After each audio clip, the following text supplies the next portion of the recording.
it stops, no one knows. We're going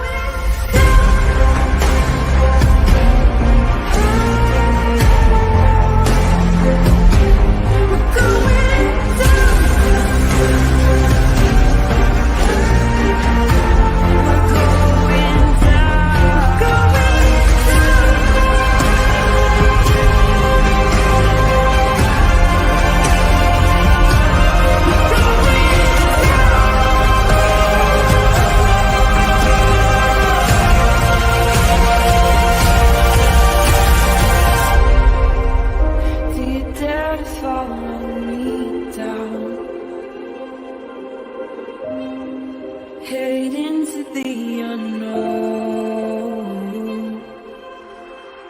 Na, na, na, na, na, na, na.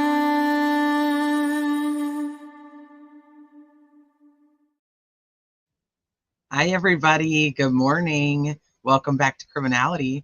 Or if this is your first time here, welcome to Criminality. I love you guys, and I have missed you guys.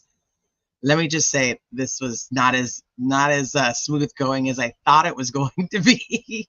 So I have been like abducted by AI, and Sleuthy has too. So she'll be in and out today. So kind of just going to give you guys an idea of the plan here. So we have been working on putting all of the testimony from the Delphi trial into AI and having the transcripts read to us in voices hopefully very similar to what their actual voices are. So this is going to be an interesting day. So we have day one, and I think there's 4 or 5 witnesses for day one. We'll see how it goes. We'll see what you guys think. So the plan is that we're going to do a live like this, and we'll listen and watch it like it's essentially like we're watching a trial. All of the testimony will also be put into the playlist called the Delphi trial on my channel, and all of the testimony will be there. So if anybody doesn't want it with the commentary from myself, Sleuthy, or whoever ends up joining us on panel, you guys, wow, Salty C. That's crazy. Hold on. So anybody who doesn't want to watch it with our commentary will be able to just go through and listen to the playlist and listen to the trial like it is.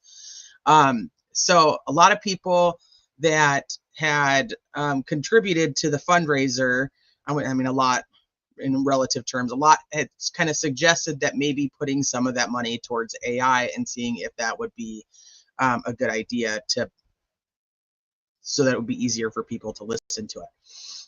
I'm hoping this is better for people in the long run. I don't know.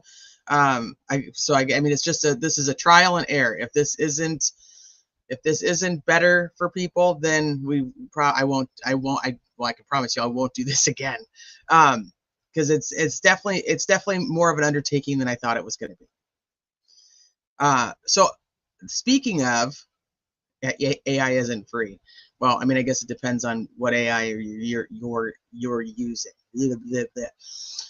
So then the next thing was we did all of the audio, and people were like, okay, well, can you make like video that goes along with it? And let me just preface this whole thing by saying, this was already hard for me. Like, there's people who would be able to do this and it would be a breeze, and they would go and they would put out the transcripts in AI and they'd have really cool videos that go along with it. I am not that person. If you're looking for that, I'm sorry that I just am not. I feel like, maybe if I did do this again, I would figure that out. But right now, it's just not me. So the videos that are going to be playing is essentially just tells you who's who, like who's doing the director cross-examination, and who the witness is. And then I also put the exhibits in that we do have. So if you're like watching the video, then you'll be able to see whatever exhibit has been allowed access by the public. And then I put it in the video. If you are just listening, it won't matter. You don't need to see it, but if you wanted to see it, that's where it is. AI for dummies. Yeah, like I said, at this point, I just thought, like, you know what? Let's just go this route and see. I mean, we would have already been at least 5 days into reading transcripts had I just done it that way. But like I said, I'm hoping this is better in the long run, and I hope you guys enjoy it. You know, if you don't enjoy it, then I think that takes away the whole thing anyway. But this is definitely more, so like today, we're like, it's going to have more commentary from like me, Sleuthy when she joins, and like I said, anybody else who's on panel with us. So it'll be more like we're watching the trial or listening to the trial versus reading the transcripts, and it'll give us a better opportunity to be able to engage with you guys without people being upset that we stopped the reading of the transcripts to talk about our thoughts and feelings. So without further ado, let me get the first one up and get it going. So thank you guys for being here. I appreciate the support. I've rarely been on YouTube, so I have no idea who's done anything with transcripts. I've not watched anybody's readings of transcripts. I haven't done anything when it comes to that.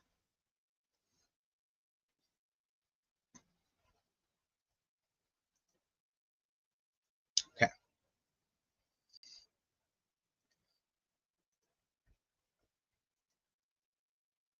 So, right, like I said, I am excited to hear your thoughts because, and even people who are like, it sucks. I mean, as long as you're not trolling to say that it sucks. If you really think it sucks, then by all means. But like I said, there was a lot of people who just wanted to listen to it and didn't want any of the commentary in it. So sure.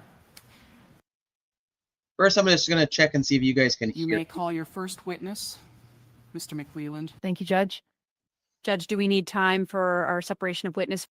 Can you guys hear it? Okay.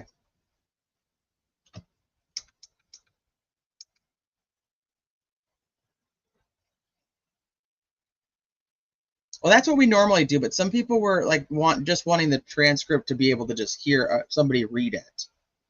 Sound is good? Okay. All right, so the first witness on the stand on day one, if you guys have missed it, we already did opening statements. It's in a separate video that is in the playlist already. So we are starting with after opening statements with the first witness called by the state, which is Becky Patty. Folks to Sure. leave? Yes. All right. Excuse me. The jury's indicating they need a quick break. Okay, Judge.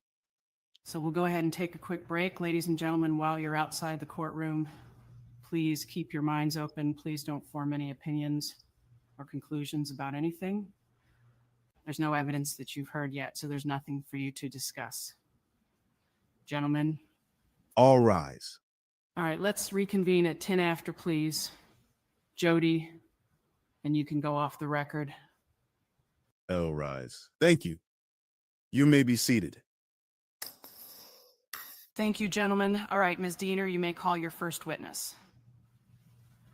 Thank you, Judge. Judge, the state would call Becky Patty. So we'll test it and she'll let us know if that she cannot hear you. Okay. All right, so I know you're used to talking to the person asking you the questions, Becky, but I'm going to ask you to look toward the jury so they can hear you rather than talking toward me in case that would cause some difficulty. Okay? All right? Let's tell everyone your name. My name is Becky Patty. And how do you spell your first name, Becky? Becky. And your last name? Patty. And what city or town do you live in? Delphi, Indiana. Do you live in town or out of town? No, we live in the country. We live about 7 miles from here. And have you always lived out in the country? For the last 32 years. Okay, so certainly from the time frame of 2017 until now. Yes. Okay. And did you graduate from Delphi? Yes. So this is your hometown.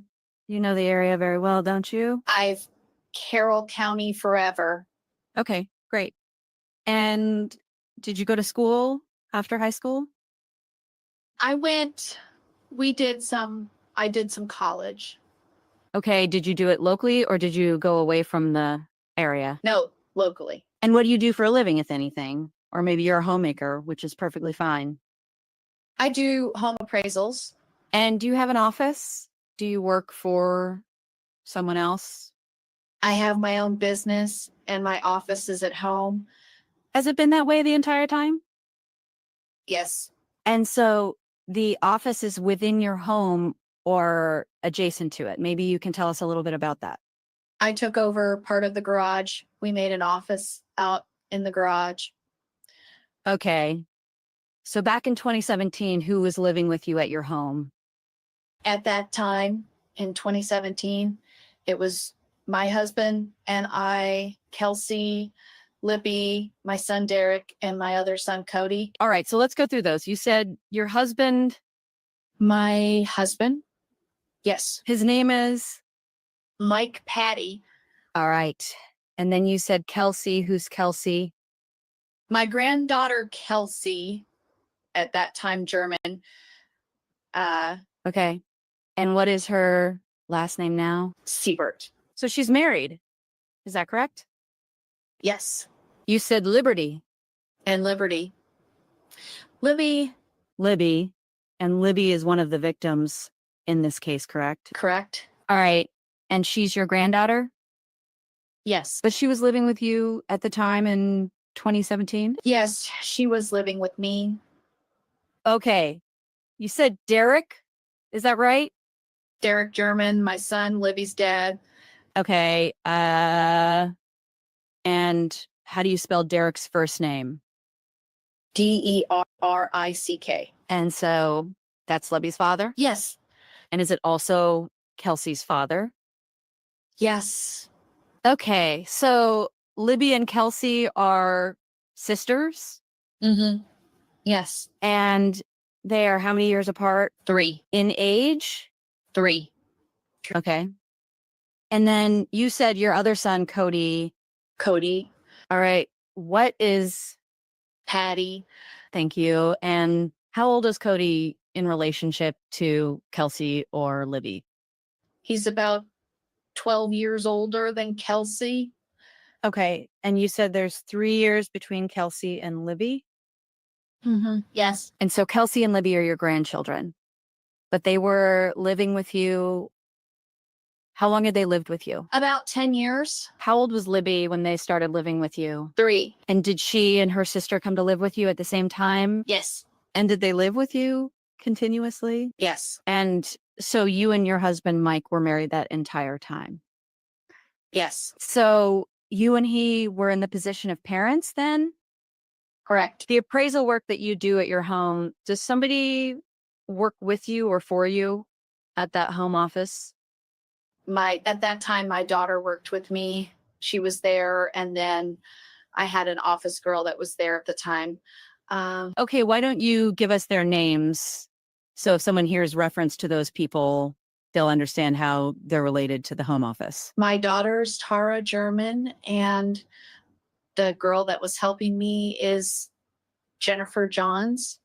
So did you operate this home office just like you would operate your business if it was in another location as far as having certain office hours, or how did that work for you? Yes. I try to work from 8 till at least 5. So we had pretty consistent hours. And so they would show up for work every day just as if your office was in town, correct? Yes. All right. Is that a Monday through Friday business? Unless we were busy, And then what happened? then you work later. Okay, weekends too. Yes. How long did you have this appraisal business prior to 2017? Prior to 2017, probably 15 years at that time. I've had it for about 22 years or so now. Okay. So it was well established, Yes. but February of 2017. So you're raising Kelsey and Libby. Yes. And what grade was Libby in February of 2017? 8. Would Libby call you mom or grandma? Grandma. And tell us a little bit about her as a student. What was she involved in? Give us a sense of Liberty German. Libby was very active and very, very smart. She, from 3rd grade on, she was in all accelerated classes. She was in Math Bowl, Battle of the Books. She would have graduated a year early and her senior year would have been doing college classes. She was very intelligent and active in sports. She did, let's go in order. She did volleyball, then swimming, then softball, then soccer. She was in a sport year round.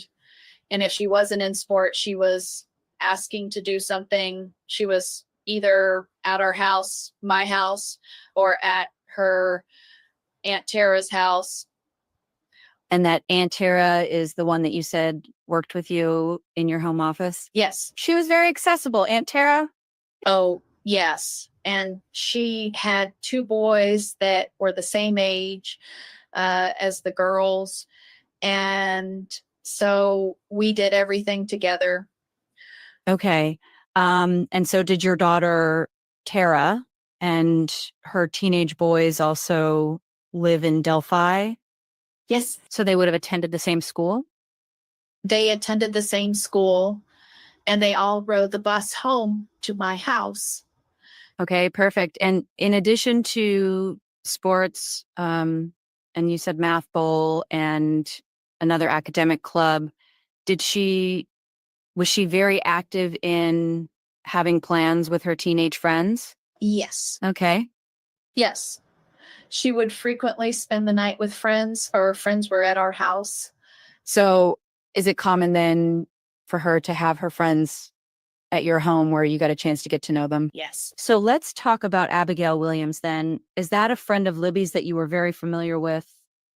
Yes. She actually went on spring break with us.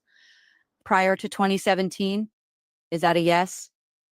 Yes. Okay. And would she spend the night? Yes. And were you familiar with her mother, Abigail's mother? Yes. Were you and her mother in communication with one another if the girls were making plans? Like, did you have her phone number? Yes. Let's do it that way. Yes. I had her phone number. Okay. And she would have yours as well?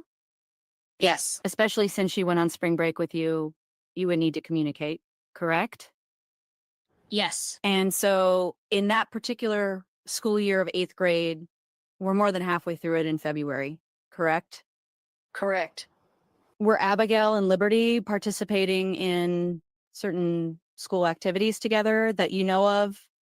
They were both in band. So they had band together. They both played volleyball together. I don't know what classes they had together. So I just want to tell you guys that Becky's AI struggle was absolutely real. And I was telling Sleuthy as I was doing it, I was like, there's nothing in this testimony that we need to know. I mean, this testimony is just really repetitive of every interview she's done over the last 8 years. So the amount of struggle that putting this video together, I was just like, is it like there's nothing in here that that is even that important? As trial watchers, you guys all know the whole beginning of testimony is all about proof of life. So it's, you know, to give the jury an idea of who the victims are, and you know, and the fact that they were last seen alive at this point, and then the next time they're seen, they're no longer alive. So that's really all the beginning of testimony is. Day one is typically that in every trial. Poor T, I know. It was, I during putting this together is when I called Sleuthy, and I was like, I don't know if I'm gonna know. I don't know if I'm gonna do this or if I'm gonna end up breaking my computer. So I'm interested in your guys' thoughts so far. What do you guys think? What do you guys think? Because a lot of Libby's were the other classes, so I'm not sure what all classes they had together. Okay. Is Delphi a very big school? No, And the middle school then would be the same, correct? correct. And so do you have any sense of how many So far, so kids good. there were in the class with Abigail and Liberty? What's the class size? Well, they went to different classes. So you may have different. I'm talking about their grade Oh, shoot. per grade. I don't know, maybe 100, 150. Okay. Did you know a lot of Liberty's other friends besides Abigail? I knew several of them because, well, I was at all the sporting events. So you get to know a lot of kids. Okay. All right, I popped it up to 1.25. We'll see if if that's too fast, then I can just pop it back down to regular.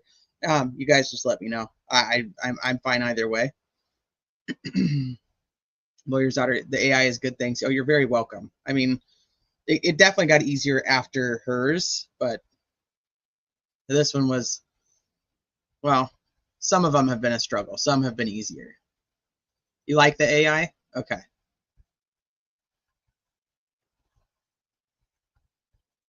And how old was Liberty at this time in February of 2017? She had just turned 14 in December. Now, at the age of 14, you certainly can't drive yet. So was there a lot of transportation being done for her and her friends? Oh, yes, yes. And was that exclusively you, or would other members of the family participate in that? Oh, Kelsey, thank heaven she got her license. That took a big load off of us. Kelsey would take her a lot. Okay, and they're attending the same school corporation. And so that was convenient, correct? Yes, Did you provide Kelsey with a car? yes, Do you remember what she was primarily driving in February of 17? yes. It was a Bonneville. I don't remember the exact year. Do you know the color? So that's another interesting thing is that we were told by a few people that were in the courtroom, not just one, a few people that were in the courtroom, that Becky and Kelsey said two different vehicles. And now that we have transcripts, they actually say the same vehicle. So how did multiple people hear in the courtroom that Kelsey said a different vehicle? Sorcerer Tree, yeah, she's next after this.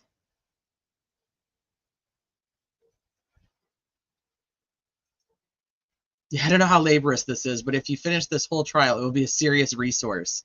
Some folks don't want to read, and hearing it is nice. It absolutely, I mean, that's the plan, is to finish the whole trial.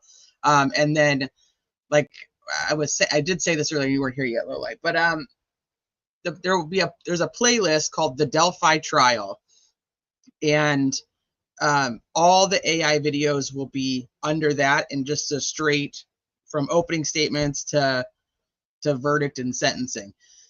The lives will be under the regular Delphi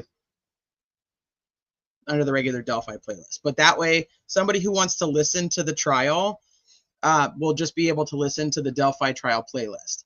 Now, a couple things that I should have shared and want to share with you guys about AI is it struggles with, sometimes it struggles with the pronunciation of names. Like Tara, it'll call her Tara, which is, not, I mean, either or, it doesn't really matter.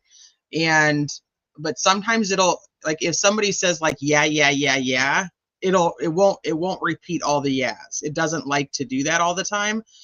So, I mean, there's nothing missing of substance. It's just sometimes it also doesn't like to spell their name.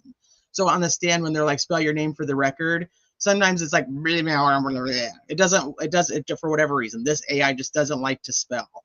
So there's some little wonky things like that, but at any point, you guys all the transcripts are public. You're welcome to like verify or listen and read along at the same time. But just wanted to give you a heads up. Sometimes it doesn't like to repeat things. And I wish Sleuthy was up here right now. Sometimes it laughs, and it laughs at like really inappropriate times. And I was like, I think that this AI and I are friends, or at least maybe it feels me. because it sometimes think really inappropriate stuff is being said, and then the AI will laugh at it. And there's an example in Derek's testimony. There's an example in Derek's. This is so bad. I shouldn't even be laughing. But if you guys have read the transcripts, you guys will know what I'm talking about, and we're going to hear it today anyway. Stacy Diener from the state is asking Derek, she's like, so not to embarrass you, but you're a pretty large man. And then she like laughs at him about how hard it would be for him to struggle to get around the terrain. She starts chuckling. Obviously, the real Stacy Diener, it's not on a transcript that there's a laugh, but I have no idea why or when it just chooses to just randomly laugh. I don't even remember what testimony it is at this point, but there's one Baldwin laugh that it did, and I just left it in there because it wasn't inappropriate, and it was just it was funny, so I just left it. But I'm like, how does it even know what their laugh sounds like? Like that's just it's weird. She may have giggled a little. I don't know. So sometimes we were like, I kind of just want to leave like these, and then also like harumphs. I don't know, like I don't even know if I can do it, but it'll do like huh, huh, hmm. And it's like, where did you even get that? Brienne, hopefully that's not true. Hopefully it's not learning my personality, because then this whole thing's gonna be fucking twisted. And Sleuthy's. Yeah, there's Sleuthy. It's terrifying. Yeah, so it sometimes it does a little bit of it. I don't know. It does a little bit of its own thing. Like, why are you judging this? We have a little bit of a sarcastic AI. This shit is haunted. Sometimes it kind of sounds like that. But I should do like a members only live showing you guys how I'm making this, and so you guys can actually see like what's happening, like a behind the scenes of making Delphi trial AI.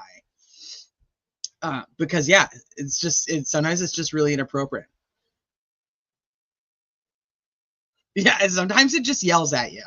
That's true too. So sometimes like the person will just be like, yes. Or one thing I had to really figure out was Stacy Diener has a problem with saying the word okay.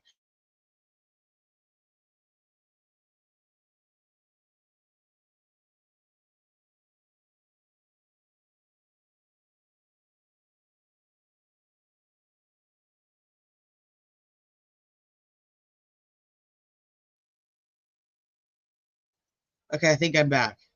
I don't know what the heck that was. I don't know. My computer's just like, I don't even want to deal with you anymore, Teresa. But I don't even know what I was saying now. It does have sidebars. Yes, all sidebars are included. And Jody had in the transcripts like sidebar conducted, and then it says sidebar concluded. That it'll say that in the AI. AI cut me off for picking up, but it'll say that in the AI so that anybody who's listening will know that what is being said in between those two statements is part of the sidebar. You'll hear that as we go through. I was saying something to you guys. I don't remember what it was. Yeah, we've been listening to Becky for 12 minutes so far. My computer's like, you are overloaded. AI transcription software may insert laugh or laughter incorrect times due to limitations in understanding context and nuances of human speech. Yeah, and that's yes. Andy, sometimes I'm totally inappropriate and yelling. That's what I was like. I hope it's not picking up on our personalities. I'm very nice to my chat GPT just in case it becomes self-aware. It won't kill me because I'm one of the good humans. Listen, people, just know it's not perfect, but it's as close as we could get. I need more RAMs. Thank you for joining, Jamie. So, like I said, all of these will be available to anybody who just wants to listen to them straight without listening to me ramble. Here we go. It was a cream color It was mine before hers. Okay. And so I'm going to take you to Monday, February 13th. Okay. 2017. You know what day I'm talking about? Yes. And would you agree that was a Monday? Yes, it was. So was that a typical work day for you? It was a typical work day for me. Yes.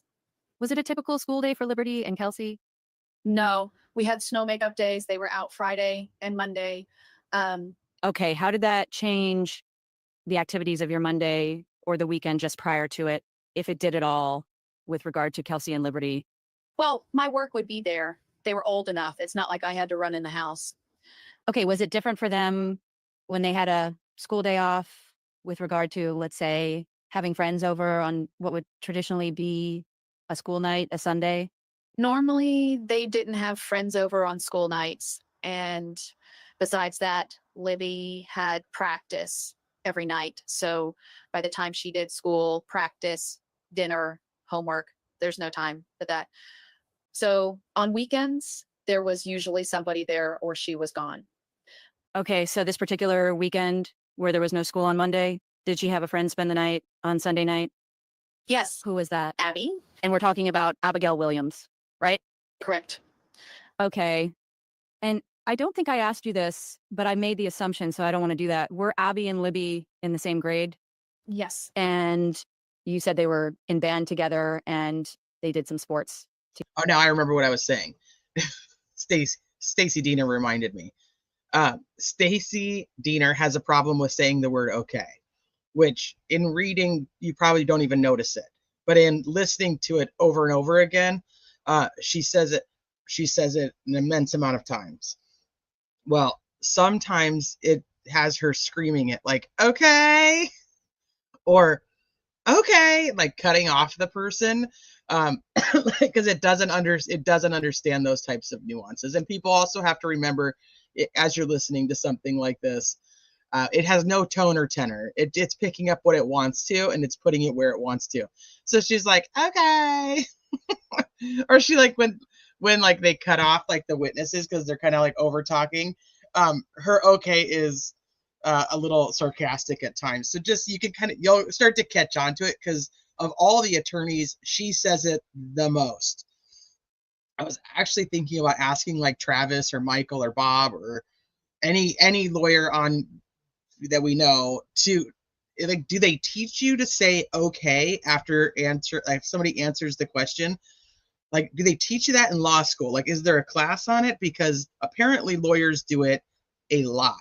So they ask the question, the person's answering, and then they constantly say okay before they ask their next question. It's almost like a pause for them, like mentally. It's just one of those words that you just put in there, just like a filler to get so your brain has a chance to keep going. No, ironically, I had to take out the period to try to help it so that it would make it a run-on sentence and that she wouldn't scream okay all on its own. Because okay with a period, she wanted to make it like it had an exclamation mark. I don't know why. It's like someone saying or Yeah, it's true. They don't even realize they're doing it. She does it a lot. Together. Hey, Paula. Yes, And so did you consider Abby to be a close friend of Libby's? yes, And you said she spent the night more than once. Abby did. yes, And then she also went on spring break with you. yes. So tell us about the morning of February 13th, 2017. What do you recall about what was happening in the house that morning since they didn't have school? Derek got up and made them breakfast. And Libby had come out and asked if we could go to something. And I told him that I had to work. But if they would help file some files for me, I would pay them. And then we would go shopping or something after I got off of work. So they said, oh, okay. So they were out doing some filing and stuff for me.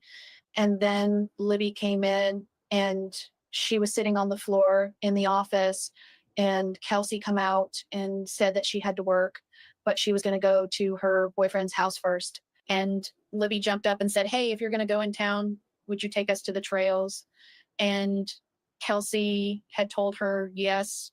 And so she asked me if it was okay if they went to the trails. And I said, well, she can take you, but you've got to get a ride home because I've got to finish work and I don't have time to come pick you up. You're going to have to get a ride home. So she went inside and then she come out and said that she had a ride home, that her dad was going to pick her up. And they got ready to leave. And she came to the office door to tell me goodbye. And I told her at that time to grab a jacket. It might be chilly. It was warm out, but it might get cold. And last thing she said to me is, Grandma, it'll be okay. So when you told them that you couldn't take them somewhere, who is the them?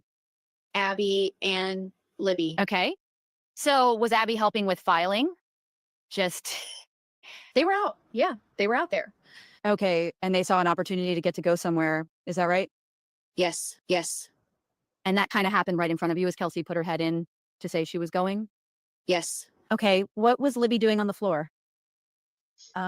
We had just gotten a new puppy a couple weeks before. Hi, Bob. I don't know. I'm curious. I actually thought about you, Bob, while I was making this, thinking about how you were going to feel about listening to it this way. I didn't know if you were going to be interested in this or not, or if you were going to be like, back away slowly, back away slowly. And he was out there with us in the office. And so she was sitting out there playing with him. And when she leaves the room, presumably to get ready to go to the trail, right? Yes. What is she wearing? She had on a tie-dyed shirt and gray sweats. And at this point, were you paying any attention to what Abby was wearing? No, And that's not something that you could necessarily tell us. no, When Libby asked to go to the trails, is it true that there are multiple trail areas in Delphi? yes, And so when she asked, do you have a sense of what trail she's referring to? yes. Out High Bridge, they go out there a lot because there's a lot of woods and stuff. And Kelsey and Libby were both into photography, so she liked to go out there and take pictures. So when she makes reference to the High Bridge Trail, you know what she's talking about? Yes, You said she and Kelsey had gone repeatedly before, yes, and that was something that you didn't have a concern about, apparently. Correct? no, Did you feel like it was a safe area yes, prior to now? yes. When you were young, was it a developed trail like it was in 2017? I didn't do the trails when I was young, but well, we used to go with the kids. We used to ride bikes on the trails. Mike and I would take our bikes in town, and they weren't developed like they are now. They were just gravel paths. Okay. And so when you would do a bike outing, would that include Kelsey and Libby? Oh, yes, all the grandkids. All the grandkids. Okay. And so if it wasn't a developed paved path at that time, what was it? It was just gravel. Okay. And did you actually do these bike ride trips on the Mon and High Bridge Trail? No, at that time, the Blue Bridge wasn't there. They were still in the process of doing that. Okay. So if Kelsey and Libby visited the High Bridge Trail back in 2017, or maybe just even in the year prior, was that something they needed to ask permission for? They would always ask, that's just what. Okay, so she had originally said that it was gray sweatpants. That was what was put on the missing persons poster, was the tie-dye shirt and the gray sweatpants. She'll testify here shortly that she didn't actually know that it wasn't the gray sweatpants for years. And she doesn't even remember if she found out about Libby wearing jeans. It could have even been after Richard Allen was arrested. See, Bob, okay, so Bob, before you popped in, we were talking about this, and it's weird because multiple people who were in the courtroom said that Becky and Kelsey testified, and they said two different cars. One said a Bonneville, and the other one said something like a Malibu. And I found it interesting because in the transcripts, both Becky and Kelsey say it's a Bonneville. But I'm like, how did multiple people in the courtroom hear two different types of cars? But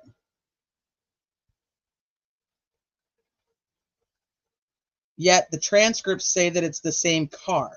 Hey, Forfeits. Yeah, so Andrea and I talked about it after Becky testified because it was a Bonneville. See, isn't that weird? Malibu or Mazda, and that, I may be mixing up those two. I'm 100% on them saying different cars. See, that's weird because that's why I'm like, multiple people in the courtroom heard her say a different car than Becky, but the transcript says the same car. But I mean, luckily, the appellate attorneys, if they wanted to, could request the audio from trial. What does that do for them? I don't know, but at least maybe they would, they know for sure what was said, because I just think that's just odd. I was like, there's no way multiple people misheard a different car.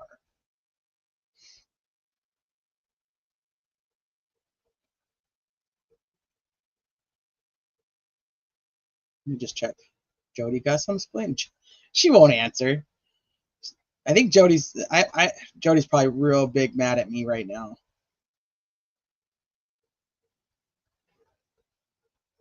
They definitely said different cars.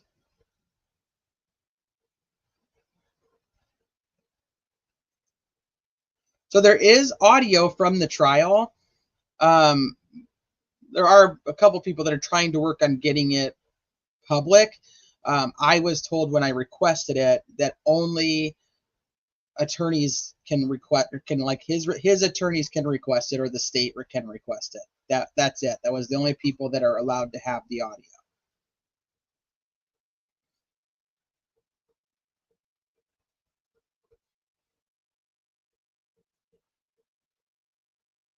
Well, that was kind of my question too. It's like, if that's the case, that's a smaller detail. Why would? Yeah, that's why I'm like, I hope that the appellate attorneys get the actual audio. It just, like I said, it was odd to me because it wasn't just one person that said it was two different cars. Multiple people in the courtroom heard two different cars.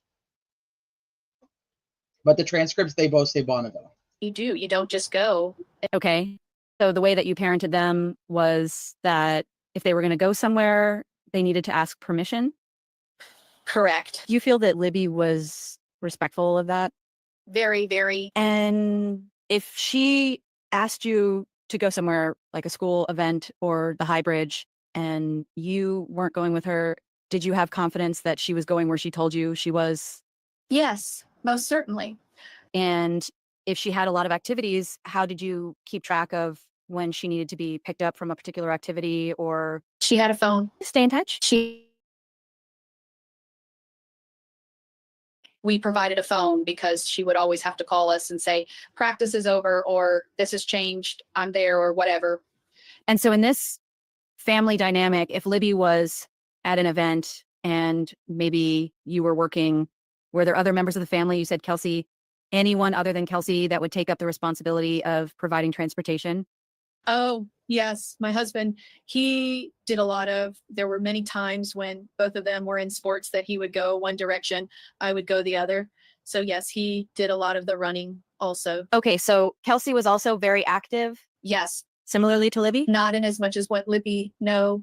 And you indicated that Derek German, which would be Libby's father, also lived in the home. Would he help with transportation? Yes. And for anyone popping in, I do have it on a 1.25 speed. But all the testimony will be available under the playlist, the Delphi trial. So if anybody wants to listen at normal speed or speed it up any faster, or whatever suits your fancy, or fancies your suit, either way. I have it currently set at 1.25, just because there's not a ton in this that I think that is new info for anybody. So it may sound even a little bit more robotic than it actually sounds if you're listening to it normal. Just want to let you know. Appears he was going to do that on February 13th, correct? Correct. Okay. And what about Cody? Cody was gone a lot. Okay. Hi, Kathy. He's an adult at that point. Yes, Did he have a full-time job? he had a full-time job, and yes, Okay, so with the exception of Cody, everybody pitched in if needed. yes, So when Libby and Abby leave your home with Kelsey to go to the High Bridge Trail, did you expect that Libby would have her phone? oh, yes. What was Libby's habit with regard to her phone Did you ever have to worry about whether she'd leave it behind or not, have it charged, or Now, were you usually able? she had that phone on her hip all the time. Okay, was it a concern of yours to know exactly what time her father would be able to pick her and Abby up from the trail, since she had communicated? She made the arrangements with him.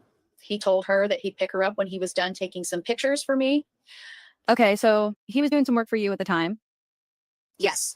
And can you tell us a little bit about that on this particular day? What was he doing for you? I had taken some pictures and I lost them. So I sent him back over to Frankfurt to take those pictures for me, to retake these photos for me for one of my reports.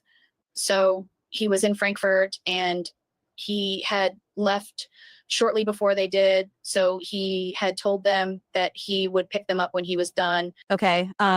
And so you had a sense when they walked out the door that they would at least be gone for as long as it took him to do this errand for you and drive back? Correct. And had you been to Frankfurt previously for this particular appraisal? In him? Yes. Because you said you'd lost the pictures. Yes. So in your own mind, you know he's going to Frankfurt, you know what house he's going to. How long did you think that would probably take? Well, he had to take like 5 or 6 photos, just fronts of houses. It was comparable photos. So it shouldn't have taken him probably half an hour, 40 minutes to get there, half an hour to 40 minutes to take the photos, and another 40 minutes or so to come back. So probably an hour and a half, 2 hours. Okay. And do you recall the time of day that Kelsey was leaving with the girls to take them to the trail? Yes, it was. Yes, it was around, I think it was around 1:30. Okay. Now, you said you had been on the Monon High Bridge Trail to ride bikes, but what about the High Bridge itself? Not the bridge itself. Okay. And on February 13th, 2017, when you know that the girls, Abby and Libby, are going to the High Bridge Trail, what do you know about the High Bridge at this point? I just knew that all the kids in our family had always gone out there and taken pictures. I hadn't been down that far myself personally. And when you say down there that far, this path or trail that is gravel, you're saying you didn't take that trail all the way to the High Bridge? No. And the pictures that you had seen from you said the kids, are you talking about grandkids? And nieces. And nieces? Okay. What sense of the bridge did you have from these particular photos? Well, the photos I always saw, they were like selfies. So they didn't show the whole thing. Okay. Could you tell they were on a railroad trestle? I knew it was a trestle. That was just common knowledge, but I didn't realize how high it was. When you ultimately saw how high it was, were you surprised? Most certainly. Surprised that they would be on the bridge? It wouldn't surprise me out of Libby. Okay. Tell us about that. Libby wanted to try everything. She was, as a matter of fact, at our last vacation, we had made reservations to go parasailing because that was what she wanted to do. She got her Aunt Tara to do one of those where you jump and swing. She liked adventure, and She sounds brave. she was brave. She wanted to try anything once. Okay. Did you consider her to be outspoken? It would depend. She was polite, but if you were out of line, she didn't have a problem telling you. Was that the same for people of her same age versus adults, or Anyone. what was her interaction with adults? Very good. She was intelligent. Her thought process amazed me. She had more reasoning powers than I did. You know, there were times that she would say, "Grandma, I wasn't as calm as she was," and she looked at things differently. You just described her as calm Yes. in areas where that surprised you. No, that was her nature. She was, her friends would come to her. One time she said, "I think I need to be a psychiatrist because they all come to me with their problems." She could reason. She was logical. And she loved crime shows, and one in particular, and I can't ever remember the name of it, but it was a redhead. You notice like some of the segue here, it's odd to me. So like she was calm, she was reasonable. And so, okay, tell me about that. And then it's like she likes crime shows. Like that I don't know. Like I think it's a coaching thing, and then forgetting what you were supposed to be saying at that time. She liked to try anything once. She wasn't afraid. So one time on a trip, we made reservations to go parasailing. Did anybody go parasailing? Like, did she actually do the parasailing? Like, I don't know. Like, there's just some things that I found very odd when it came to just the way that things were stated.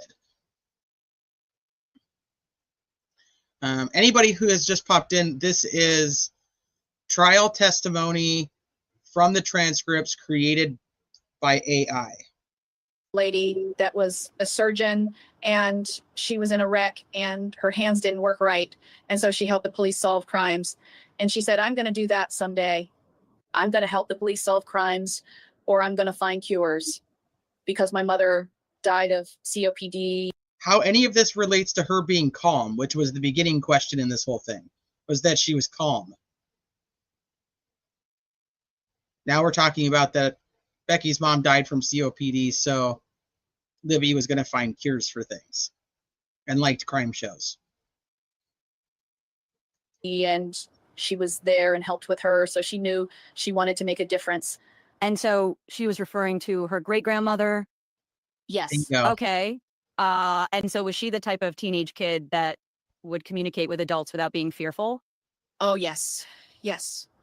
Did she have a sense of danger with regard to situations or people? She had a good intuition. Okay, so did you feel like she was equipped to There you go. Good be, intuition. say, aware of her surroundings as a teenage girl if you were letting her go somewhere without an adult? Yes.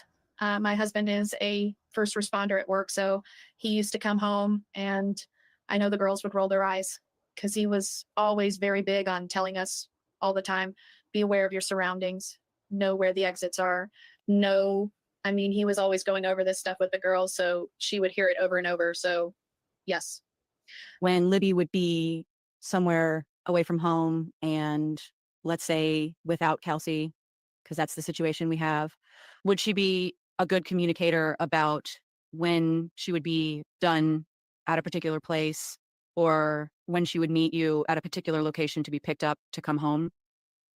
Yes, we usually knew what time we were to pick her up. She would try to tell us, or she would call us as soon as she knew, so that we would have a heads up.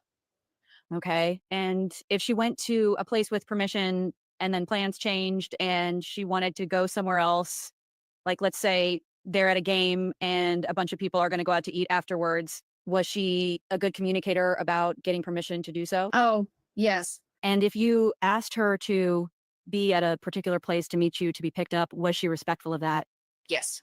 If she was running late, would she notify you? Yes. So on February 13th, 2017, she's gone to the trail with Abby, being dropped off by her sister.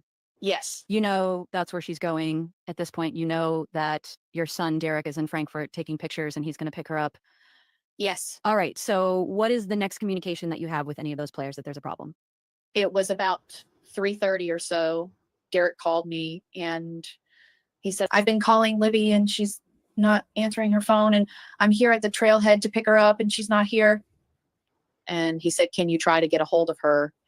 So at that point in time, I started calling her and texting her, and my daughter, who was there in the office with me, she started calling and texting, and nobody was getting an answer from her. Had something like that ever happened before? No. Was there an ability to try and reach Abby? No. And why would that be? She didn't have a phone. So what do you recall doing next since you could not reach her? Since we couldn't reach her, I knew that wasn't Libby. So I decided that maybe we needed to go there and look for her. So I called my husband at work and said, Derek's at the trails to pick Abby and Libby up, and they're not answering. So we're going to go to the trails and start walking the trails and looking. So Tara went ahead and left to go start looking. And as I was walking out to get in my car, Cody pulled up coming from work and asked me what I was doing. And I told him So he got in my car with me, and I said, if they would have decided to walk home, there's 2 ways they could have come. So we drove both directions that they could have possibly walked home, and they weren't there. And then we parked at the trailhead and started looking for the girls. And at that time, I tried calling AT&T to see if they would ping her phone. I was on the phone with them for some time, and they wouldn't do it. So you provided Libby her phone. Yes, Is that correct? correct. And so who all was on your phone plan? It was my husband, Kelsey, Libby, and me. And what about Derek?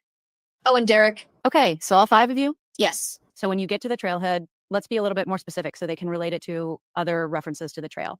So what trailhead are you referring to? Does it have a reference with regard to the Mears. entry? Okay.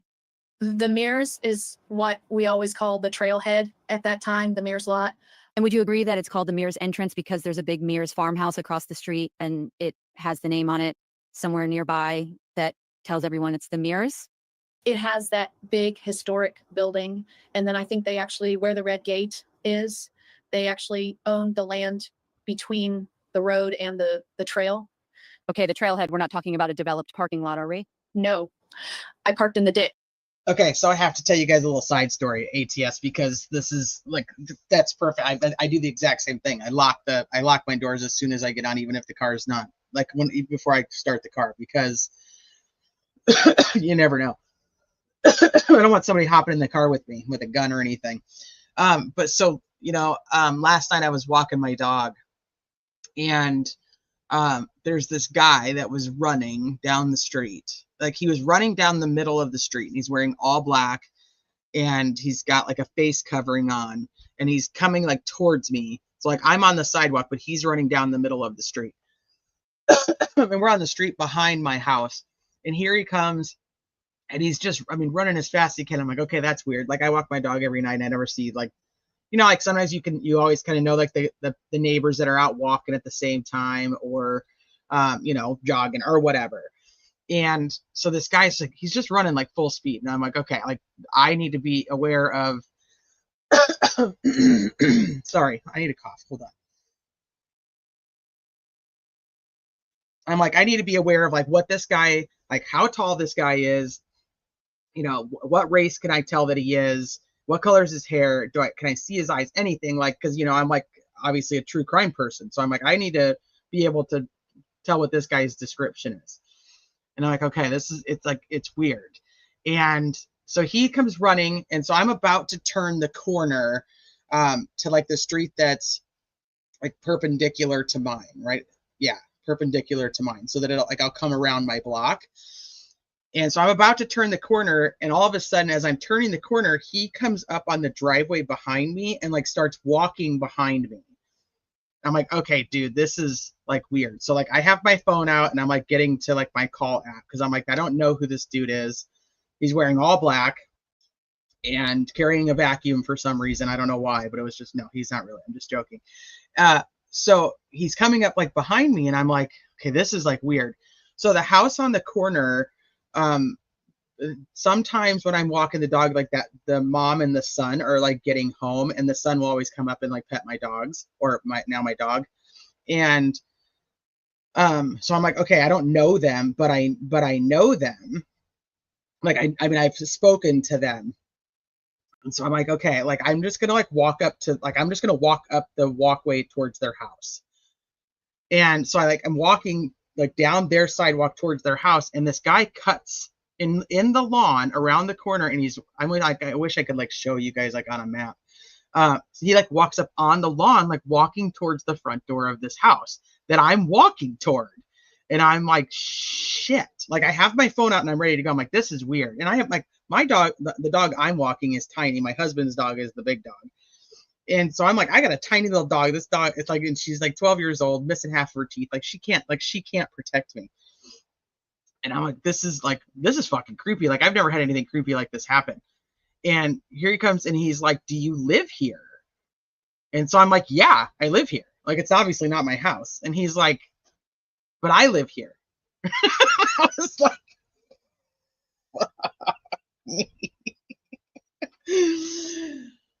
So apparently that wife and son, that must be their husband. I wasn't even sure I trusted him because I thought that was kind of weird. Like, why would he ask me if I lived there if he lives there? Like, you know, I don't fucking live here. Like, wouldn't you say, like, can I help you? Like, if you live there, like, oh, like, hey, like, something I can help you with? Or why would you ask me if I live there if you fucking live there? Like, you know, I don't live there. Like, it was just weird. And so let me just tell you, I got home as fast as I could and I locked my door as soon as I got inside. But I was like, that doesn't, like, as I'm walking home, I'm like, that question doesn't make sense. Like, wouldn't you, like, if you saw somebody walking up to your front door, wouldn't you just say, like, how can I help you? Why would he ask me if I lived there? I don't know. It was just fucking weird. And I was like, ready to call 911. Let me just tell you. But like, why are you running? It's like 9:30 at night. Why are you running down the middle of the street and then walking up on me all fucking creepy, like wearing all black? Yeah, so I didn't like the situation like one bit. So I figured the next time I see that wife and son that like to pet the dog, I'm gonna be like, your husband out here running in the middle of the night? Not the middle of the night, but you know what I mean. Yeah, I'm not gonna say that. I said yeah. I said yeah, I live there. And then I was like, well, if this guy really does live here, then that's like fucking now I'm fucking weird because I just said that I lived there. So like, is he thinking I'm fucking weird, or is he fucking weird, or is this whole thing just weird? I just want to go home. That's where I was at with the whole thing. This was just last night. No, and it's like it's not like my street. It's like the block over, like where I because I like walk around like the couple of blocks and then I walk just back around like in a big circle. It was weird. The whole thing's weird, right? No, I didn't. I just walked away. He was like, well, I live here. I'm like, well, then go ahead.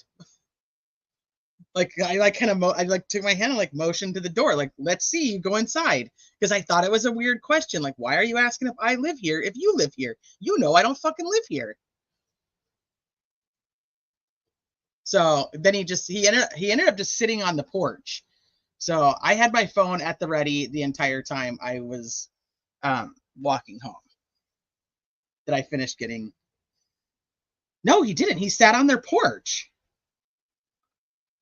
Yeah, the whole thing was fucking weird. So I'm gonna talk to the lady because, like I said, I talked to her and her son's like, I don't know, probably the same age as my little one, maybe 9, 10 years old. He's not very old.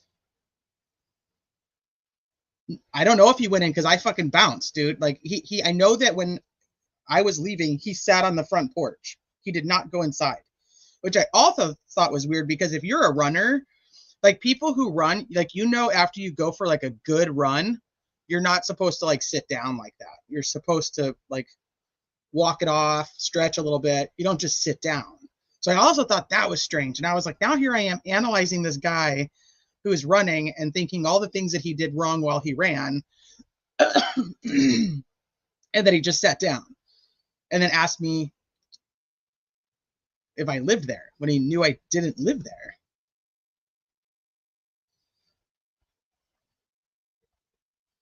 He was in all black. I don't know if it was running. It wasn't like running shorts and like a t-shirt. It was like, and you know, I never say the word right. Like the face covering, because, you know, I always call it the food and not the mask covering, but it was like that. I do. I live in a normal part of California. Yeah.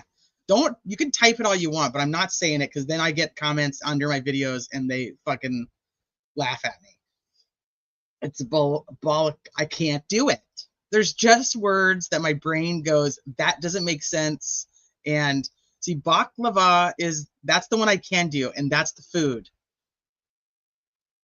Balaclava. I can't do it. Can't do it. I don't know what to tell you. Yeah, metallurgist. Metallurgist is one of them. So anyway, that was my side safety story for you guys on where I don't even know. I've never seen the dude.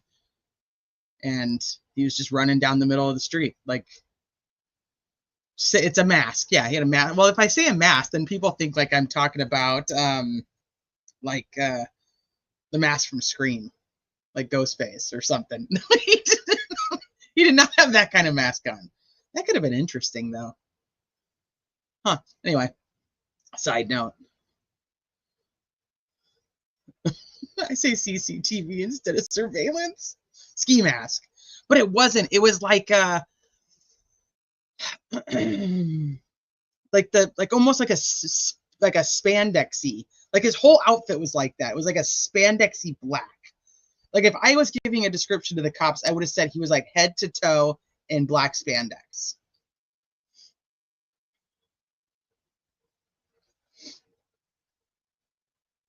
Approximately 5'11", $180.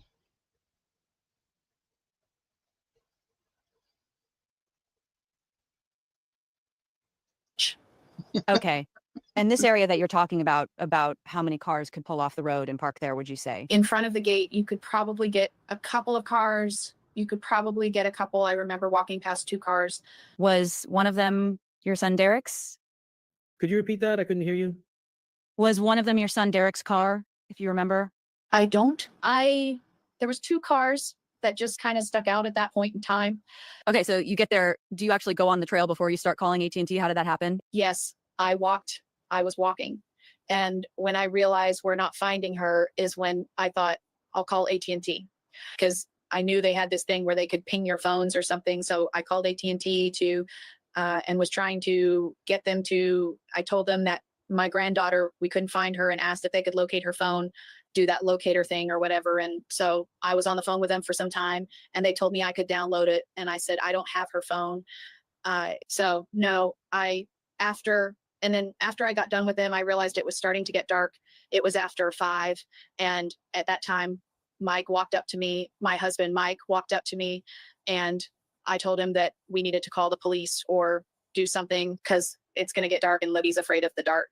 Okay, so as you were walking and trying to communicate with AT&T for assistance, are you walking on this gravel path you described that you had ridden a bike on before? I was walking the whole time. Okay. I was walking the whole time. Did you ever walk all the way down to the high bridge? I don't remember. It's okay if you don't. I was arguing with them. Okay. At that point, are you pretty much on your own, walking and with the phone, talking to AT&T, and the others are dispersed looking? My grandson was with me part of the time, but I don't even know where he went. And what grandson are we talking about? Peyton. And that's one of the children of Tara? That's one of Tara's. So it's starting to get dark. No one has found them, correct? Yes. Okay. And you're communicating with your husband, Mike, and you guys make a decision to call law enforcement? Yes. Okay. At that point, had you communicated with Abby's mom?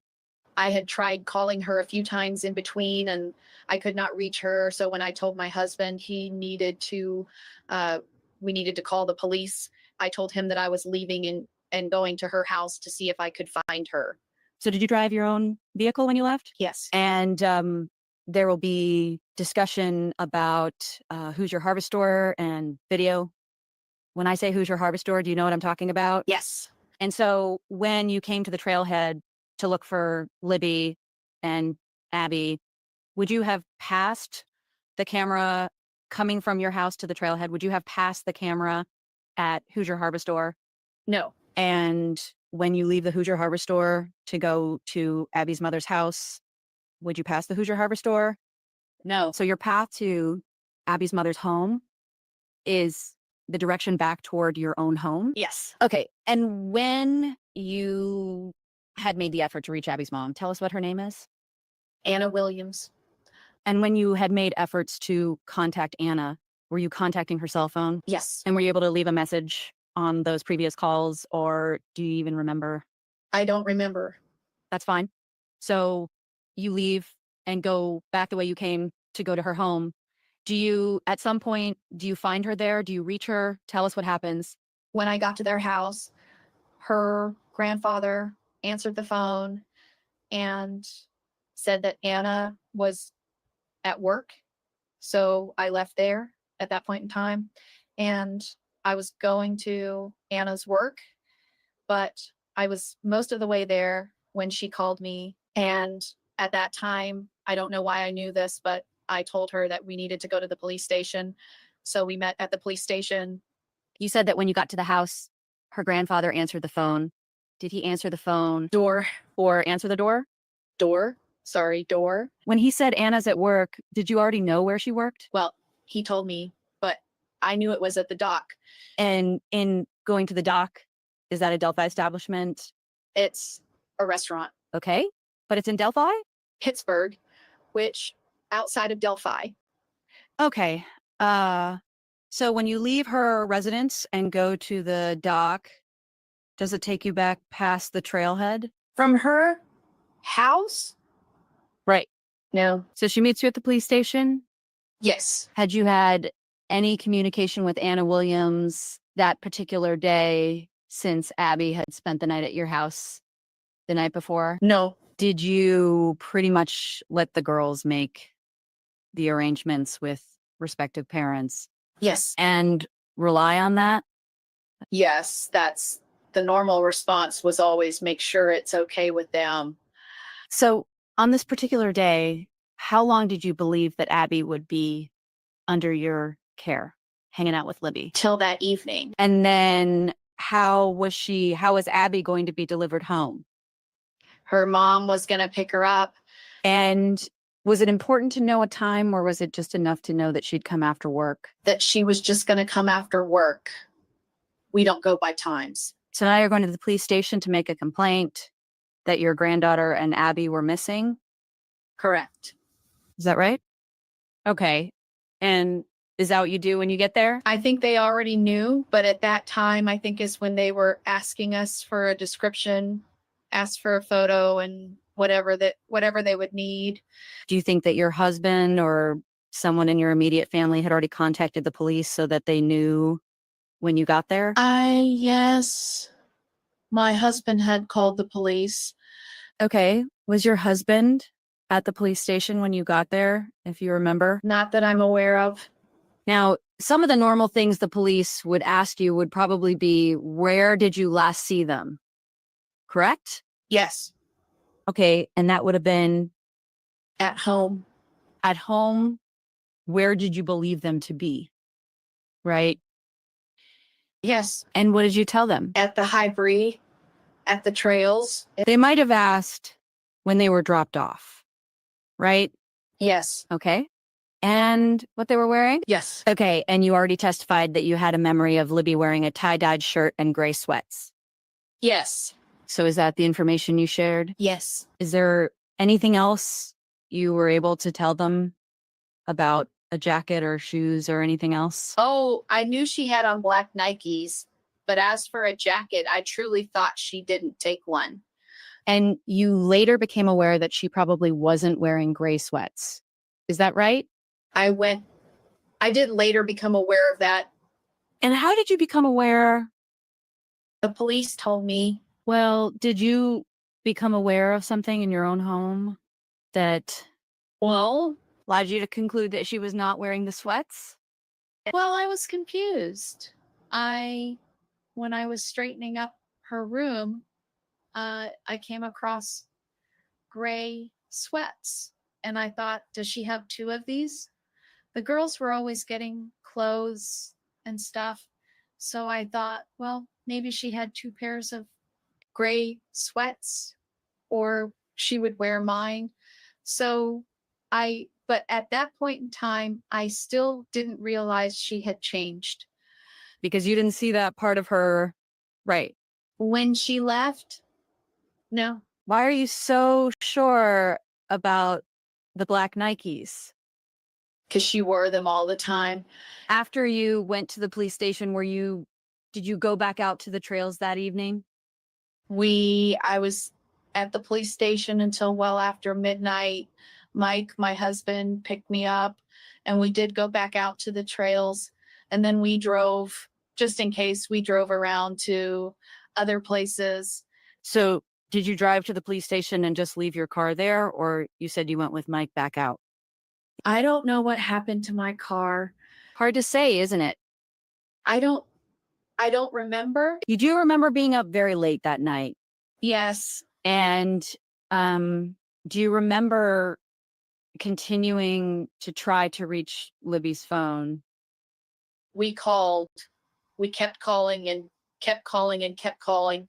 And did you at some point get your AT&T records for your whole family and share them with law enforcement? Yes, yes. I saw somewhere where somebody was talking about times. I think I was talking to Derek, and he said, well, when they ask me, I just pull out my phone, I look at the times.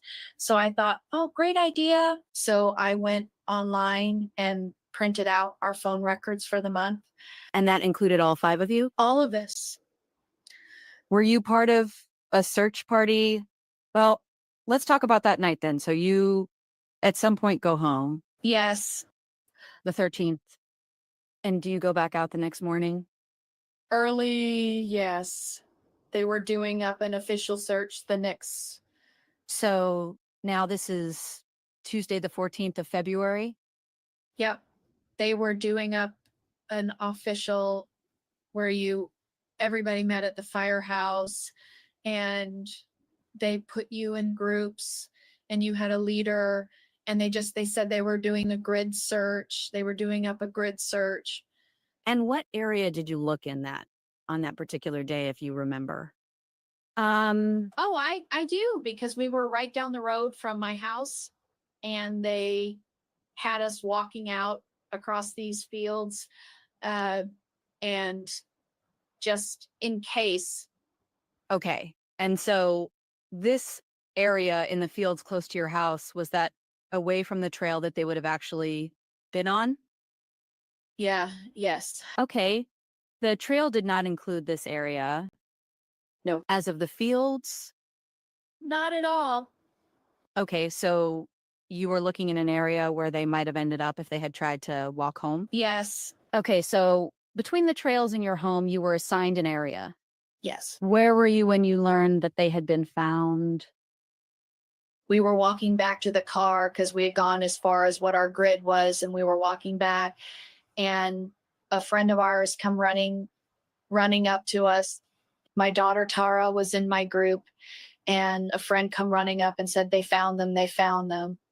So we ran to our car, we ran to the car, and I went to the trailhead, Mears trailhead, and I went running up. There was a fireman standing there, and I went running up to him and asked him, they found them, they found them. You need to take me to Libby. And he kept trying to tell me that no, he hadn't heard yet.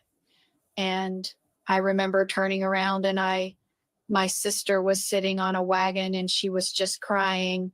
And what sister was this? I'm sorry. My youngest, Melissa, and she was sitting there crying. And I went running up there. I said, hey, they found them. And all she could say was, I'm sorry, I'm sorry. I said, no, they found them. She wouldn't tell me anything. I found out later, she was part of people that found them. And I remember about that time, my husband came up, and some of my family, and they were taking me back to his truck, which was parked in the Mears's driveway. And he set me in the truck. I think went back to talk to somebody, maybe to find out what was going on. And I remember sitting there, and I couldn't understand why they wouldn't take me to her. And as I'm sitting there, the coroner's van come driving by, and that's when I realized that they weren't alive. And then a little while later, my husband come back to the truck and said that they were calling us all, the family, up to the firehouse, that they needed to talk to us. So your initial reaction then to someone saying we found them was they were found alive and well? Yeah, that's what they wouldn't say anything more. That didn't even cross my mind when they told me. I just thought they found them. And you said your sister Melissa obviously was having a different reaction, correct? Yes. And What was Melissa's last name at the time? Lori. I'd pass the witness, Judge. Mr. Rozzi, Mr. Baldwin, Libby was, you said on direct examination, outspoken. Yeah. Yes. She would speak her mind, Yes. whether it be to young kids and adults alike, or was she Yes. pretty equal opportunity there? Yes. Okay, she stood up for herself and others, Especially others. especially others, and if needed, she'd get vocal. Would that be true? She would tell you what she thought. Did she have a good voice? How was her voice? Did it? She had a low voice. Sorry? She had a low voice. A low voice, like kind of like mine, but not as low as this, probably. She just had a low voice. Lower voice. How was it strength wise? Where, some people are soft spoken like this and others are a little bit louder. She was just normal. Normal. Okay. On the 13th, that's Monday, after you realized the girls were missing, you saw flashlights kind of everywhere looking for the girls. Is that right? Yes. Okay. And you thought, wow, there's a whole lot of people out here helping now. Is that right? Yes. Did you ever learn, or were you ever able to get AT&T to start pinging? No, Okay. You don't know one way or the other? I don't know whatever happened with them. Fair enough. You said the police told you that Libby was not wearing the gray sweatpants. Is that correct? It was much later. Okay. Can you give me an idea of how much later? No, it was probably years before I realized. Okay. Was it before Mr. Allen was arrested? I couldn't even tell you that. That's fair. Did you just 2 days ago provide your DNA to police? Yes, one of the times. Oh, you've done it on other occasions. Yes. Okay. Thank you. Appreciate it. No other questions. Ms. Diener, Becky, when you indicate that you saw flashlights of people looking the night that they went missing, that later that night, were you on the path that you talked about when you saw those flashlights? No. At that time we were driving. You were driving? We were Okay. between the CPS and Harvest Store. It was in that area. So in order to assist everyone in understanding between CPS and the highway, that would actually be away from the high bridge, would it not? Yes. Okay. And Judge, I have an omitted question if I could have permission to ask. you may. Do you know if Libby had ever been exposed to handguns? No, I mean, my husband has some guns. He hunts. When you say your husband has guns, he hunts, I picture in my mind a long gun, a rifle, or shotgun. What do you mean when you say he has hunting guns? That's what he has, shotguns. And when I'm asking about handguns, I'm talking about something significantly smaller. Do you know what I'm referring to when I say a handgun? Yes, yes. Okay, so would Libby, during the time she lived with you, to your knowledge, from age 3 until 14, had she been around handguns? No. Do anyone in your household own a handgun that you know of? Yes. Okay, was it something that Libby would have been around? No. Okay, thank you. Mr. Baldwin, No other questions. questions for Ms. Patty? No? All right. Thank you, Ms. Patty. You may step down. All right. Well, ladies and gentlemen, we're going to go ahead and take our lunch recess. I apologize. It's a little late, but I think I told all of you this. We're kind of going to let the witnesses dictate, so we don't want to break in the middle of a witness. So I assume lunch is here for the jury. While you're outside of the courtroom, please keep your minds open. Please don't form any opinions or conclusions about anything. You may discuss the evidence that you've heard so far, but please only do that if all 16 of you are present in the jury room at the same time, and then please don't deliberate. And you may take your notebooks if you wish, gentlemen. All rise. All right, let's resume at 1:30, ladies and gentlemen. Jody, you can go off the record. All right, there you go, guys. That was your day one, the first testimony of day one. So that was Becky Patty. Next, we have Kelsey German Siebert. So let me grab that one. Let's make this one public. You guys, if you have notifications on the channel, you'll get notifications that the transcripts or the videos of the transcripts are going to be made public as we go through them. So just be aware of that. Yes. Okay, so that was your thinking. Maybe they went to her house. Are we ready to bring the jury back in, folks? Yes? Okay.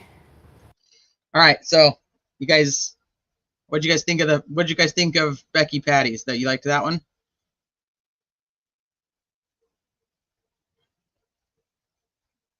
ICH. Yeah, they're gonna need you after this. I like listening to it this way. Thanks. Oh, you're very welcome. I just figured long-term purposes, it's probably better. Short-term, like I said, we could have already been 5 days into transcripts.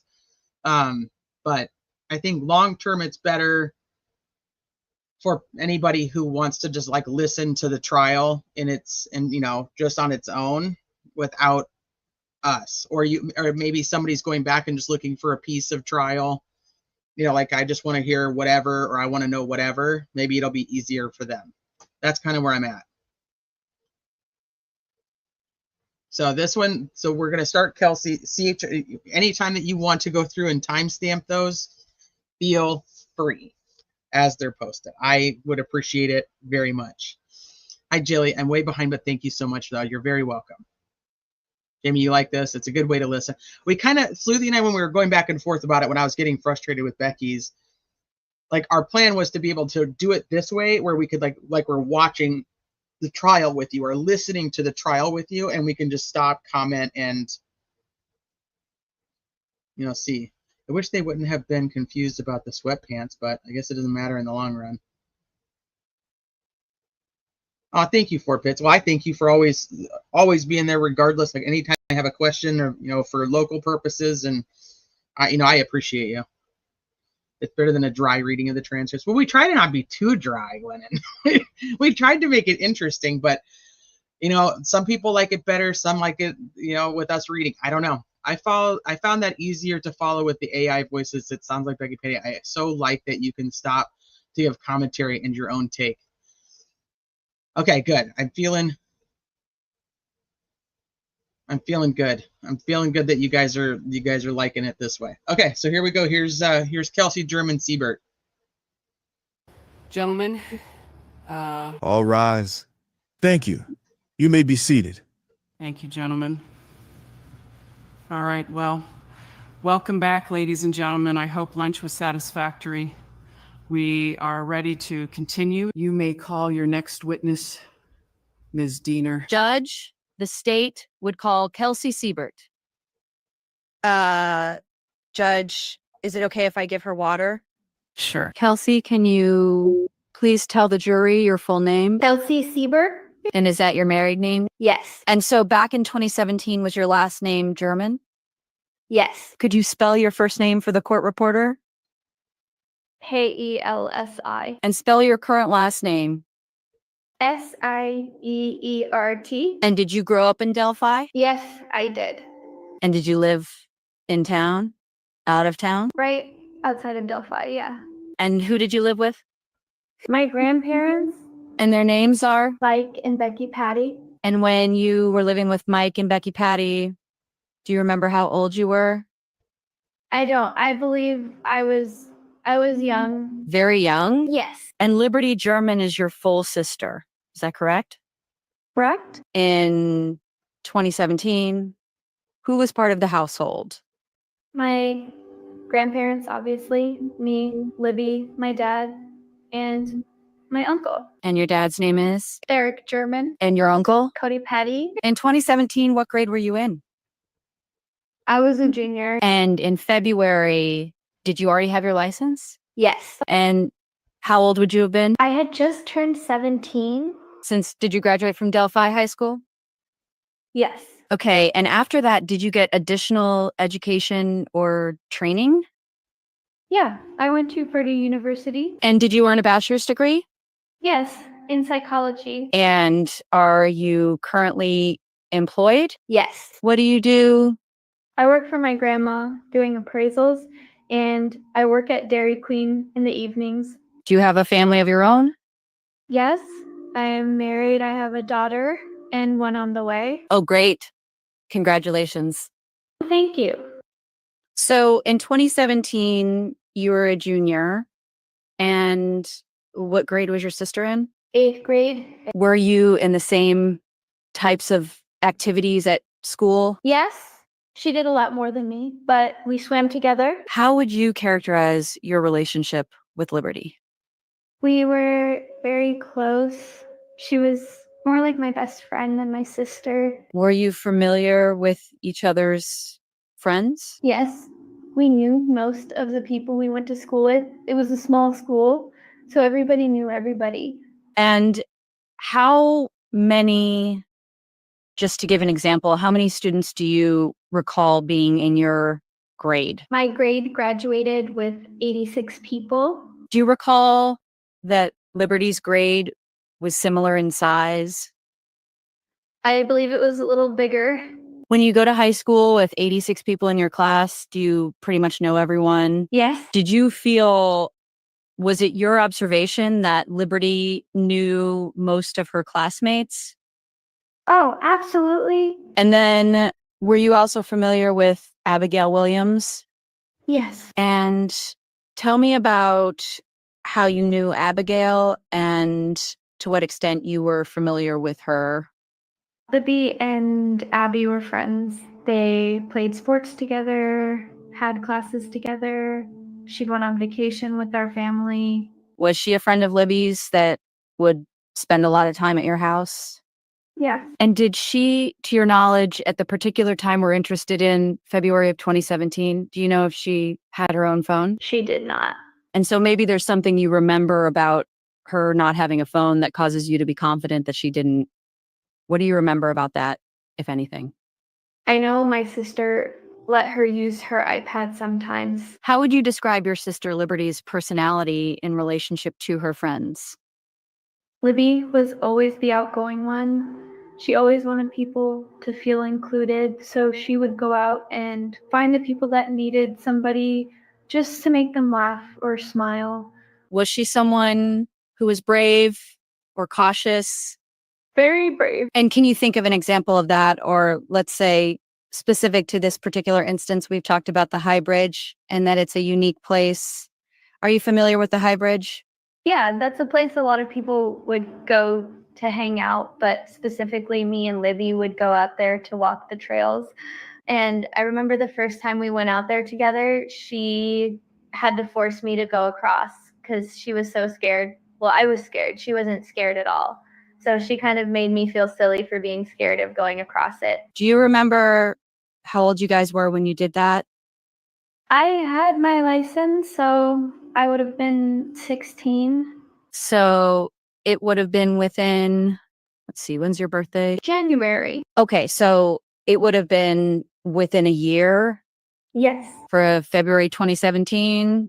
Yes. When you and she went across the bridge, was that a first time for her and also a first time for you? Yes. And what do you remember about it? I remember the bridge being terrifying, the big gaps that were in it, but I wouldn't let her go across it alone. So I went with her. Okay. Was there anything that you remember specifically about the experience of going across it? Is it something that you do slowly or do you get hurry up and get it over with? I crawled across it because the gaps were scary and it's very high up in the air. Had you been to the trail with both Kelsey and Abby before? With Libby and Abby? Or with Libby and Abby before? Not with Abby, no. So let's go to February 13th, 2017. It was a Monday. What do you remember about that day? We woke up, well, I woke up late. We had the day off school, so we had planned, well, I had planned on going to my boyfriend's house that day when she asked me if we could go to the high bridge. So she asked you to go earlier in the day? Yes, around the time I woke up. I was getting ready to leave. And was she wanting you to take her there? Was she wanting you to go with them? She wanted me to go with them. Okay. And so what, if anything, do you know about what she and Abby were doing that morning after you woke up? I knew that they were awake, but I wasn't sure what they were doing. So do you remember where you were when she asked you the first time? I was in the bathroom. Okay. And did she ask again later that day? I know that in conversation it came up that I could take them and drop them off if they had a ride home. And was that something that you could do for them? Yes. Was it unusual that you would be taking Libby and Abby to the trails on this particular occasion without you going along or an adult?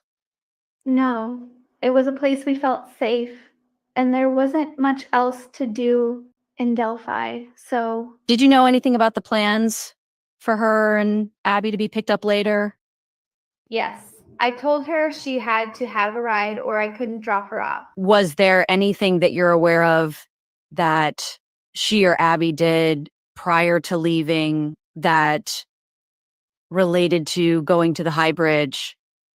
I know that they told my grandma that my sister told my grandma that they were going, and she told them they had to have a sweatshirt. Okay.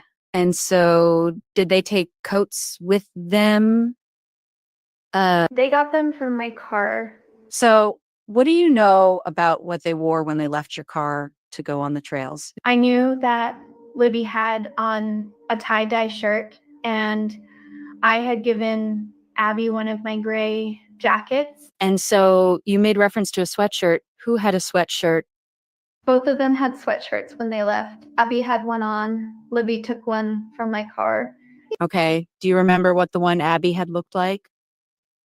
It was a gray zip-up jacket with white strings. And do you know what Libby had? I didn't at the time. Okay. And so how do you know she got something? I remember her grabbing something out of the back of my car. Okay.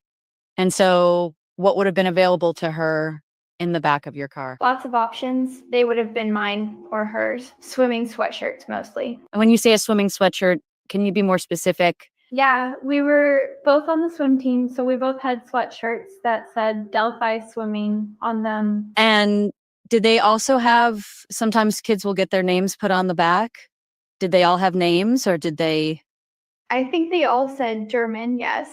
So what were you driving at the time? A white Bonneville. Had that vehicle been your grandmother's car prior to being yours?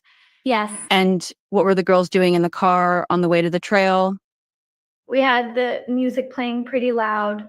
Windows were open, and they were just talking and taking selfies on Libby's phone. Did you become aware that your sister had posted one or more pictures that were taken inside your car on the way to the trail? I didn't know that she posted them, but I've seen them, yes. You've seen them?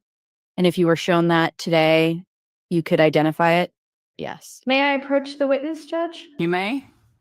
Kelsey, I'm going to show you what's marked as State's Exhibit 1. I want you to take a look at it and I'll ask you some questions. You recognize that photo? I do. And does it accurately depict Abby and Libby inside your car? Yes. Are there features in the picture that make you sure that it is within your car? Yeah. The window and the door. Okay. And is the clothing that you see on them similar to what you saw that day? Yes. Okay. And so would you agree that that is the selfie you were referring to that would have been taken by your sister on her phone that day? Yes. State would move to admit Exhibit 1 and have it published to the jury. No objection. All right, without objection, one is admitted and you may publish. Judge, is it fine to pass, or would you rather? However you wish to do it, you may pass it. That's fine. Thank you, Judge. You're welcome. Can you not display that until it's been admitted, please? Could you not display it until it's been admitted? Okay, thank you. So just Just lean it up against. out here? Yeah, that's fine. I mean, until it's been admitted, it shouldn't be displayed to the jury. And I think you've had the opportunity to view. Oh, you're still looking at it. Okay. Just go ahead and pass that forward and the state can retrieve that from you. So can you describe for the jury the route you would take to drop your sister and Abby off at the trail? So I would go down my driveway, turn right, and then go down past the cornfield and turn right again to get to the highway that would take you to another country road that would take you down there. And so when you get to the trailhead, are you familiar with the Hoosier Harvest Store? Yeah. Would you come to the trailhead before the harvest store when you drop them off? Yes. And then after you drop them off, would you continue on in the same direction or go back the other way? Same direction towards Delphi. Okay.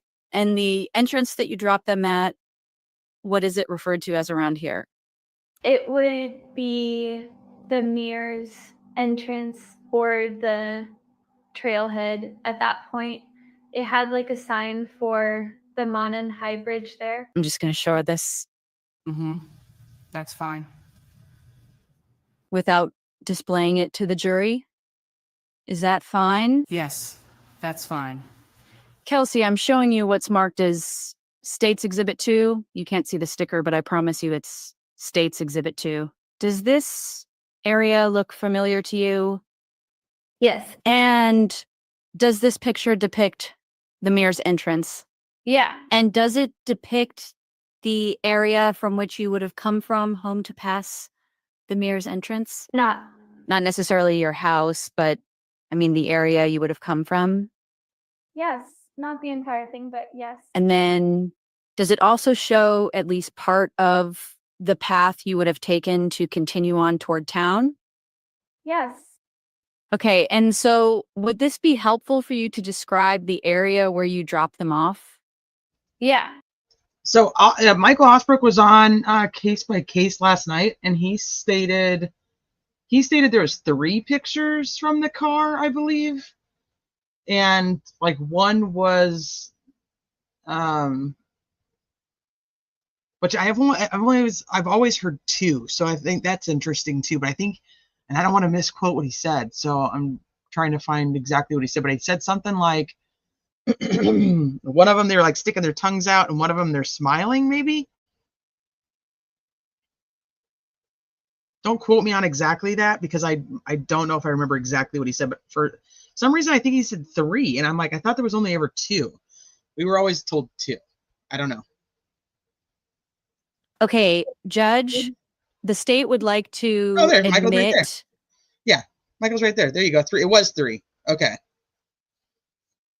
I didn't want to misquote you on what you had said, so. And publish Exhibit 2, States Exhibit 2, for the purposes of having the witness use it as a demonstrative exhibit, and also for it to be available to the jury. No objection. All right, without objection, 2 is admitted and you may publish. Okay, Kelsey, I'm going to have you step down. Just be mindful that, Just keep your voice up. yeah, you need to use your outside voice like I'm trying to do so that they can hear you, and have you describe some things on this map. Okay. Can you all see that? So we want to stay out from in front of it, except when we're identifying something so they can see it. Okay, so you talked about coming from the area of your home and taking them to the trailhead. So what direction would you be coming from on this map? I would have been coming from this side. Okay, and is the road that you traveled on clearly depicted in this map? Yes.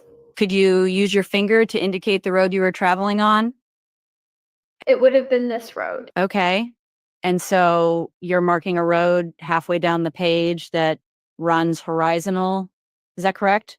Yes. This road right here. Okay. Do you know the name of that road? No.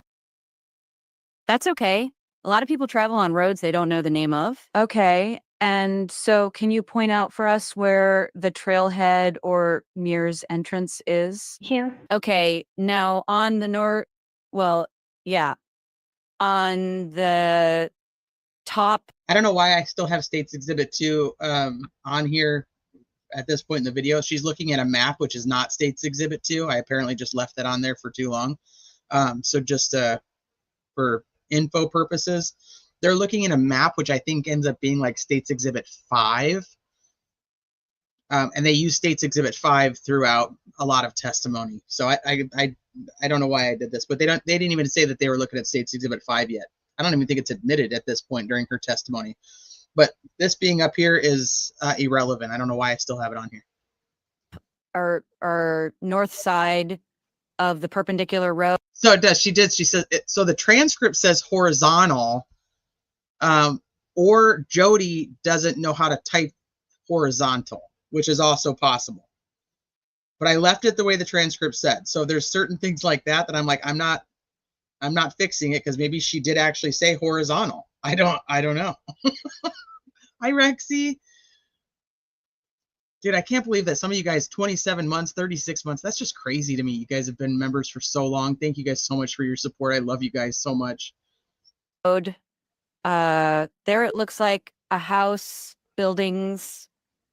Do you know what this is up here? I think he has a farm.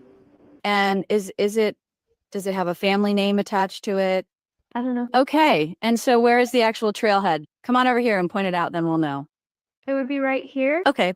And which way does it run? Down. Okay, so it comes from the road you traveled on and it comes down on the page and that's the entrance to the trail. Is that correct? Yes. Okay. And is this the entrance that you said was also referred to as the Mears entrance? Yes. Okay. And when you leave, which way do you go? I would have continued on the road that way. And you're indicating this direction? Yes. Okay. Does that path take you to town? Yes. This road. Okay. So show us how you would get there. Come on my side and do it so the jury can see it. I go to this way from here. I go left this way, up this way, and here and around. Okay. And what is this large highway in the center that you're going down? The Hoosier Heartland. Okay, great. So this area to the left of the page that shows housing additions, is that Delphi? Yes. Is your home far enough away that it wouldn't be walking distance? Yes. Okay, and you can have a seat back up there. When you drop them off at the trailhead, is there a parking area there? A small entrance is there and people park there. Can you describe it? It kind of looks like a driveway. You could drive up on it and it's gravel, or it was gravel. Does it have any sort of closure to keep people from driving all the way down this path to the trail? It does now. And how many cars could park there? Maybe 2. Did you park there? Not very long, but I have before, yes. Okay. On this particular day when you're dropping them off, what do you remember doing? I kind of just pulled in and then continued driving. And where did you go from there? I went to my boyfriend's house. Was your boyfriend's house at the time in town? Yes. And were you there the remainder of the day prior to learning that Libby and Abby were missing? We had went and got lunch, but then we went right back to his house. And that would have been in town also?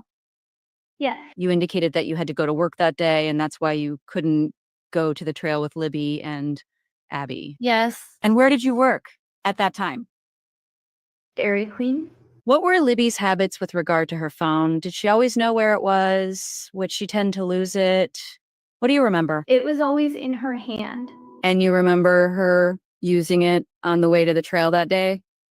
Yes. Do you know if her phone was charged? I don't know. While you're in town doing your own thing, do you at some point get alerted that Libby and Abby are missing? Yes, my boyfriend had left for work already, and I was waiting at his house, so it would have been after 4 o'clock. My grandma called me. And do you remember what time you went to town? When I went to Delphi Yes. around 1:45. Would that have been around the time you left home? Yeah, around there. How long would you say it takes to get from your house to Main Street where you turn off? Maybe 10 minutes. And that's from home? Yeah. And so when you learned that Libby and Abby are missing, did you try to reach her? Yeah. We were calling her. When you say we, who are you referring to? My whole family. Well, at this point, you're at your boyfriend's house, correct? Correct. And so are you calling her as soon as you find out, or did you wait until your boyfriend came home? No, I called work and told them I was going to be late and then went straight to the bridge. You went straight to the bridge? Yes. So tell me about when you go to the bridge. I just dropped them off and then, No, I mean when you went to look for them. oh, when I went to look for them, Yes. my family was there.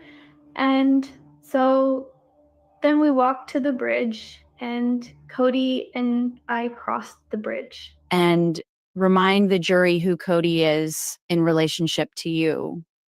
He's our uncle. And he lived in the same household, is that right?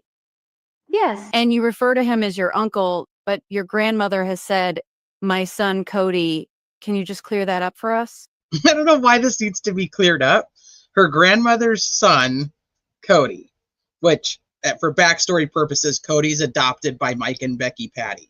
Cody's not biologically theirs, but for purposes of this, he is her uncle. So I'm not really sure why she needs this cleared up, because Becky says my son Cody, and then Kelsey says my uncle Cody, and she's like, you refer to him as your uncle, but your grandma said my son. Can you clear that up for us? What? Yes. Yeah, sure. Go ahead. DPS is DP apostrophe S. That's just short. It's just short. So it's Daniel Pearson, who was one of the people that was at the bridge on the 13th. So DPs. So it's like Daniel Pearson's.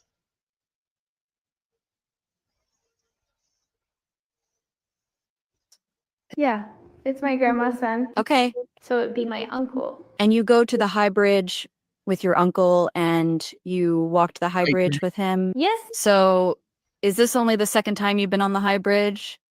No, I think I'd been on it a couple times before. So the first time of Libby? Yes. And then you had done it. At least one other time. Do you know where other family members were searching while you and Cody crossed the high bridge? No, I just know they didn't cross the bridge. And when you go across the bridge, She was petrified to cross the bridge the first time with Libby. She crawls across it. She says she's crossed it a couple times since then, and now she's crossing it again with Uncle Cody. where do you go from there? We went down the left side onto Weber's driveway. And then where? We would have went not towards their house, but in the opposite direction. Okay. And would it be helpful to look at that on a map to explain Yes. the way that you went? Judge, they indicated they would stipulate that exhibit Oh, okay. can be admitted. All right.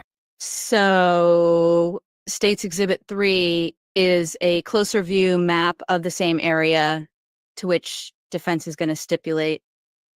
Yes. Yes. I'll show then by agreement states 3 is admitted. Okay, Judge, is this amenable to the court? Yes. Okay, Kelsey, with regard to Exhibit 3 for the state, would you agree that this shows the same area that's in the other one, but a closer view? Yes. Okay, and do you recognize this area of the High Bridge Trail? Yes. Okay. And would you mind coming down and showing us where you crossed the High Bridge and what direction you and Cody went? Yeah. And you can do it from my side. So the bridge is here. So we crossed all the way down and then later went down this way and onto the driveway and then in this direction. Coming back to the other, let's make a reference here. So you cross the high bridge. Yes. The high bridge leads around here. Correct. Okay. And point to where it ends. Right here. Okay. And so we're going to say this is north, south, east, west. So you went north off the bridge. Yeah. And then there's a drive and it's a lighter brown on the picture. Yeah. And you went on that drive to the left side or to the west. Correct. Okay. And does that drive pass under the bridge?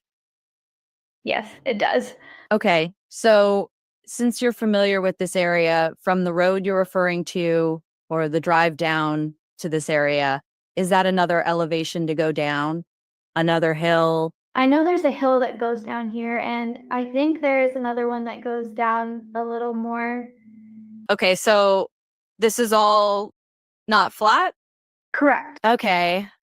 And how far back to the west did you and Cody go?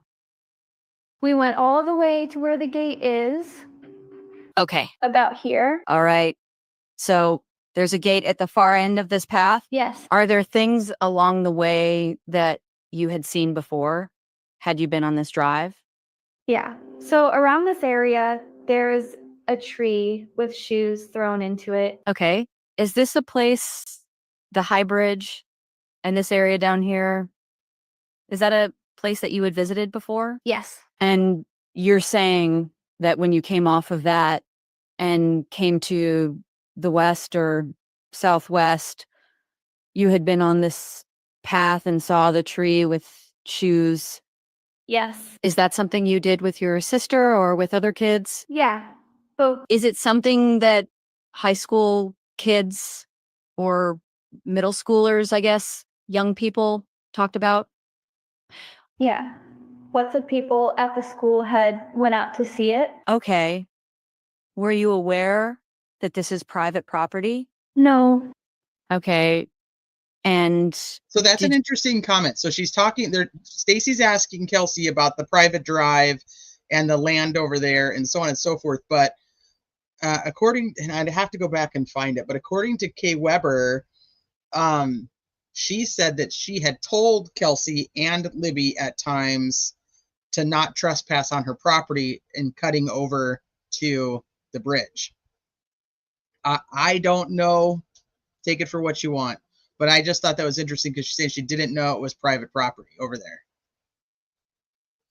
when you went to look for your sister and Abby, did you look the other direction? No. Why would you look this direction, the southwest, and not toward the water? The house that Abby lived in is in this direction, so we thought maybe they took the driveway back to Abby's house. Okay, so you could follow this drive and eventually get to where Abby lived. Yes. Okay, so that was your thinking. Maybe they went to her house. Correct. Okay, after you go down here, do you return another direction or how do you get back? We went back the way we came and back across the bridge. Do you remember that it was starting to get dark?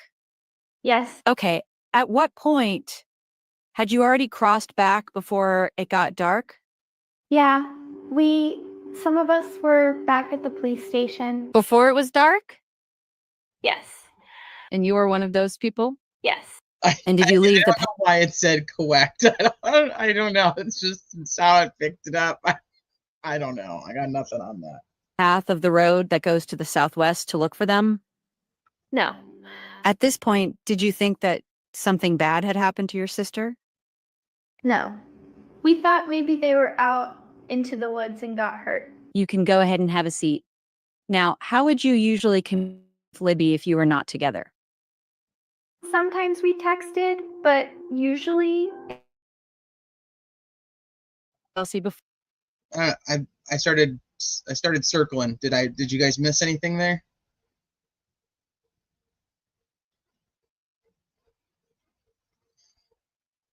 Harry Potter's beer. That's a throwback to the Chris Watts case. before you testified today, did you get an opportunity to review a video of the Monon High Trail, High Bridge trail and the actual high bridge? Yes. It And did- does it accurately? Okay, let me back up just this. I'll back up just a little bit. I don't know exactly Something where. bad had happened to your sister? No. We You can go ahead and That's have a not bad. seat. Now, how would you usually communicate with Libby if you were not together?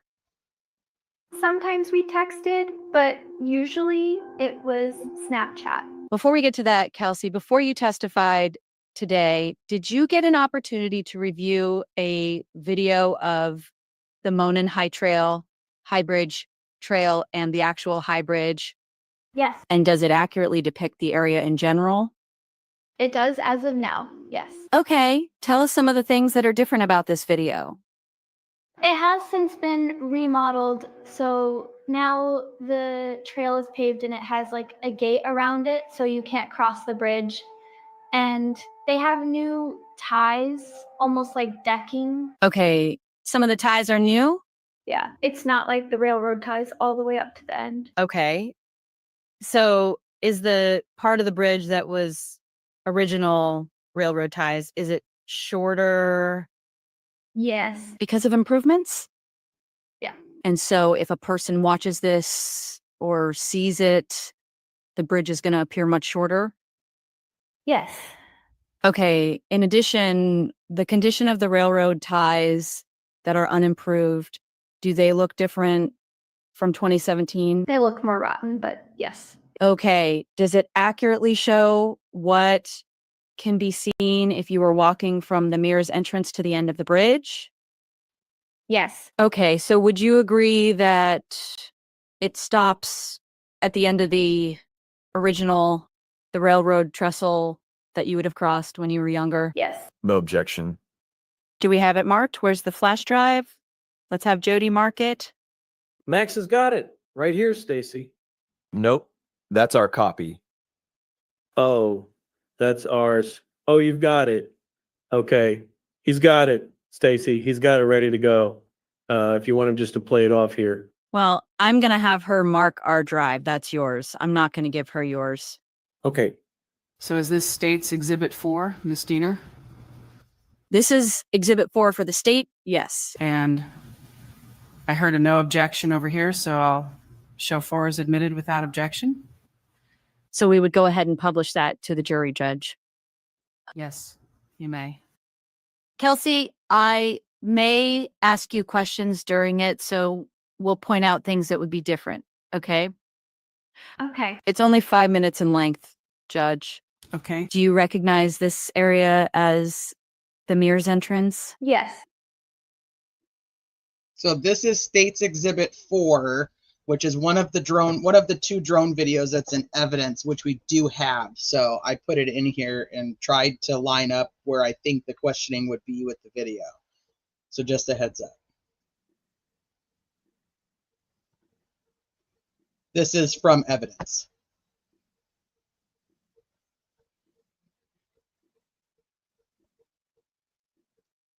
Now, as you come up to this T, if you turn right, where does it go?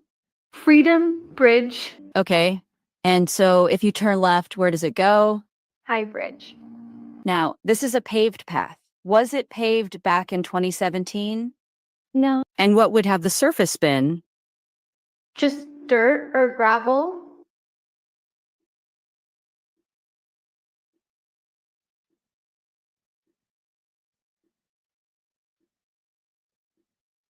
Thank you guys. This was an interesting undertake, this one and Exhibit 6, because the questions are throughout the video but not consistent. So you have to like try to figure out, not being in the courtroom, where the question would have been asked. Obviously, I could be wrong. I just did the best I could.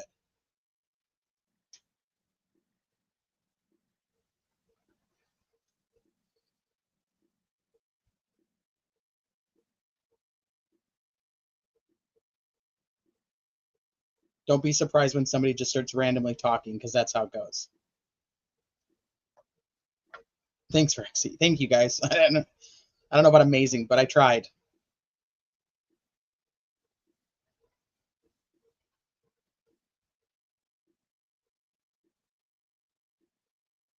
I couldn't make you guys a fancy AI video. Yeah, Michael, these are all AI. It's all AI.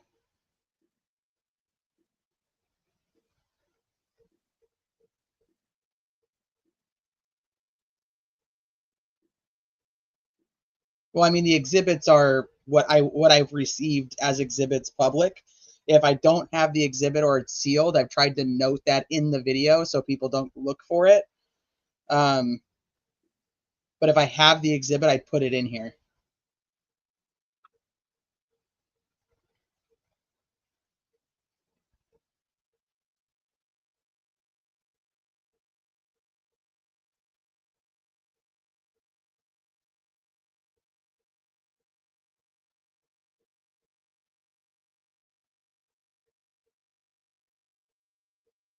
Scary. I mean, the tone and tenor, as Bob would say, isn't always great. When's the Hulu special supposed to come out? Low light, August or September? I don't remember now.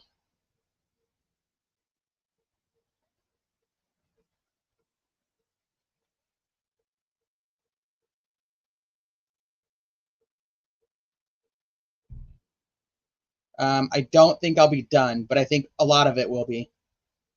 A lot. I mean, we've got quite a bit done now. It's not super fast. But it definitely won't be complete. I'm going to stop this here for you to give some explanation about what's different here, Kelsey. Okay. And would you agree that this area has been improved since 2017? Yes, a lot. Okay, you want to come down and talk about what you remember? You can do it from that side. Kat, that's So the did next these one. side rails exist back then? No. You said rails were replaced with something new. What part are you talking about? So this part is no longer railroad ties. Okay. And so you're saying in here, Yeah, it'd be this whole section. okay, and was this little stand here on the left, did it exist back then? No, it wouldn't have been able to. You talked about, My hope is that I'll be able to do the Hulu special in Discord. Now that we've got the Discord open, that's kind of the plan, is to try to do some of that stuff in Discord if we can. Since, or we could do it on YouTube, but it would be immediate. You'd have to watch it live because I would immediately delete it. We did the Dateline, and I had to end up editing it out of the live because it was all copyrighted, obviously. So it would either be like we would just do a live and just watch it and then delete it, or we would watch it in Discord or something like that. It would not be something that would stay up to watch later. It'd have to be up and like a one and done kind of thing. Can you, V? How do you, I mean, what does it copyright? Like, what does it just take it off your Discord? You know, I'm not a huge Discord person, so what does it do to your Discord? All right, let me keep playing it. a barrier back then. Where would the barrier approximately have been? Somewhere around here? And you're pointing to an area where the gravel kind of goes off to the side of the trail. Yeah. And there's two different colors of improvement here. One is a lighter color and the other one is darker. Would you say it was in this vicinity? Yeah. Okay. And States that's because one is cement here and this is not. So yeah, two different so colors. if you were crossing the high bridge, then what would you have to do to get to it? There would have been a space between the bridge and the ground that you had to step over. And then did you also have to climb over or go around the barrier? You have to go around it. It was just kind of like a gate that just went to like here. Okay. So there was space around it Yes. to go around. Yes. Okay. So this all would have been unimproved railroad trestle Correct. with no side rails. And now we're at the portion of unimproved portion. Is this what it all would have looked like? Yeah. This video shows a platform off the right, a platform off to the left. Were there more platforms at the beginning, prior to the beginning of it in this video, based on where the improvement was made? Yes. Okay.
Okay, is that the end, as you remember it, the end of the railroad trestle bridge?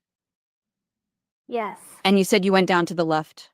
So are we looking to the direction that you went down? Yes. And do you see the gravel drive that you referred to that you went underneath the bridge? Was that in the video? Okay, so you went down to the left and then back on the gravel drive. Yeah.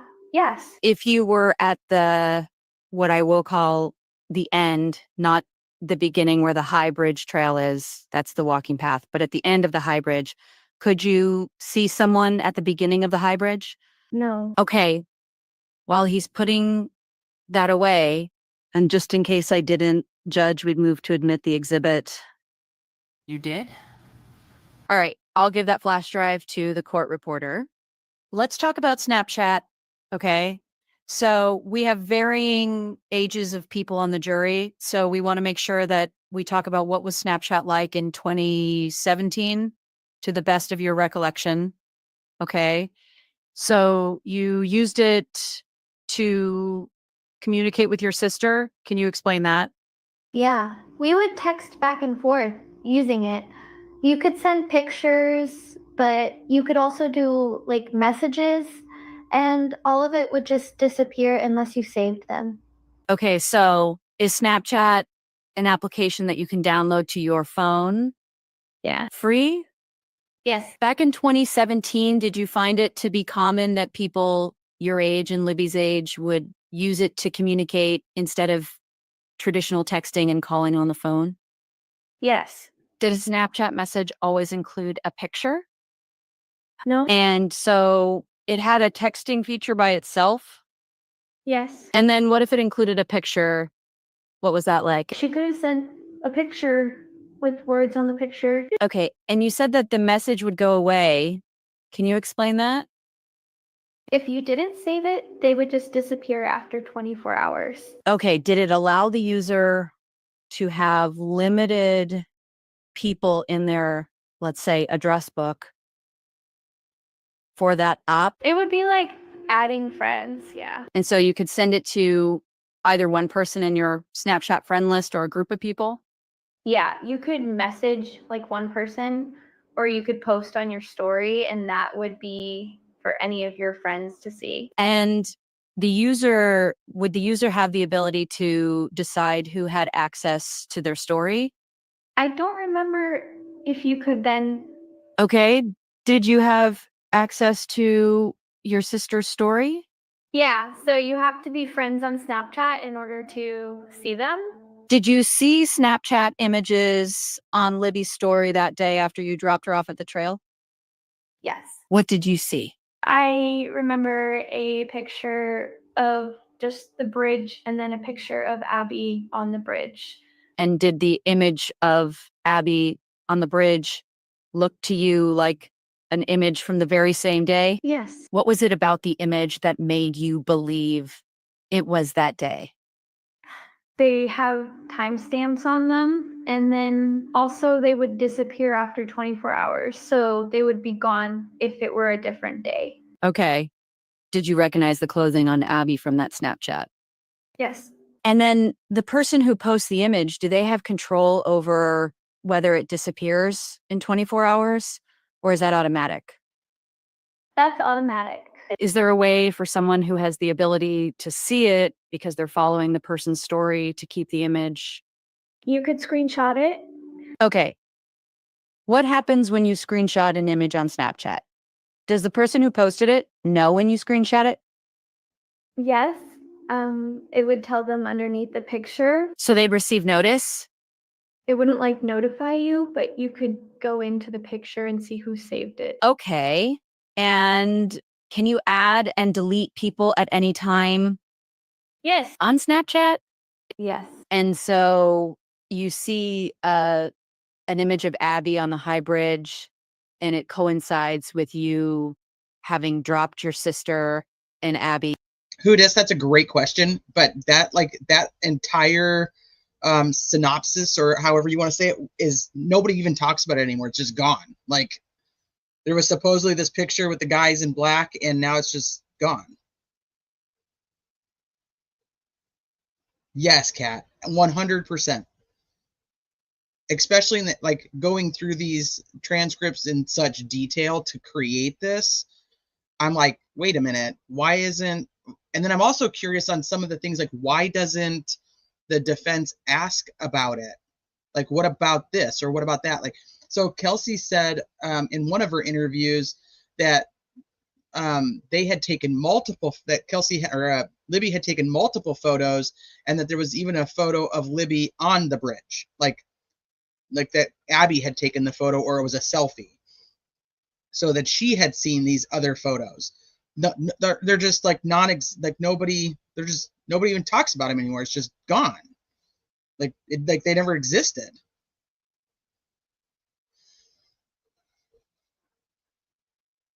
Or maybe the defense didn't like somebody from the defense team, one of the investigators or somebody should have sat down and watched every interview and taken notes of every interview that the family members had done.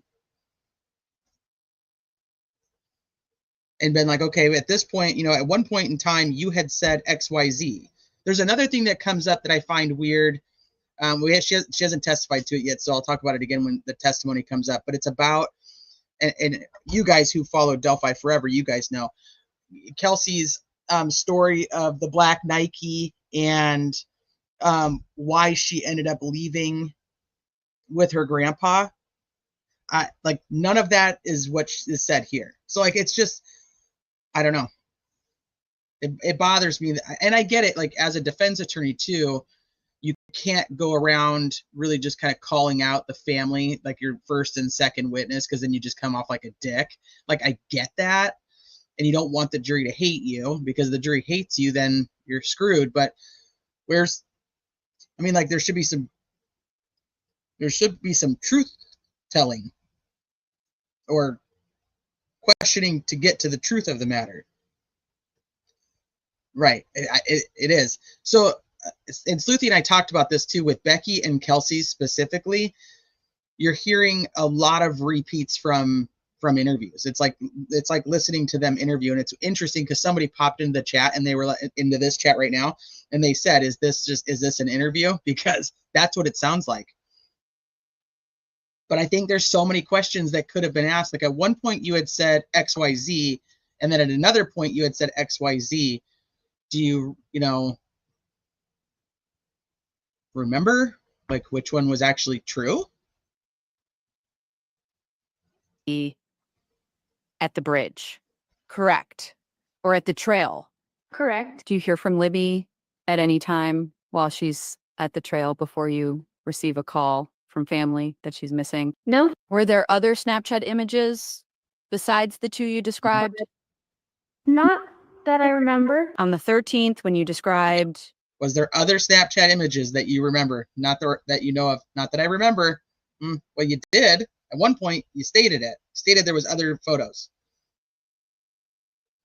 the 13th of February, 2017, when you went out and crossed the bridge with Cody to search, after you came back, you said you were at the police station before dark.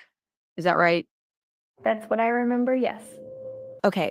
And so did you ever then go back to the trail to search more after dark? Not that night, no. Did you continue to make an effort to reach Libby by phone or Snapchat or other means? Yes, I was texting and calling her. And then the next day on the 14th, well, let me back up. Did you go home then after you were at the police station?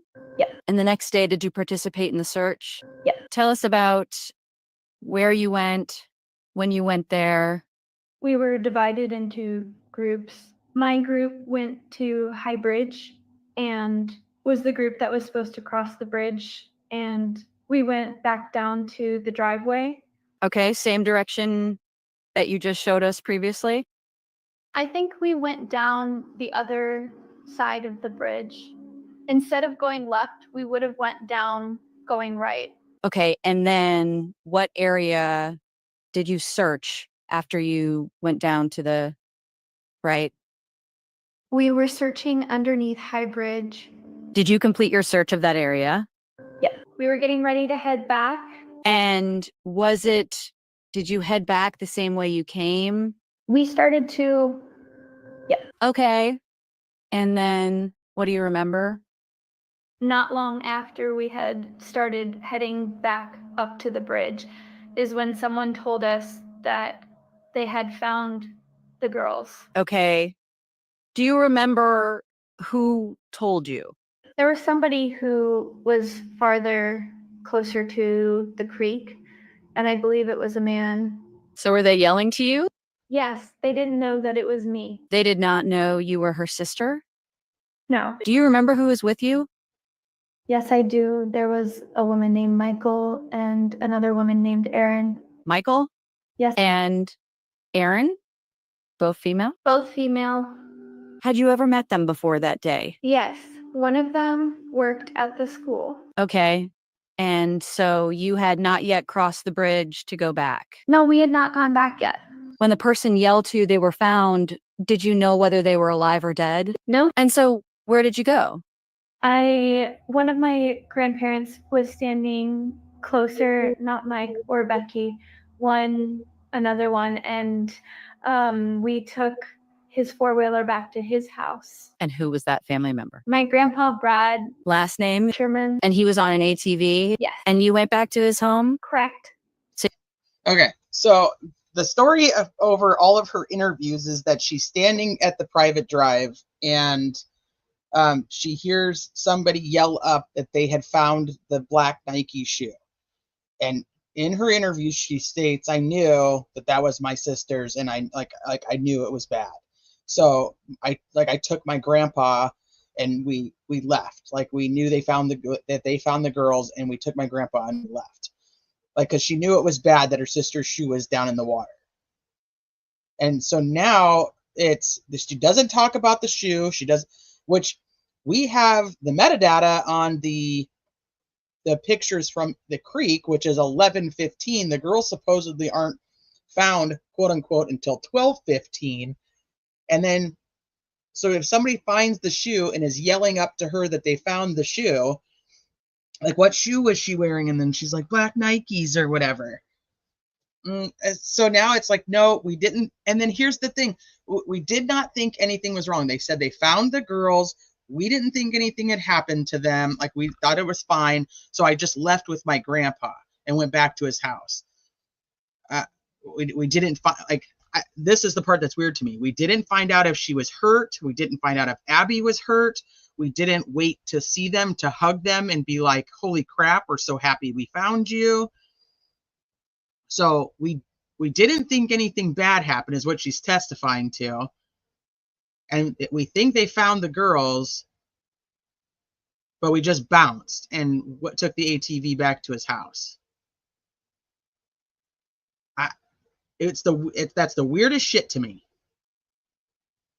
Why wouldn't anybody want, you've been worried about them for almost 24 hours. You wouldn't even want to, one, find out if they were hurt or what had happened. So Brad German that day on the 14th was trying to cross the creek with his dog, if you remember, because he wanted his dog to search for Libby. And that's when they told him not to cross the creek. Did he almost have a heart attack? I mean, at this point, she's saying they found the girls and everything's great. So I don't know. That's like, it's just a weird, why leave?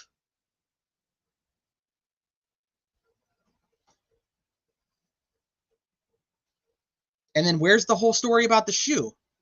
Somebody yelled up that they found her shoe and I knew it was my sister's shoe.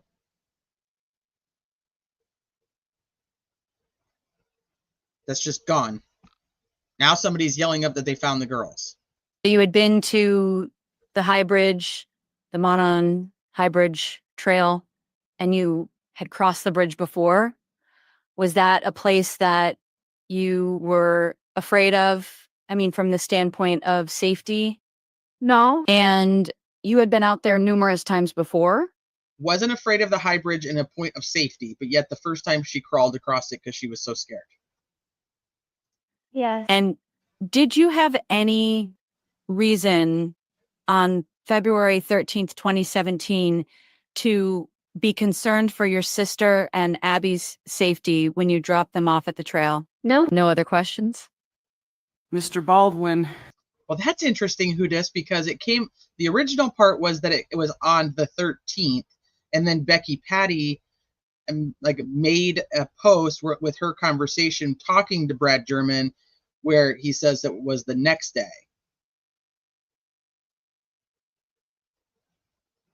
He had a previous heart attack.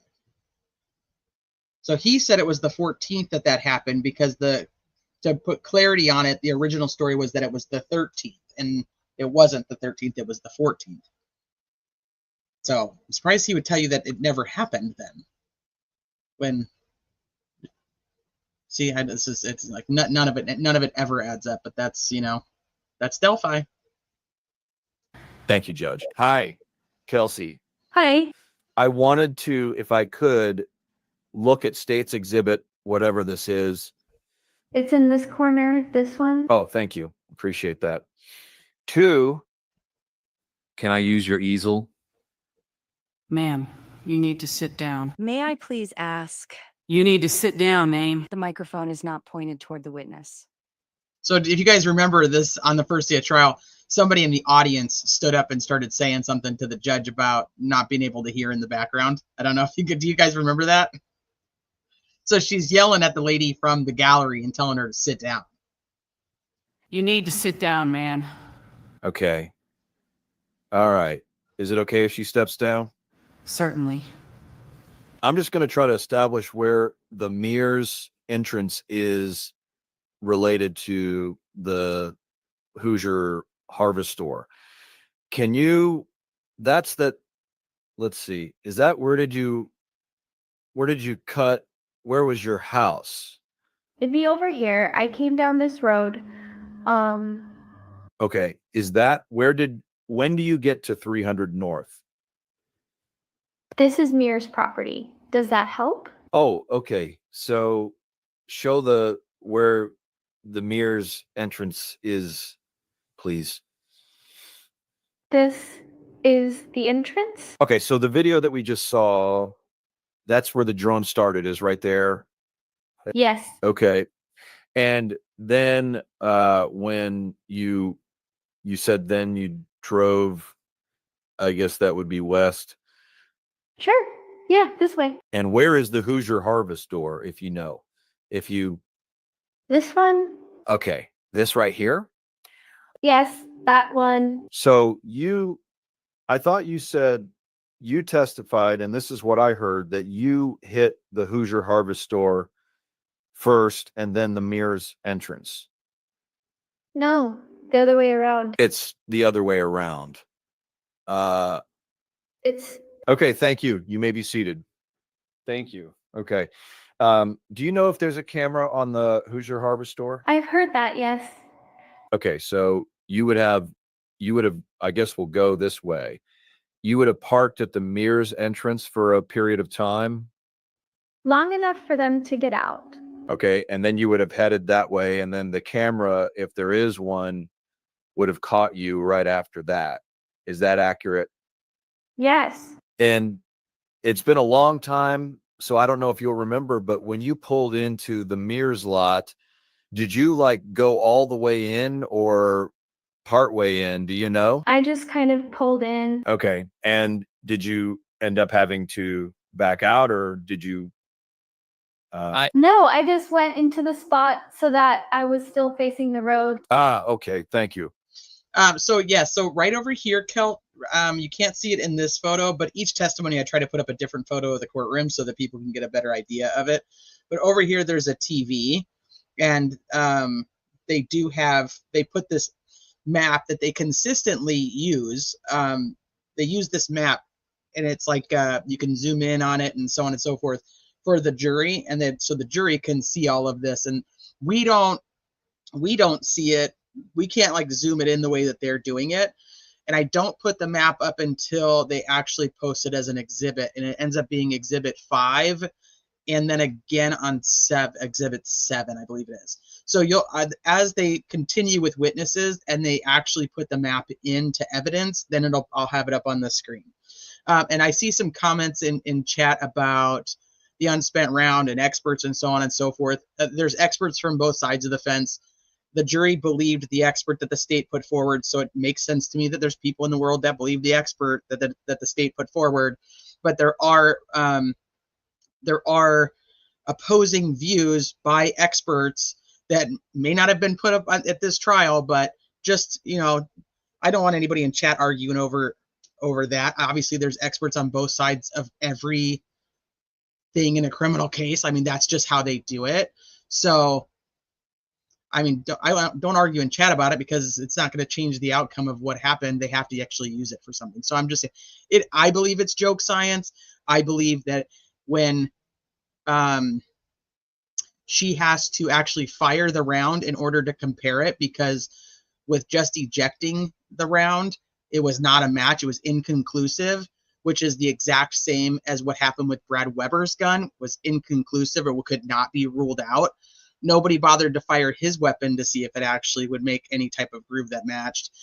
It should not have gotten there, but in this particular circumstance, for whatever reason, the jury they bought into that, and the defense either didn't do a good enough job convincing the jury of the opposing side or their expert.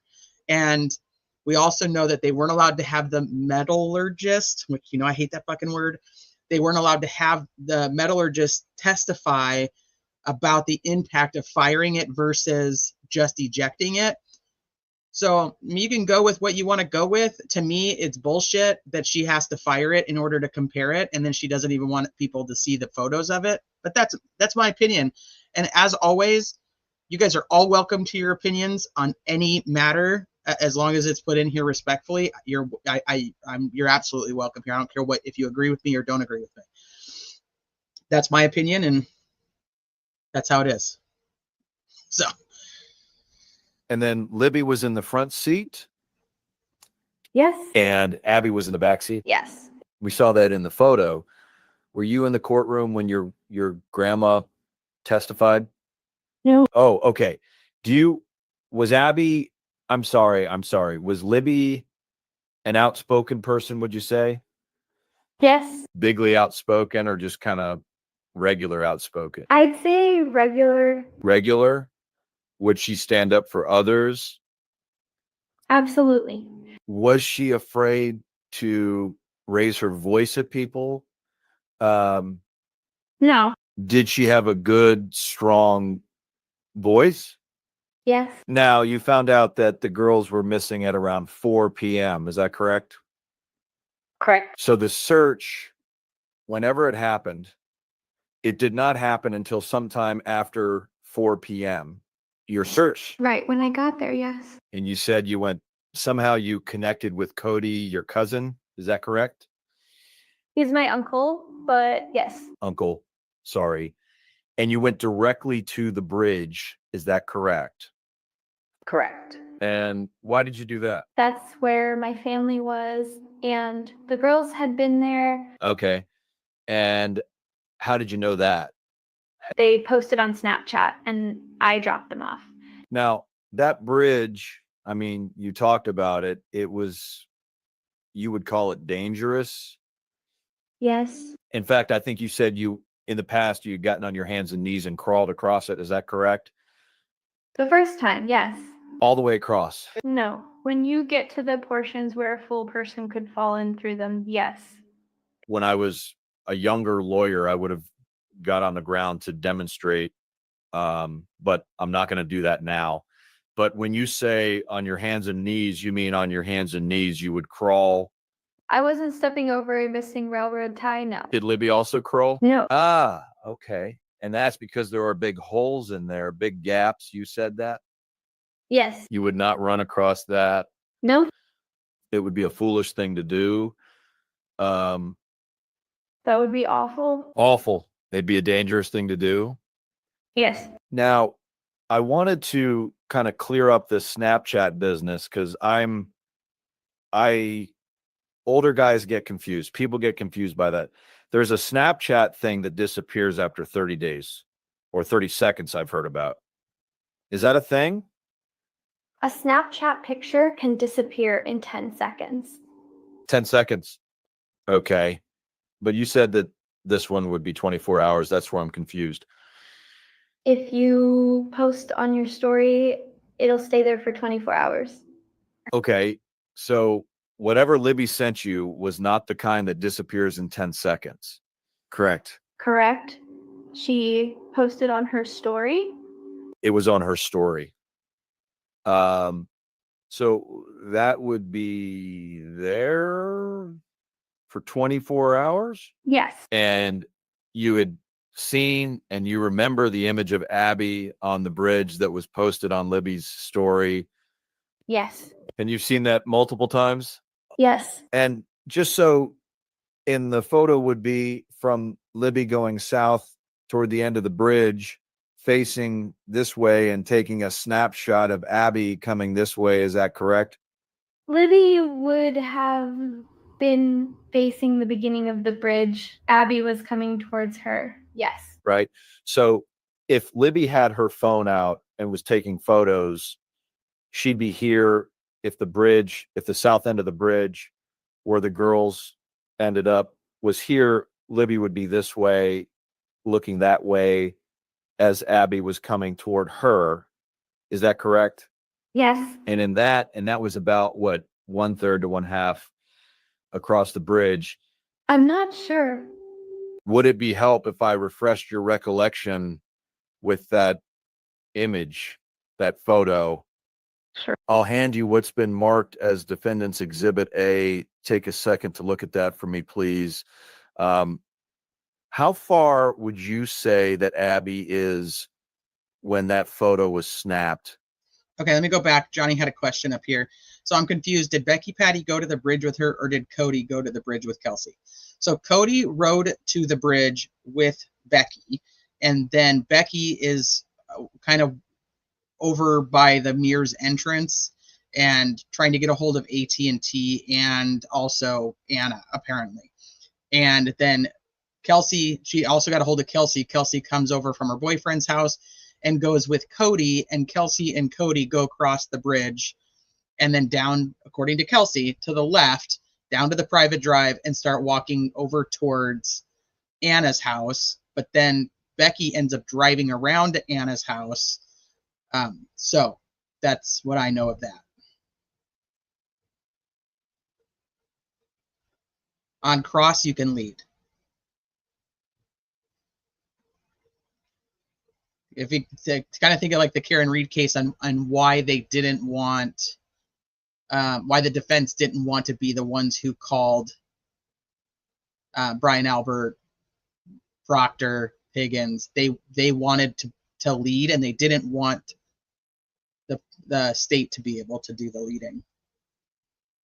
Okay. Related to the bridge. Not very far, because you can still see the water in the beginning of the bridge. So do you know are you good with fractions, like 1/3, 1/2? I'd say maybe a fourth. A fourth? 25% of the way through there? Judge, I would object to having the witness speculate. Sustained. Okay. Does that fairly and accurately, that Exhibit 1, or is it A? A, does Defendant's Exhibit A fairly and accurately depict the image that you saw on Libby's, what's it called again? Snapchat The Snapchat story. story, on her story on February 13th, 2017, Yes. moved to admit Exhibit A. No objection. All right. Without objection, A is admitted. Judge, I have 12 copies, hopefully 14. May I? You should have 16. 16. Okay, so this is the interesting one. If you guys remember, like, listen, I know it's been a while now, but going back to like day one, so the state has obviously already put up exhibits and they passed them around. They passed them around to the jury, and then they took back the exhibit. Well, there you can actually give the exhibit to the jurors, and so they can keep it in their little file folder for deliberations. So the defense actually comes in with all these printed copies to pass out, and each person can have their own and look at it when they want to, right? And then you'll notice in the next couple of exhibits the state puts in, they're like, can we go back? We want to go back and like make photocopies and give it to the jury too, because they didn't do that to begin with. So I thought it's just kind of a funny story. You can pass it. May I? Thank you. Yes, you may. Could you retrieve the exhibit that's in front of, thank you. Oh no, you can keep those photographs. I need the exhibit Oh, I'm sorry. for the record.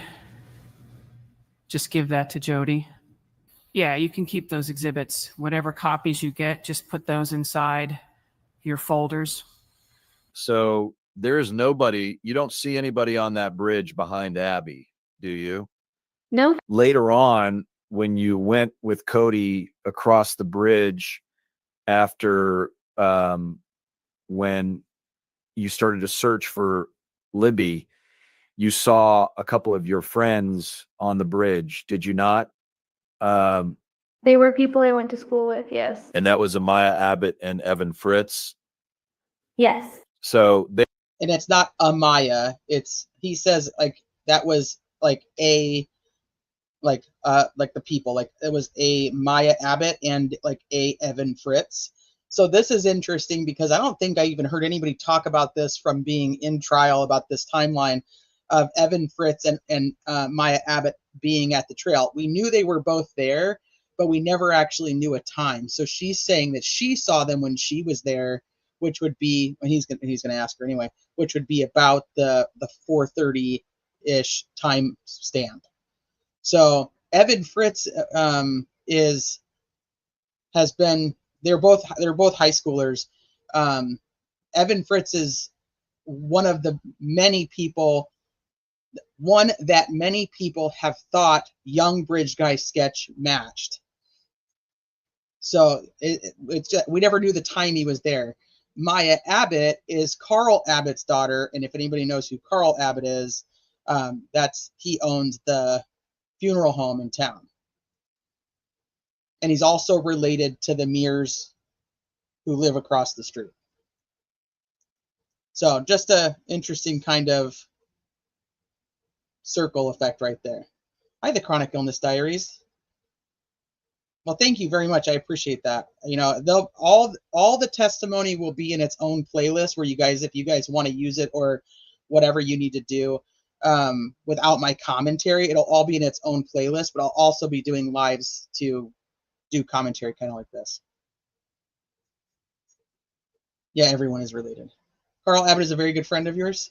I think a lot of people think Carl Abbott is like old. I mean, he's not young anymore, but he's not. I think most people think like Carl Abbott is like Dr. Roland Kaur, like he's like an old dude. He's not that old. And Holder's older boy ended up doing some work for Carl Abbott. Yes.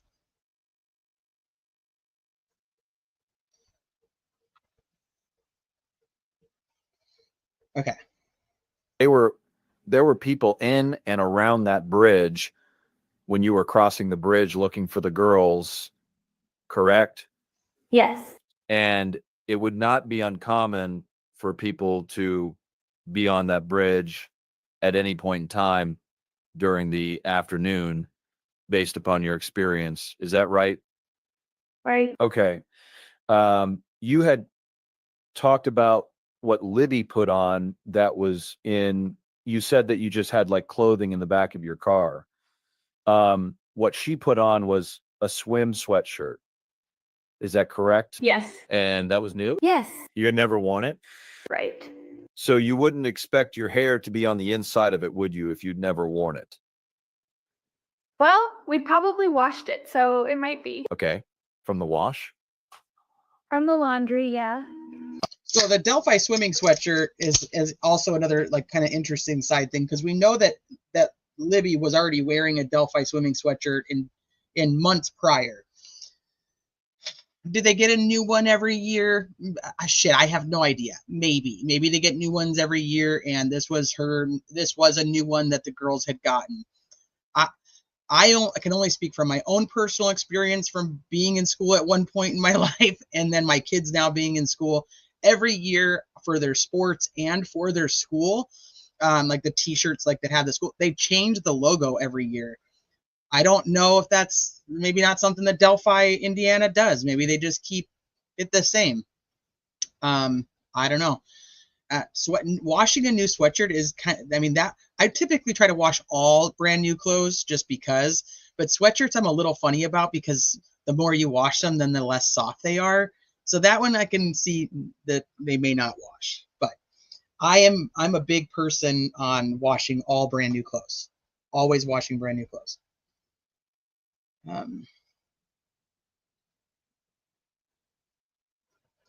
It was Libby's first year swimming for the team, wasn't it? So she probably got one, and Kelsey had one from the previous year. They were both on the swim team. I do believe it was Kelsey's first year. Don't quote me on that, but I actually, that was my thought, and you're agreeing with me, so I think we're right. But I like I said, I don't know. Maybe they don't change the way the design of them, because that is literally the same sweatshirt she's wearing in the car. You know what I mean? Months prior. A couple of days ago, did you provide a DNA sample to police? Or Pitts, I remember reading that. Yes. Was that the first time you've done that? No. Thank you. He asked her about the DNA sample. Did you provide another DNA sample? And she says yes. He says, "This is the first time you've done that?" And she says no. So now witness number 1 and witness number 2 both have stated they've given their DNA multiple times, and they just had to give it again in order to test this hair. No other questions. Ms. Diener? No questions, Judge? All right. Does anybody on the jury have any questions for Ms. Siebert? All right. Thank you, ma'am. You may step down. And would counsel approach just quickly? We can do it up here at the bench. Sidebar conference conducted. Okay. So you can see, so now if you want to know what is in the sidebar, it'll be bracketed by this sidebar conference conducted and sidebar conference concluded. So we'll still hear it. Jody doesn't catch all of it, so sometimes there's inaudibles. I tried to leave some of the inaudibles in just so somebody was talking, but then we don't know what they said, if that makes sense. So if it says inaudible, I wanted you guys to know they were saying something, we just don't know what it was. We can keep going, but I think you've got a witness in the courtroom. Kathy Allen is sitting over there in the courtroom. She's accepted out. Is she? Yeah. This is when Judge Bill's trying to get Kathy Allen, Richard's wife, out of the courtroom. Kathy Allen is accepted out of. Yes. Okay. What else is there? I'd ask that inaudible. Okay. Sure. Are you ready with your next witness? Sidebar conference concluded. Okay, so that was Kelsey German Siebert's testimony on day 1 of trial. So thoughts, questions while I pull up. Our next witness is Derek German, which is Libby's dad.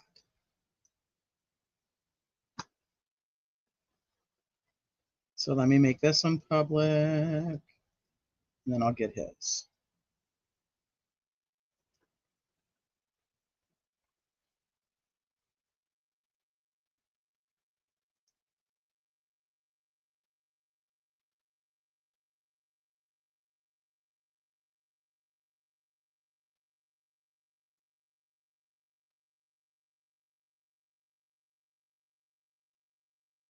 Okay.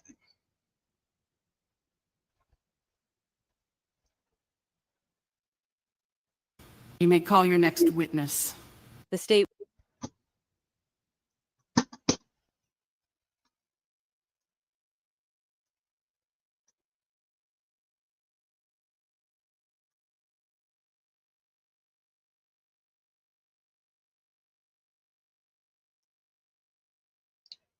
Okay, here we are. Out of breath and huffing and puffing sound, put out a voice of goal. How does the AI know? Andy didn't catch that Abby was already wearing a sweatshirt. Nope. Or it wasn't relevant. Don't know. It wasn't relevant to him.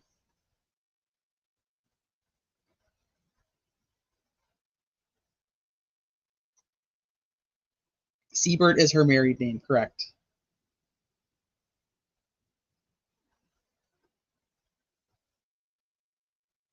Kelt, I don't know if you're still here. You were asking like what the jury could see. This is a better picture of more of the full courtroom. Remember how everybody in that was in the gallery was talking about how bad the seats are? Like these are like old school like wood seats. Oh man, that'd be terrible to sit on for 9 hours. Oh, no way. But here's the TV that was, they could move it around and so the jury could see what was on there.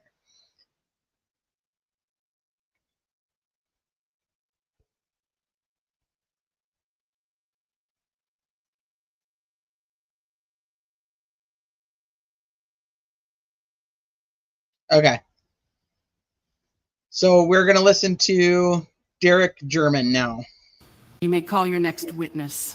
The state would call Derek German. Judge, just a quick question. With the prior witness, the exhibit that I only had one of and we passed, if I make extra copies, can we Absolutely. provide them for the folders? Yes, absolutely. Okay. Would you please state your full name? Derek German. And do you live around Delphi? Yes. Did you grow up in this area? Yes. My whole life. And did you graduate from Delphi High School? Yes. And in 2017, specifically February, where were you living? Just outside of Delphi, towards Rockfield. Were you living with family? Yes. Tell us who you were living with. My mom, my stepdad, and my 2 daughters. And that would be Mike and Becky Patty? Yes. And Kelsey and Libby? Yes. Did you have a job outside the home at that time? Not full-time. I just small jobs. Okay. Would one of those jobs have been helping your mother with her business? Yes. Are you familiar with the business she had at the home office? Yes. Okay. What kind of work would you do for her? I just go take pictures for her. And when you weren't doing that, what kind of interaction did you have with Libby or Kelsey? I just did a lot of running for Libby. She always forgot something. Okay. And where would you be running to or from? The school. Were you familiar with her activities that were school related? Yeah. She was in a lot of activities. Okay. Can you name some of those? Swimming, soccer, band, volleyball, softball. Okay. And so what kind of things would she have you be running for? Swimsuits are just food. You know, she'd want some food before the game because she'd just stay after school. Okay, so how did you and Libby communicate? Would she call you on the phone? Would she text you? Did she Snapchat you? No, I didn't have Snapchat, but she'd text. And so that was the preferred method between the two of you, texting? Yes. Was that the same for you back to her? Would you text or would you call? I would text. I would always try to call because I didn't like to text, but That didn't work so well? No, she'd just say, text me back. All right, and did you know Libby's friends to some extent? Yeah, some of them. Did you know Abby? Yeah. I ran to her house a lot. In your opinion, did they spend a lot of time together back in 2017 and 2016?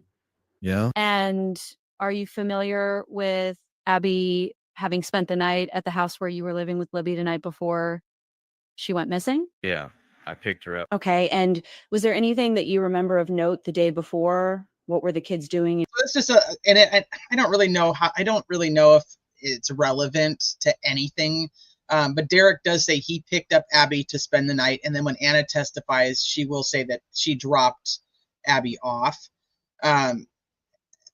So like I said, that could just be bad memory. That could be here, I don't know why they don't know which one happened. It could be because they've done it so many times that they don't really remember what happened that time.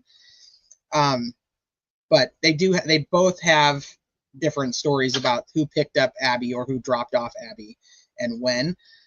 I've never heard Derek talk, so I had no idea what to make Derek sound like. I've never heard him speak. So this is probably one of those that I couldn't match very well because like I said, I've never heard him talk. So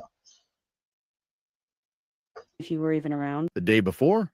I had to pick Libby up from an overnight at another friend's house, and then we went straight to Abby's house to pick her up. Okay. And then they were at the house for the evening. Yeah. And that morning, do you remember anything about the morning of Monday, February 13th? I got up and made them breakfast. What do you remember about that? Banana pancakes. That's what I made them. They left me the mess to clean up. And were you aware of what they were doing after breakfast? They said something about painting a desk, but Okay. You remember something about painting a desk. Where would the desk have been? in the garage? Is that the same garage where your mother had her office, or is there Yes. like another garage? No, it's the same garage. Did they ask you to take them anywhere? No. And at some point, did you leave the house? Yeah. I had to go take some pictures for Mom. Do you have any idea of when you left? 20 minutes after 1. So tell us about what you were going to do to take pictures for your mother. I had to take original photos of comps for an appraisal, and there were 18 houses I had to take pictures of in Frankfurt. And so did you go straight to Frankfurt?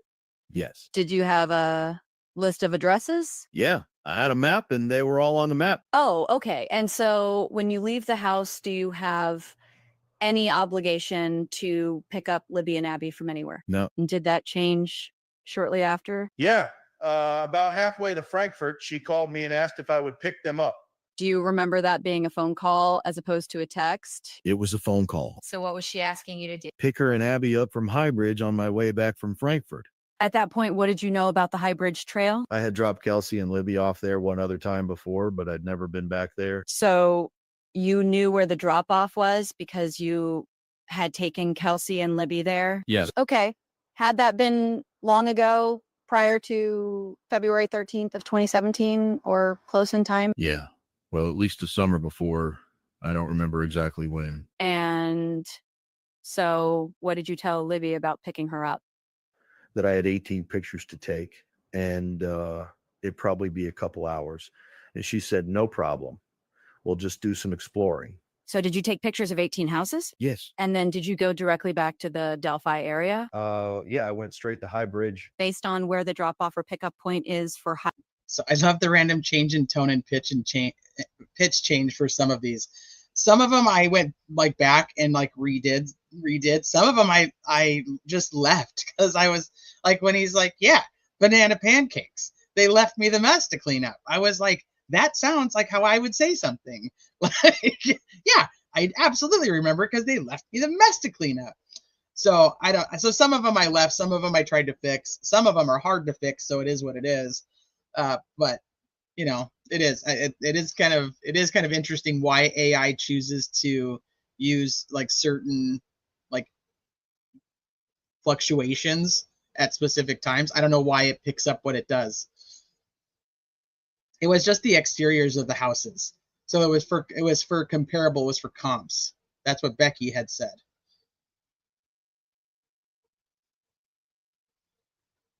Chelsea. That's okay. They're going to be on here. High Bridge, did you have to pass that area when you went to Frankfurt? No. Did you have to pass, let's see, when you came back, would you have been going past, are you familiar with Hoosier Harvest Store? Yeah. Okay, when you came back to the pickup spot, would you have driven past the Hoosier Harvest Store? No. I come from the opposite direction. Okay. Now, you said that you had dropped your daughters off there, but you had never been out there. Right. So there's a path, that's a walking path. Had you ever been on the walking path? No, not before that day. And you had not been on the abandoned railroad No. bridge.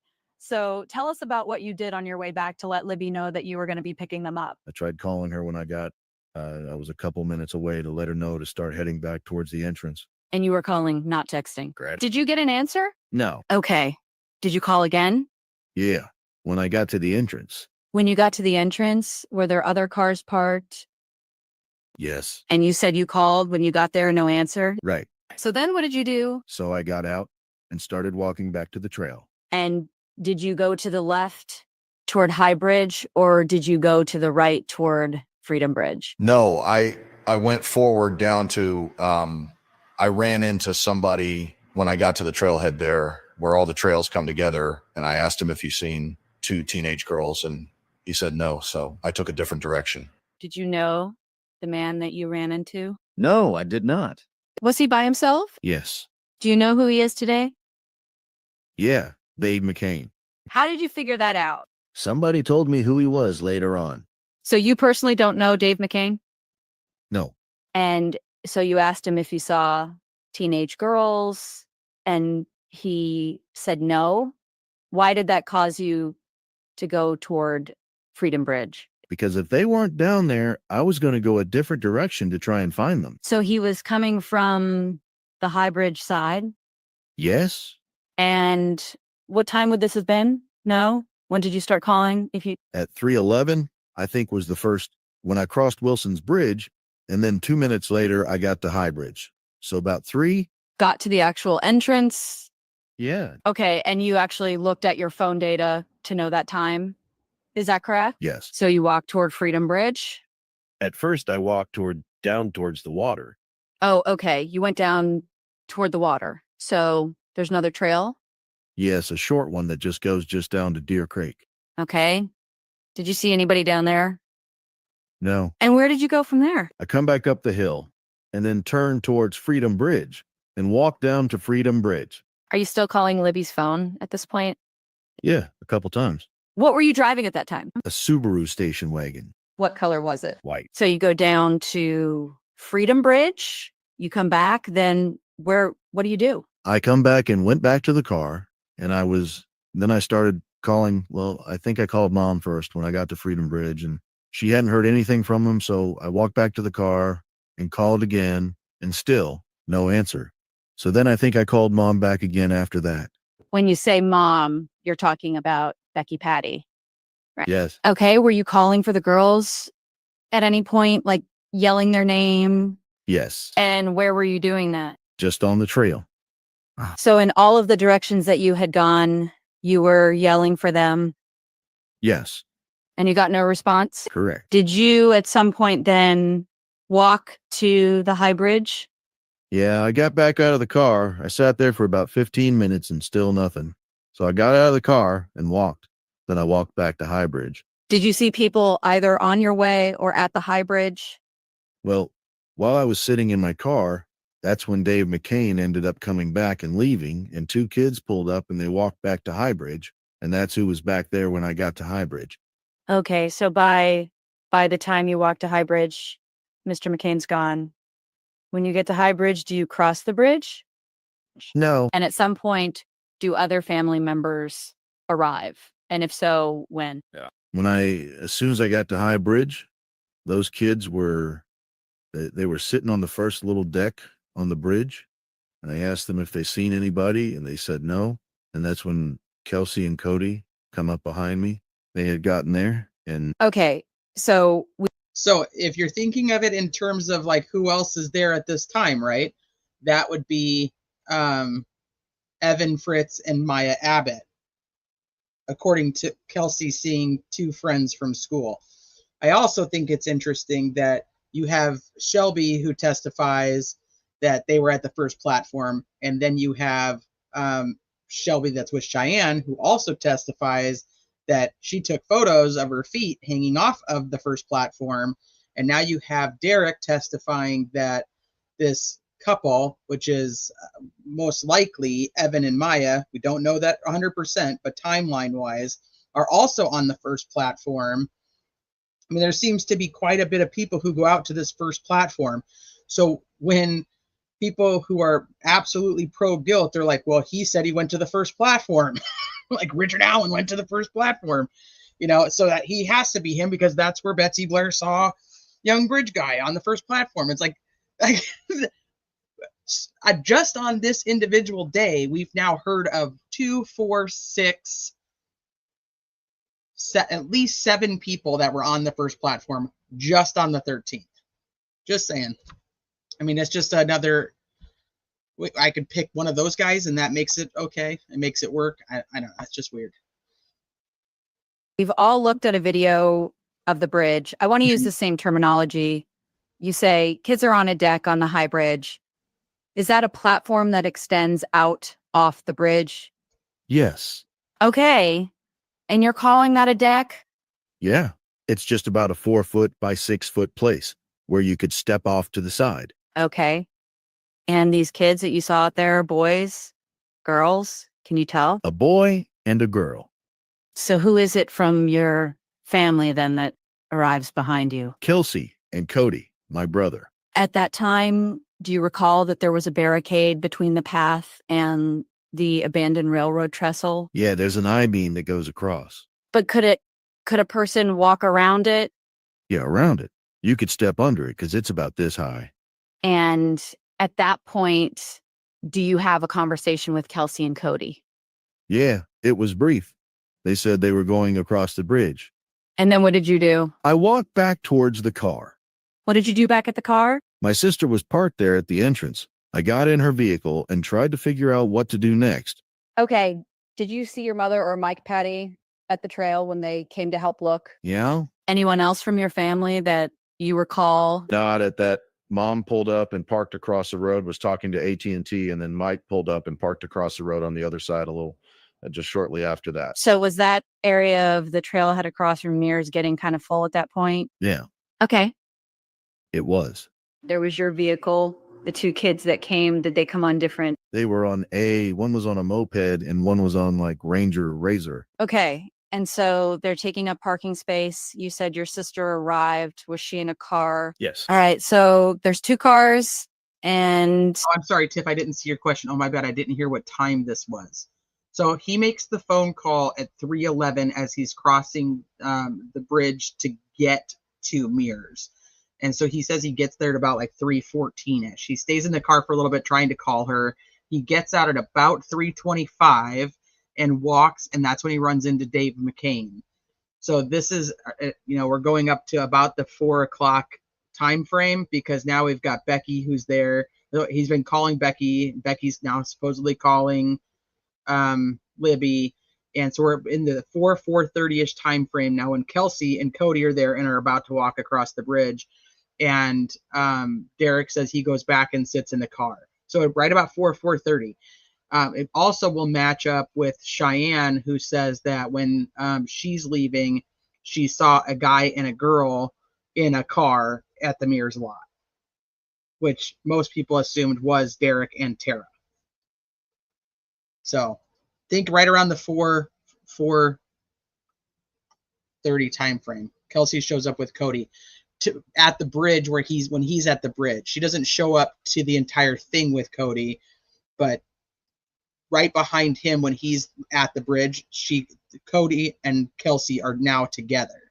Kelsey came on her own from her boyfriend's, and I actually think her boyfriend's dad goes too, but that's another situation. And Cody rides with Becky Patty and drives over, but Becky stays out by the Mears parking lot on the phone, trying to get a hold of AT&T, trying to get a hold of Anna, so on and so forth. So when he runs into Kelsey, Kelsey is with Cody. So Becky is out there with AT&T. He goes and gets in his sister Tara's car so he can figure out what to do next. And a lot of people, yeah, I think Cheyenne actually thought it was a drug deal too.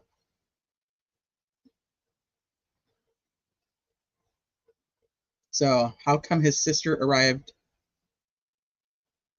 after he saw Kelsey and Cody? Yeah, Tara arrives.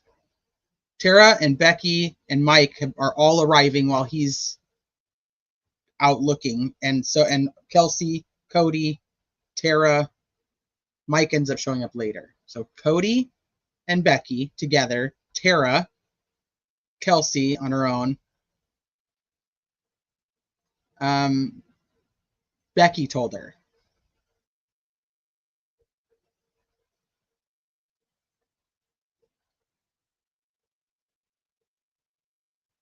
He says Becky parked in the ditch and then Mike did too, because Mike pulls up by when he comes, which is Mike doesn't get there till closer to 5 o'clock. Can I slow it down a bit? This is normal speed. I don't have it sped up. a couple of ATVs or scooters, and then any other cars on that side. Because Parking this is space. important You too. said your sister arrived. Was she in a car? There was your vehicle. The two kids that came, did they come on different? They were on one was on a moped and one was on like Ranger Razor. Okay. And so they're taking. So there's your moped. Remember, we talk about the moped a lot too. In a parking space, you said your sister arrived. Was she in a car? Yes. All right. So there's 2 cars and a couple of ATVs or scooters, and then any other cars on that side. Is the parking area taken up at that point? Yeah. That's why mom parked across the road, like kind of in the ditch. Okay. And then Mike did as well? Yeah. After you meet with your sister at the car, do you go back out on the trail? Yes. And did you at any point go to the police station? Yeah. We were when I got back out and went down the trail, I don't even think I made it to the end. And I don't know. I don't remember if that's when the cops and people started showing up. And then it was shortly after that, they said they wanted us to go to the sheriff's department. So you never made it all the way back out to the high bridge again? No. When you went to the police station, do you think it was still light out? Yes. And did you look for them anywhere else? Yeah. My brother and I, we ended up going and driving around town looking. Was that before or after going to the police station? After. Okay. What kinds of places were you looking for the girls? Other parts of the trail that go through town, like down by the canal and over the bridge behind Pizza Hut. And Did you at some point go back out to the Monon High Bridge Trail? yeah, my car was there. So Cody and I went back out there and I went looking again. So when you left to go to the police station, you were not driving your car? I don't remember for sure, but I'm pretty sure I left my car there. Okay. And then your recollection is that Cody brought you back? Yeah, I rode with Cody into town and then he brought me back to my car. And so what did you do from there with regard to searching for the girls? I walked back down to High Bridge and searched the woods off to the left. And so what did you use to help you to search in the dark? My little flashlight. Where did that come from? I just always have one in the vehicle. Were you searching by yourself at that point? Yes. Did you know if Cody was searching as well? I don't remember. I'd like to show you a map of the area. Derek, I'm making reference to State's Exhibit 3. It has a sticker up here. It's a picture of the area. Do you recognize it as the area that shows the high bridge? Yes. Okay. Would you be able to come down here and point out the area where you were looking, please? Yeah. I did not cross the bridge, so I stayed up in this area up here. Okay. So I want you to turn to your side so that the jury can see the picture, but also see where you're pointing at. Okay. Okay. All right. Would you agree this is the trail? Yes. Okay. And so So where they're did you currently looking at State's Exhibit 3, which we don't have. leave the trail before the high bridge? Just right at the high bridge. Okay. And what direction did you go? I went back this way. I just wove my way through the woods. Okay. This area through here, can you go down by the water? It's pretty steep and it's high. Okay. And so did you go down by the water here?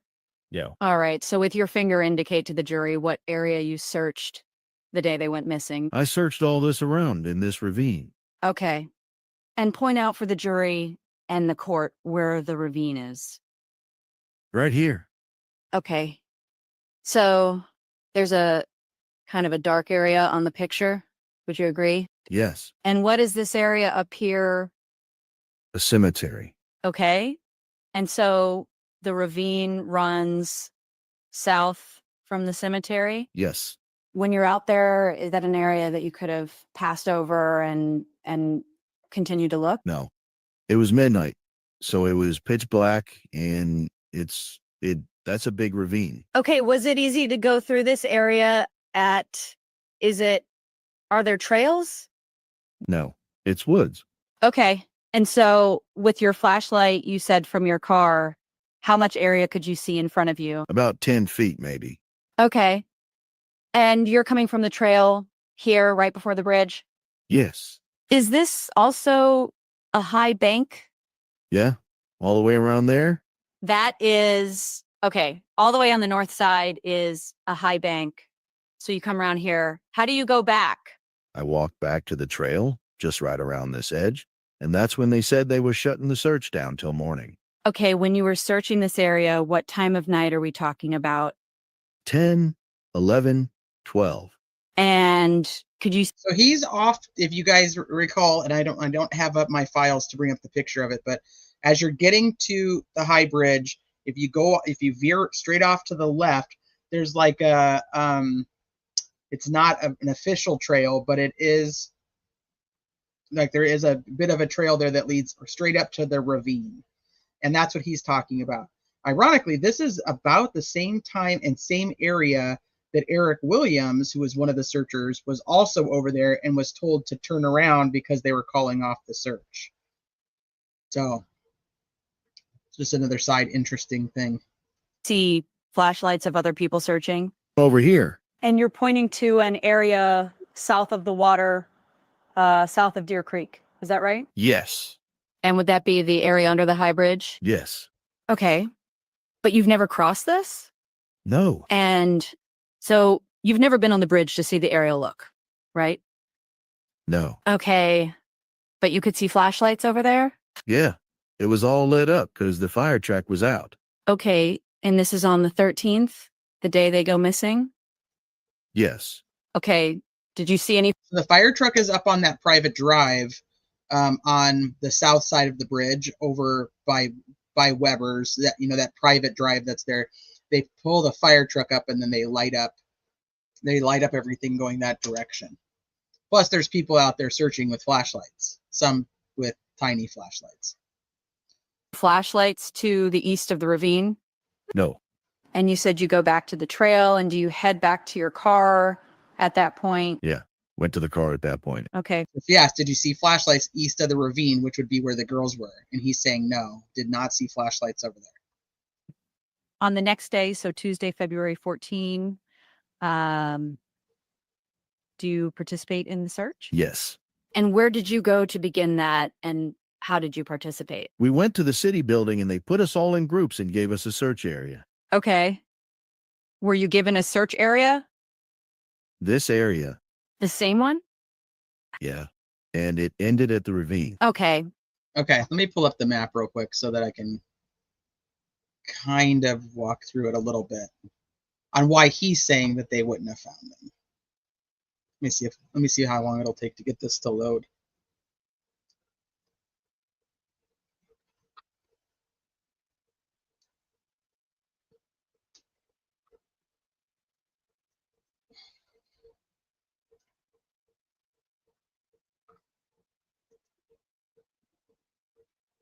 Yeah, he stays on the north side. He never goes over towards. I mean, technically he's heading towards the girls, but he can't cross the ravine. So that's kind of what he's saying. So that's why I said let me try to pull up on the map and see if I can.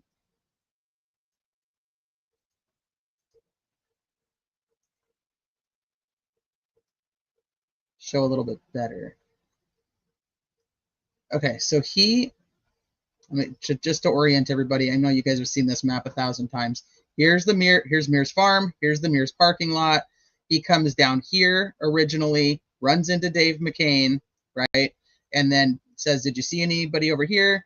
Any teenage girls? He says no. He says then he continued down this trail. You can kind of see it right here. That goes down to the water. He says he went down there and looked, and then when he didn't find him there, he comes back up here and goes towards Freedom Bridge and back to his car. Okay, so then that night after the police station, he says he comes back and he searches. So right over here, that's why I said it's not really, it's not like an official part of the trail system. It's just kind of a worn path. This is all private property over here. So right before you go here, you can kind of go off and you can go this way. Well, there is a ravine. Oh, why you can't really see it here? Hold on.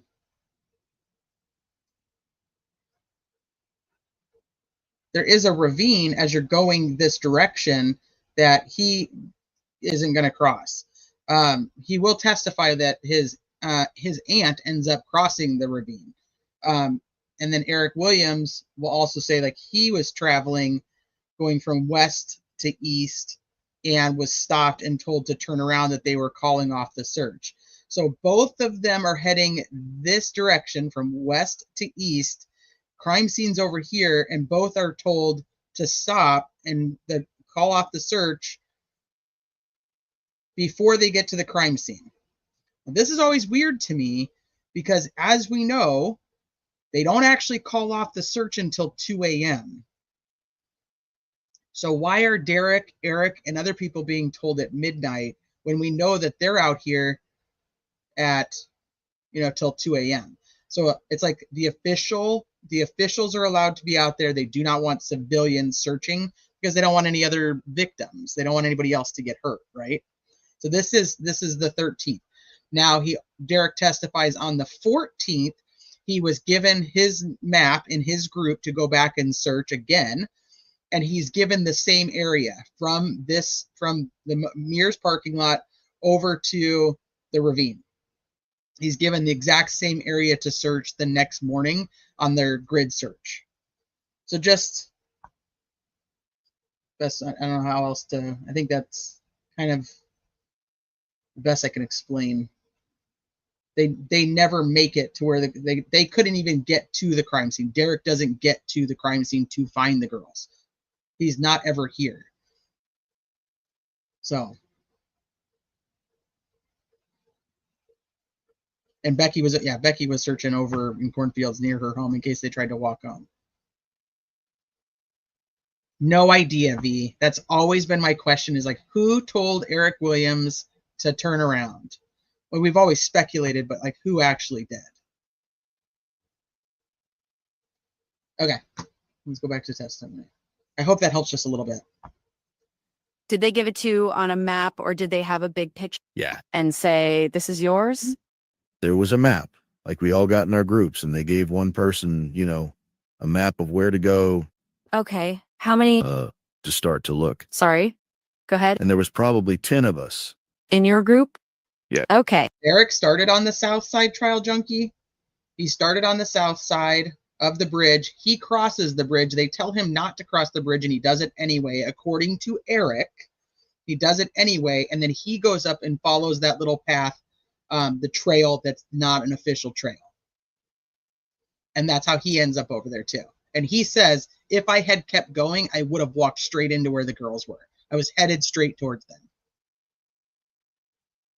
So yes, he does start on the south side because they pull up, and he actually walks. I'll go back to the map real quick. Sorry. They pull up over here and he comes up this way and walks through over on this property. He's checking all of this. This is on the 13th. This is Eric Williams, who does not testify at trial. He comes up this way. This is when he says that he found all those weird bones.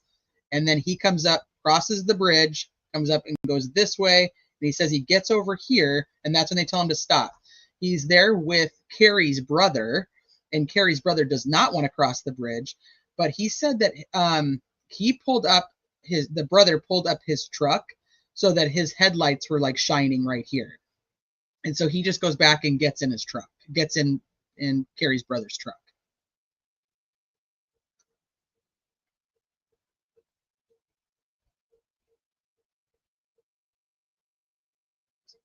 Did I miss any questions?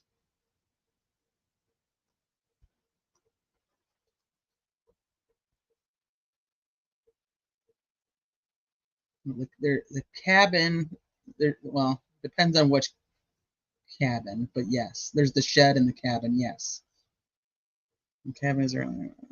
Okay, I think I across the water, Trial Junkie. I don't know what that's in respect to, so I don't know how to answer that.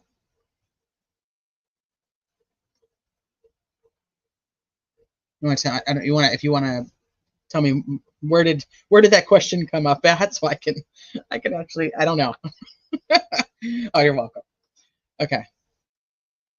Yes, so he starts here and then comes up here and goes this way. So he's on the south side and on the north side. He goes from east to west and then back from west to east. He crosses the bridge, crosses the water. Yes, perfect. Okay.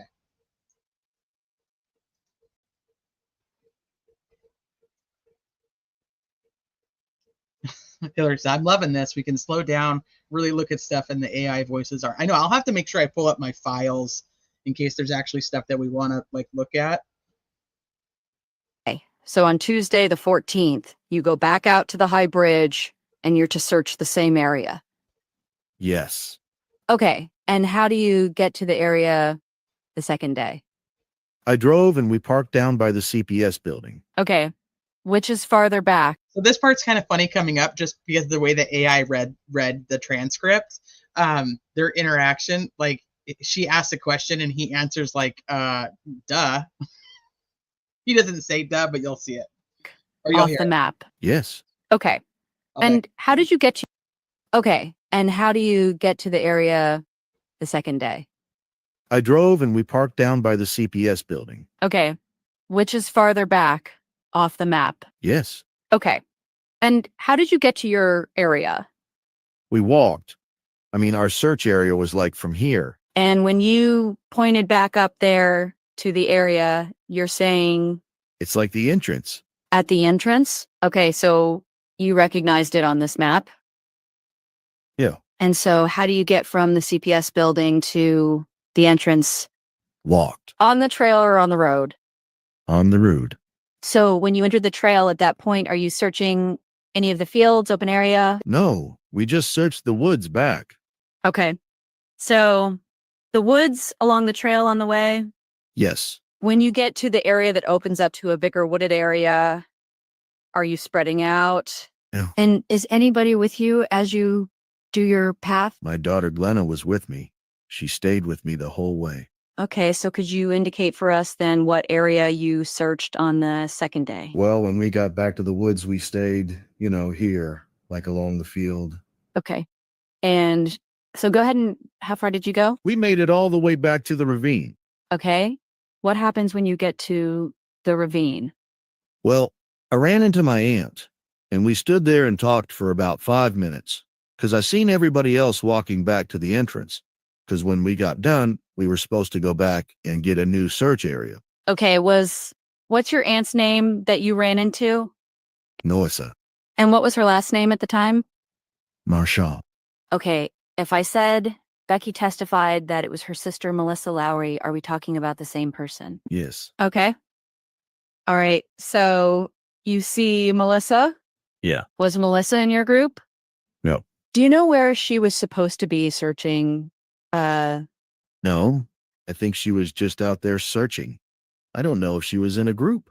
Okay, so you come across here and you're with Glenna, your daughter, Yes. and you run into Melissa. Yes. Where are you when you run into Melissa? Like right here at the edge of the ravine. And so do you know what area she had come from? She come up behind us. Oh, behind you? Yes. Okay.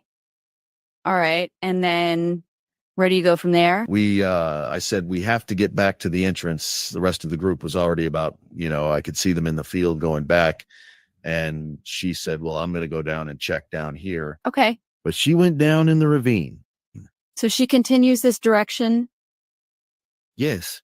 Okay. The area up here by the field and cemetery, is it flat up here or do you know? I don't really remember exactly where it starts getting real steep, but I was pretty close to the cemetery. Okay. You could see that there's a cemetery there? Yeah. But it was still too steep, in your opinion, to cross? No. Okay. All right. You can have a seat.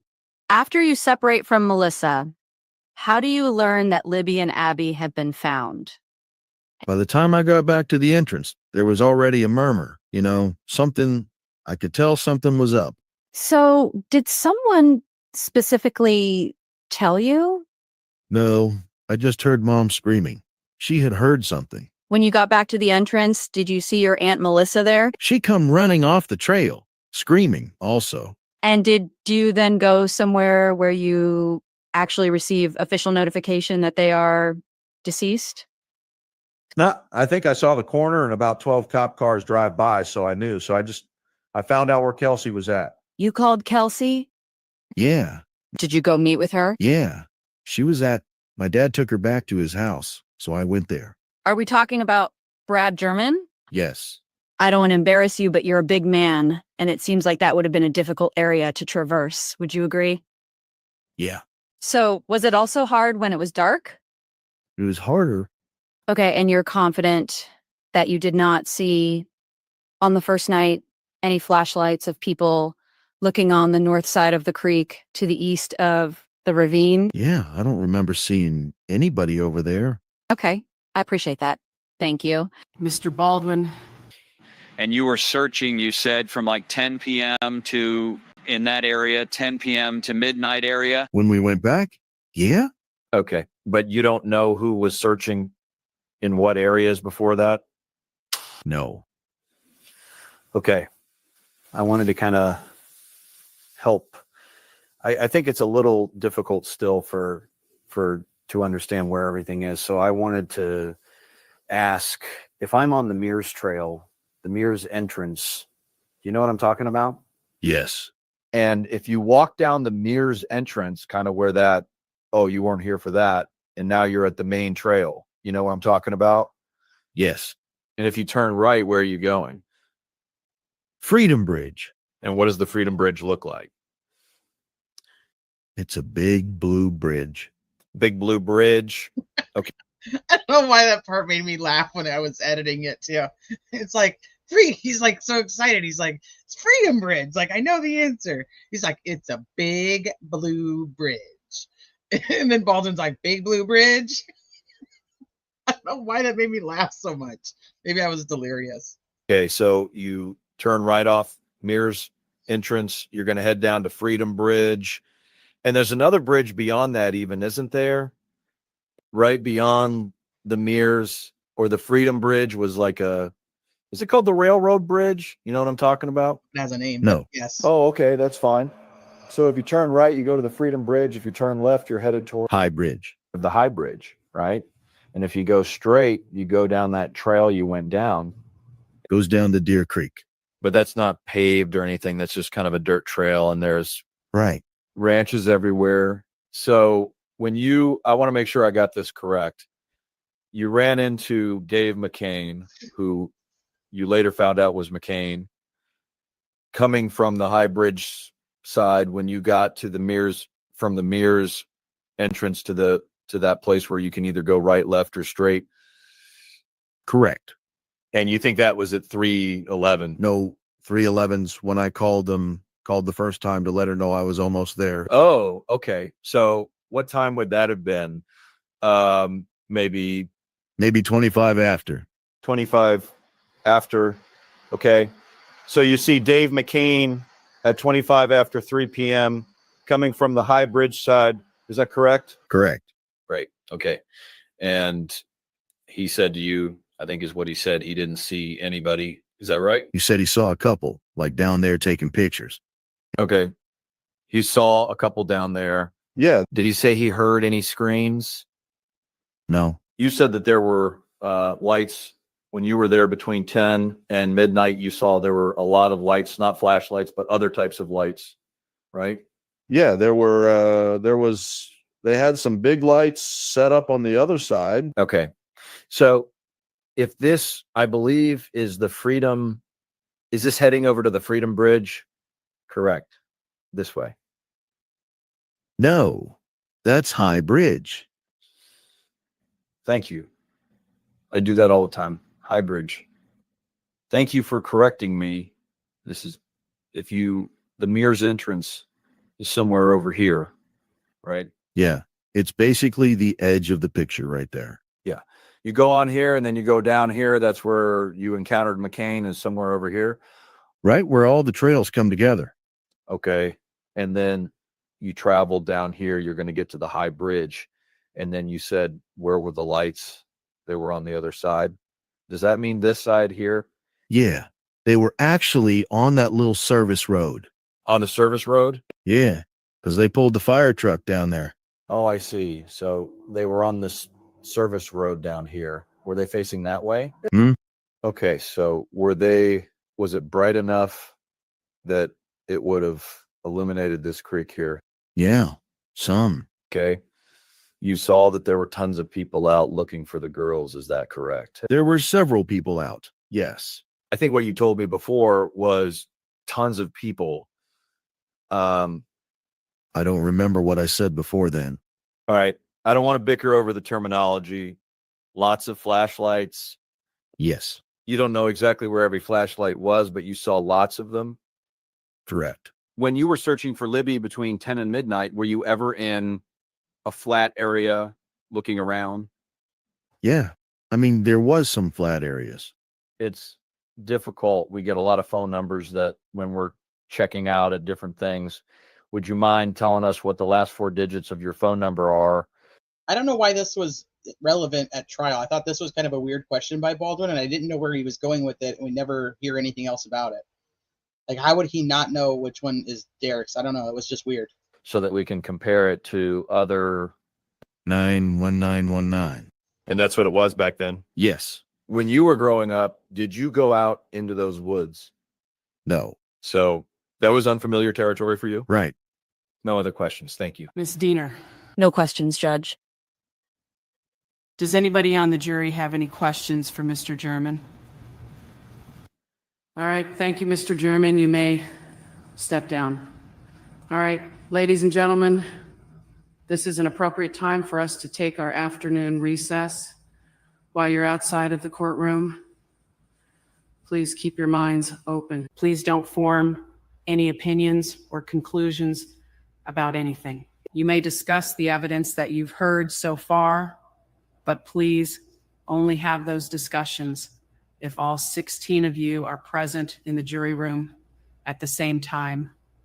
And then please don't deliberate. Gentlemen. All rise. All right. Resume at 3:45, please. Jody, you can go off the record. Judge, may I approach? Yes. Sidebar conference conducted. Is that Anna Williams going next? We may need, related to an offer of proof for the other stuff, we may need at the very end to have the jury excused. So I don't know exactly how you want it done, and offer a proof that I would have some questions related to some of the things that you did not allow. Third parties. The third party stuff related to Anna Williams. And I don't want to deal with that now. I didn't know how, because we haven't had. It hasn't come up yet, has it? I mean. No. I'm not doing a very good job of explaining. There's some questions that we would ask related to Patrick Westfall. Of who? I'm sorry? Of who? Of Anna Williams. Is she coming next? She's next. Okay. And I'm just saying at the end of it, it just depends on how everybody wants to do it. I may ask for the court for me to have a hearing outside the presence of the jury to do, it won't be very long. Well, we're going to go to about 5. Okay. So I don't know how long this witness is going to take, and maybe that would be a natural time to do that. Oh, yeah. Thank you. Okay. Did you say that last part again, Judge? This is after we're going to testify, and that'll be our last witness. Well, I'm going until 5. Okay.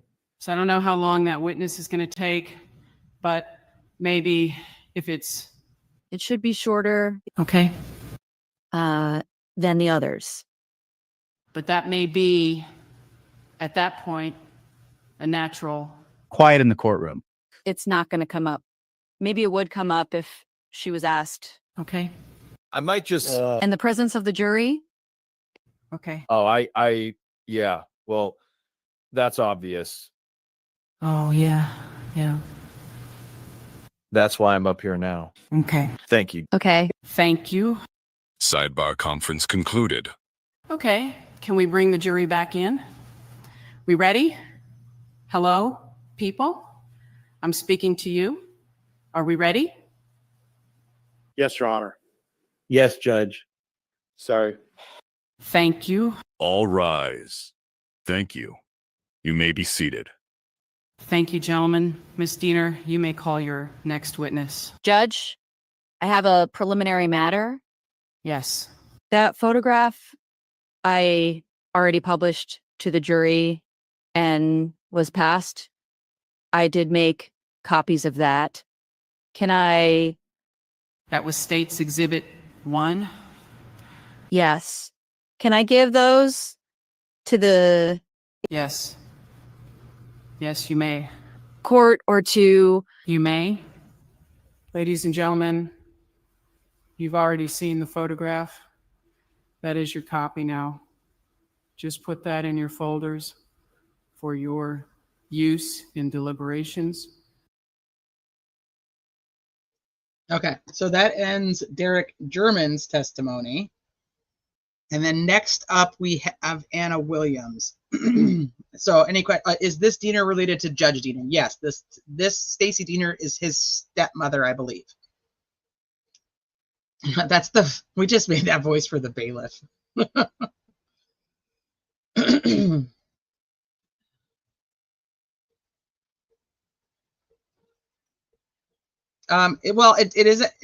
doesn't end up being very relevant because, so he requested to do this proffer and wants to be able to ask Anna questions. If he can't ask the questions, he wants to do this proffer outside the jury. Ultimately, he ends up backing out of all of that anyway, and then he just requests to have Anna's deposition that he took in August. He requests to have her deposition put into evidence. So, I mean, it's just in there to be in there. She's like, hello, people, are you ready? Oh, shit, that's funny. Okay. All right, so then next we have Anna Williams. So let me make this one public.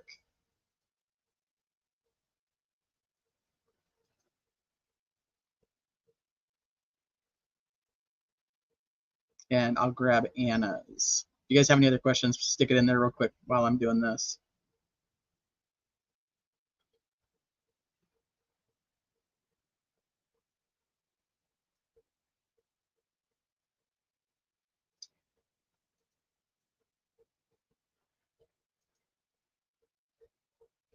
Judge.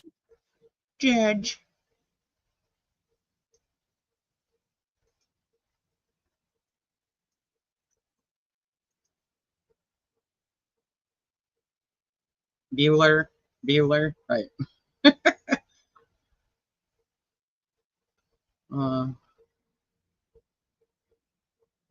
Yeah, all that bloodlust for Diener's fam. So he recuses himself. Miss Stacy's like, fuck that, let me in. Put me in, coach. You missed Derek and Kelsey. Yeah, you can go back and watch the live part of it, or you can, they're published individually as well. So, okay, now we are on Anna Williams. Judge, the state would call Anna Williams. Good afternoon. Can you tell the court your full name? Anna Michelle Williams. And how do you spell Anna? A-N-N-A. How do you spell Williams? W-I-L-L-I-A-M-S. Okay. Let me just say, getting AI Anna to spell her name was incredibly difficult. You are the mother of Abigail Williams, is that correct? Yes, I am. And in February 2017, were you and Abigail living in the Delphi area? Yes, we were. Were you in town or out in the country? We live out in the country. Were you living with other family members or just the two of you? Yes, we were at that time. And who did you live with? My mom, my stepdad, at least one of my sisters, and we had grandparents throughout different parts of the winter time. And did you grow up in this area? We did not. We grew up in northern Michigan. So what brought you and Abigail to the Delphi area?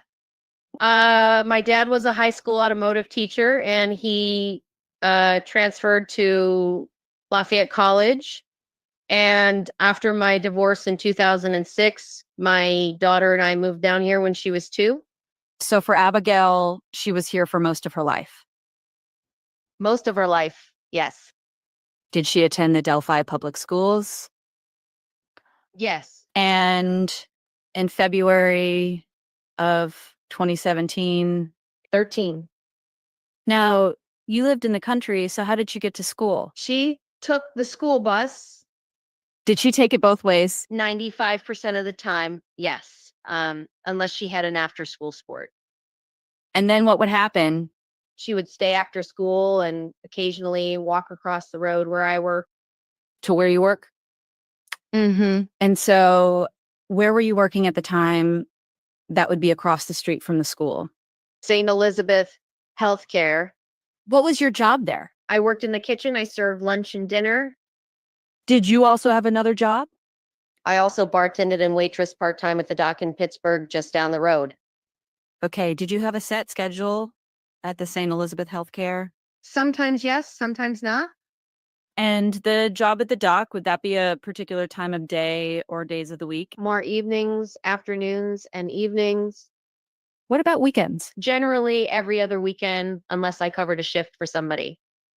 Okay. So let's talk about Abigail first.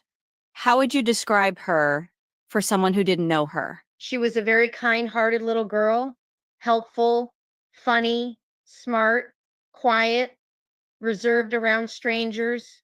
But also one of her favorite things at home and in the public was, how can I help? What can I do to help? What can I do to help? Okay. How did she do in school? Fair to some extent. She loved to read. She had special things that she liked to do. And then other stuff not quite as important.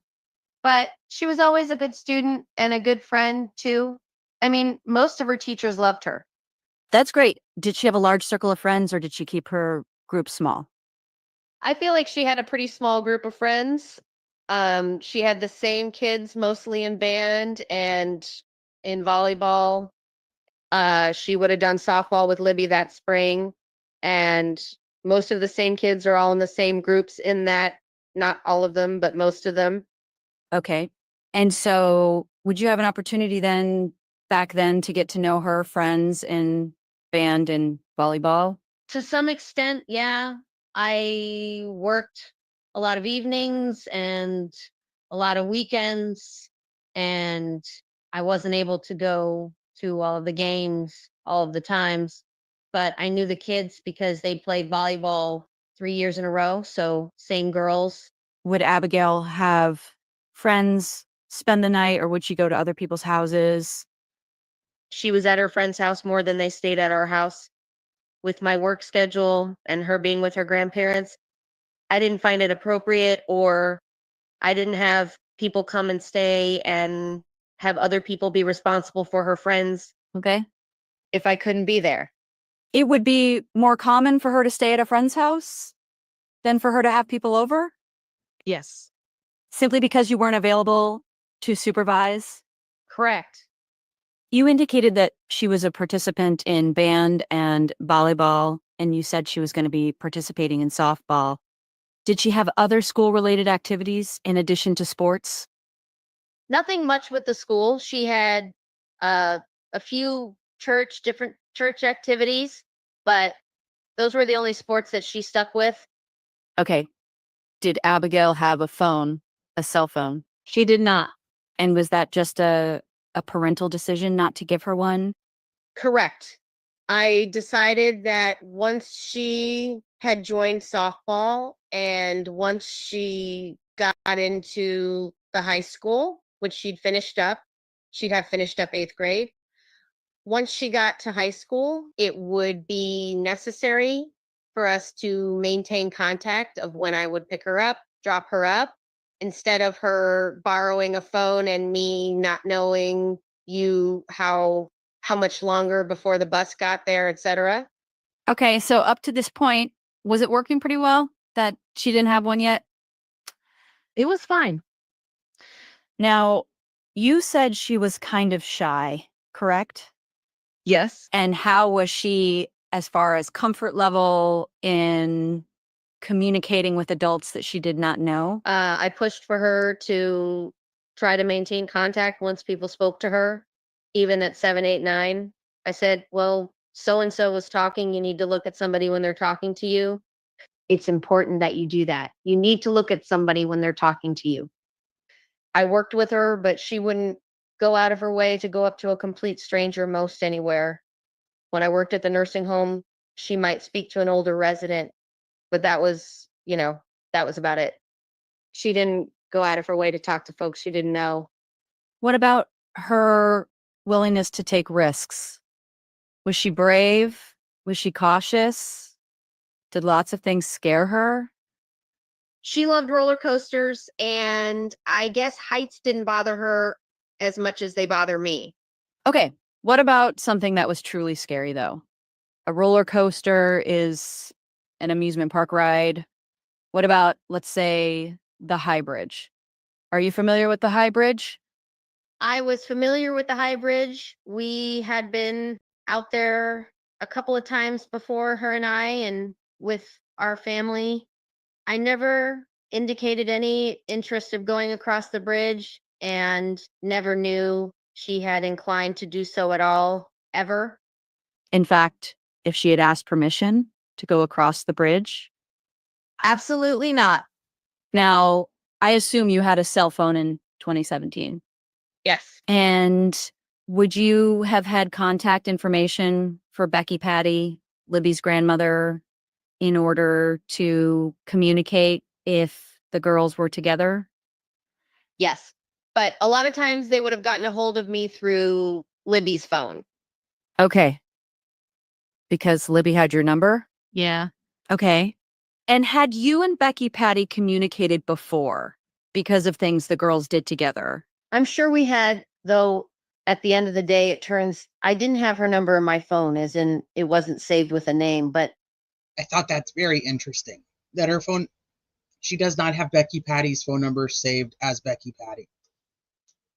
I mean, we kind of knew that, but like hearing it from her, it's like just that's very, very interesting. She just didn't have it. She just didn't have it saved at all. Not like Libby's grandma, or because they normally just communicated through Libby's phone. So like Abby could talk to Anna on Libby's phone. But there's another thing that happens here that I'm going to point out when it happens. I'm sure we had with her or with Kelsey. I mean, we'd communicated, maybe it was even on speakerphone, so the girls had the phones and we were just present for it. And you mentioned Kelsey. We're talking about Kelsey German? Correct. Yeah.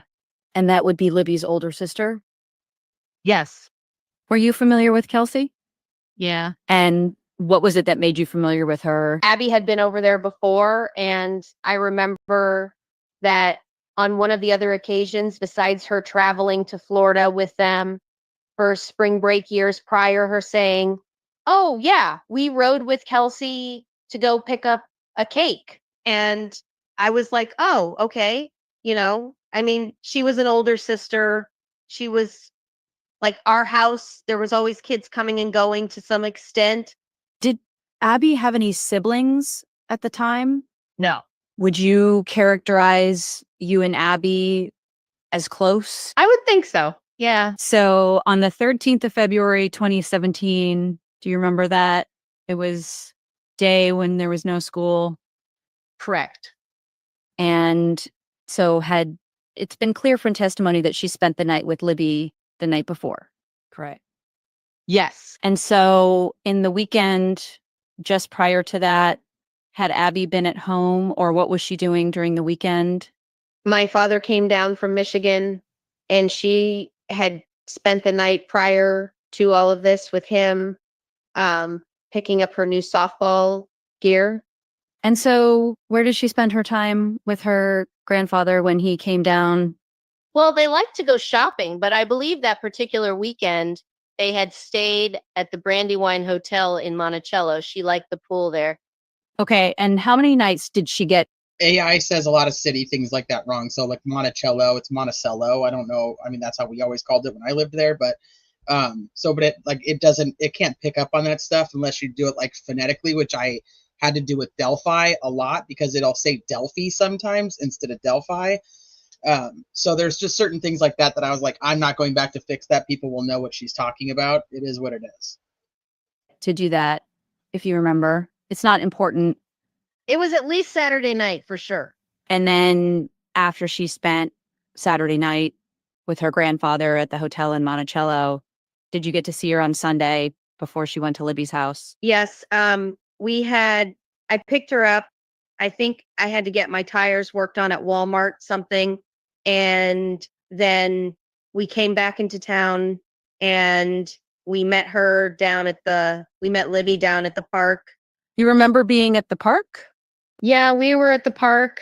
I had Abby, Libby was there, and I cannot recall if I went and picked her up or if she met us there. I've never been able to recall that particular part. Okay, so you spent some time at the park?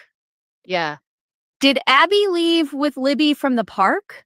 They left with me from the park. I brought them back to my house because in the car ride to me taking Libby home, it was asked if she could spend the night. And I said, well, I saw that coming. Sure. She says, well, I have to get stuff.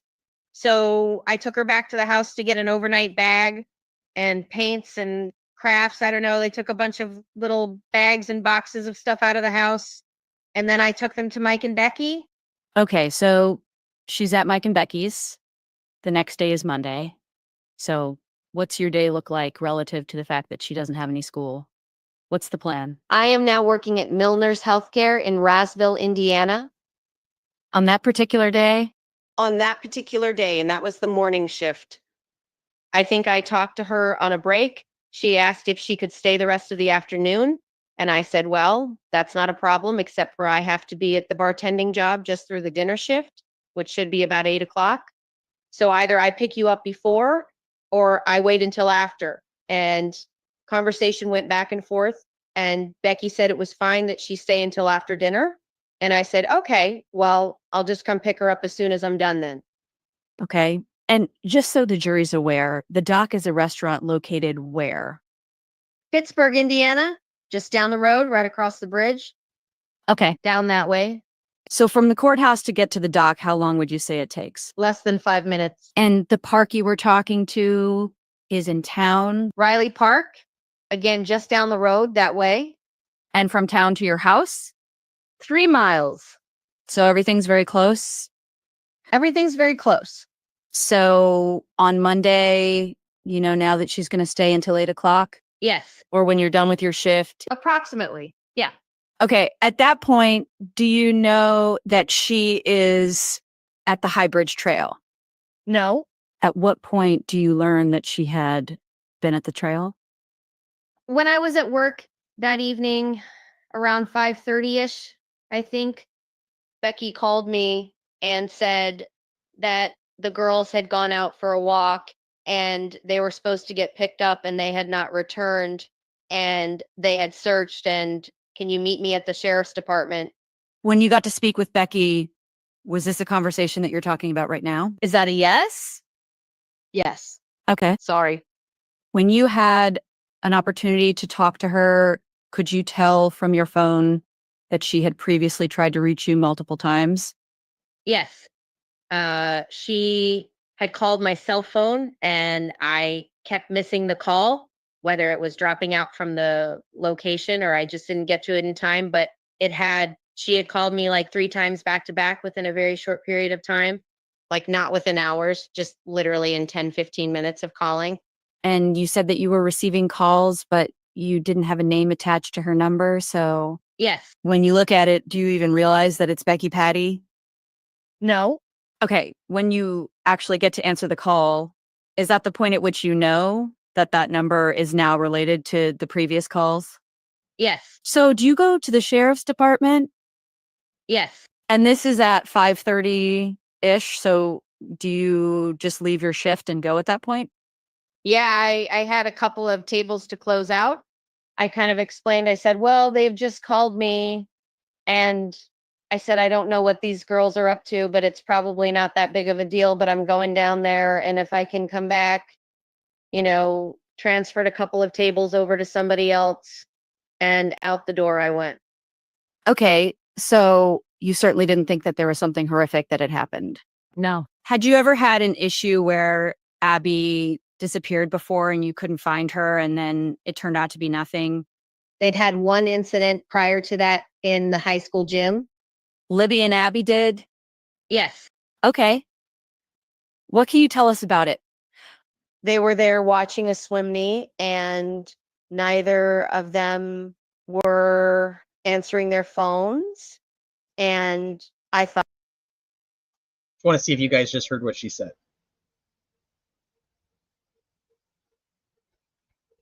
I'm gonna back it up. So she's talking about at a swim meet. She was gonna be bringing, or they're at like a school event. She was gonna be bringing them money. And neither of them were answering their phones.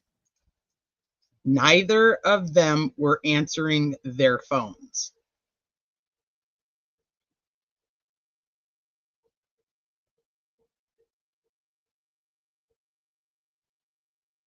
Abby and Libby, neither of them are answering their phones. That's a little fucking weird. It's not even just plural on the phones part, which could just be like a, oopsie. It's neither of them are answering their phones.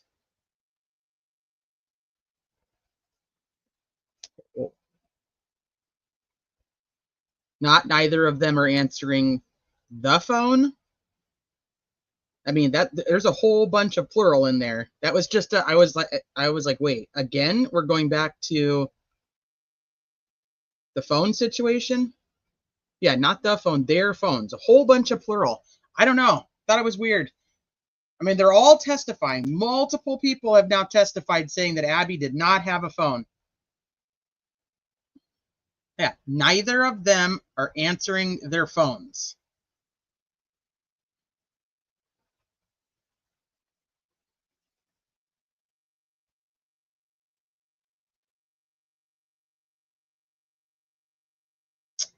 I don't know. And I thought she'd gone home, or that they changed their mind, or that something had been canceled, but nobody was out front. Nobody was at the house, at my house. I couldn't get a hold of anybody, so I went back to the school, and they just walked out from the basement of the school. I said, "You guys, I've been frantic." I said, "Please don't do that. Go where you're supposed to." And that was the only time. And that had not been but a year, but that's it. It was a year prior? If that, Okay. that was not in their habit, because they didn't go places by themselves. They were at the school for volleyball. They were at the school for meets and things like that. That was it. And so you talk about that like you were there to pick them up and they weren't outside? Correct. And so were you in communication with? But she wasn't there to pick them up. Let's clarify. So she just said that you were there to pick them up, correct? And she says correct. She's not there to pick them up. Libby on that particular instance because Abby didn't have a phone? Correct. And since you were the one picking them up, if Becky, Patty, or Kelsey didn't remember that particular incident, would it be because they weren't involved in the pickup? I wasn't actually picking them up. It was supposed to be me dropping the money off to Abby while they stayed for an event, and then nobody was there. And so I thought something had happened. Of course, she couldn't have called me. Went home, came back to the school, talked with a few other parents, and about 10, 15 minutes later, one of the parents had seen one of the girls and said, "Your mother is looking for you and you need to go outside." And they both marched out. Okay, so you were there to drop off money. Yeah. For them to stay for an event? Okay. Other than that, had you had any concern about Abby, like not showing up when you needed to pick her up? No. Okay. Any concern about her being safe in the care of the Patty family? Absolutely not. No other questions? Mr. Baldwin. Hi, Anna. How would you describe Abby's voice? Was it soft when she normally talked, or was it kind of average or louder? Any way you could describe it? I would say Abby's voice depended upon who she was speaking with. When she was with her family and her friends and her cousins, she spoke pretty candidly and pretty openly. But if you were to walk up and speak to her, she would probably go down to about this level and keep a pretty low tone. And did she have more of a high pitched voice or lower pitch? She was high pitched when she got excited. I think that's all the questions I have. Thank you. Miss Diener, No redirect. does anybody on the jury have any questions for Ms. Williams? All right. Thank you, Ms. Williams. You may step down. You may call your next witness. Judge, the state didn't have other witnesses scheduled for today. Judge, yes, I can continue on if the court wants to. I thought there was going to be some other proceedings outside the presence of the jury, but I'm happy to continue on forward with witnesses. Can we approach? You want to go over here? Over here. Sidebar conference conducted. So they told me that this is recording. Okay, great. I'm not going to have Anna go through an examination which might not be very comfortable for her, and I don't really want that to come out. I'm going to rather introduce her deposition, and I can just do that at some other point in time. Oh, okay. That will be a good way to do it, I think. I wanted to get more information out of her, but it's not worth it. It's just not. So, Judge, may we have a moment to decide whether we want to agree to the deposition in place of her testimony for something in particular before we would agree or object? So if he goes ahead and does another witness and we readdress this issue, would that be permissible? She's still under subpoena, right? And she's still under subpoena? So, Yeah, and she'll be here the rest of the day. okay. All right. yeah, that's good. Yeah. I can always bring her back in my Sure. Sure. Yeah, I'll just tell her. My next witness may go past 5 o'clock. Is that something you want to do, Judge? Yeah. I know. Yeah, because the jury won't be here for the other part. How far past 5 o'clock? I don't know, Judge. That's what I'm worried about. Who is it? Mitch Catron. He's the first officer that responded to the call from the police department. So he's going to talk about. Jennifer's doing him it's pretty long. I mean, from what I could tell. Well, then we can do direct. They did a deposition of him. We may. And so I figured it was going to be lengthy. That's why. Okay. Well, maybe we'll do, I hate to do it, but I'd rather do a split like that of a professional witness than with a civilian witness, if you're all right with that. Yeah. All right, Judge. Sidebar conference concluded. Well, ladies and gentlemen, we do have a witness that we can call. It may be a rather lengthy witness, so we may have to split the witnesses direct and cross. We'll just kind of play it by ear and see where we're at. All right, so that is the end of Anna Williams' testimony. I do see that maybe it would be beneficial to move that sidebar from the beginning over to there. I don't know. Might be kind of a pain in the ass, but I'll see. I see the benefit of that though. Okay, so we have one more witness for day one. So we will listen to Mitch Catron. Catron. I don't know how they actually pronounce his name. Let me pull him up. Judge. Judge.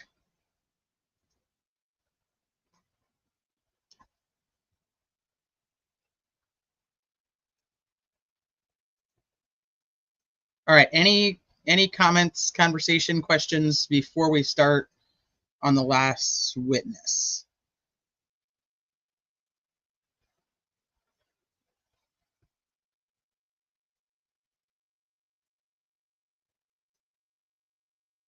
It's bullshit, I tell you, because it's way too far for a couple of young teenage athletes to walk to the trails. It's so cool. The individual testimony. Yeah, well, that's why I tried to do it so that people like could just find, like, if you wanted to just listen to Kelsey's, you could just listen to Kelsey's.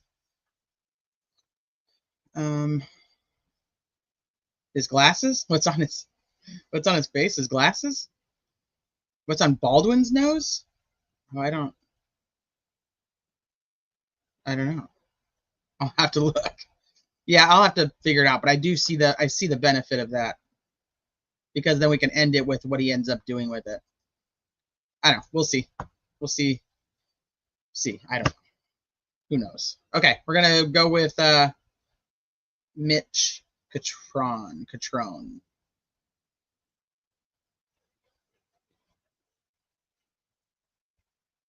Seriously? I've emailed them twice.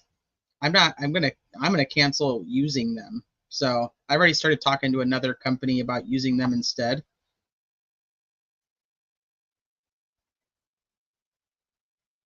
Okay. Judge, the state of Indiana would call Officer Mitch Catron. He's coming up now, Judge. Catron. Judge, while we're waiting for Deputy Catron to come up, I've had Steve Mullen put in a zip drive to the computer. It's going to be a map photo on the screen. The parties are willing to stipulate to that. If the court would allow, I'd like to use it for Deputy Catron, and then I can have Ms. Williams mark it as State's Exhibit 5, I believe, afterwards. Sure. You're at 5. Then I want to make sure everybody can see this. Come on up, deputy. Thank you, Judge. I apologize. That's all So right. this is, they'll put in Exhibit 5, which is the map that they keep using, and they'll use it throughout a lot of testimony. And it's like they zoom in and they show like different areas of whatnot. If you guys have questions about the areas, I can pull up our map. But I put just the exhibit picture, which is just the full map. Obviously, it doesn't zoom in or anything, but if you're on your phone, you could zoom in. And it's like, so that'll come up on the screen as they're going over the map, but we won't be zooming in and out of it. And I didn't do that on the video.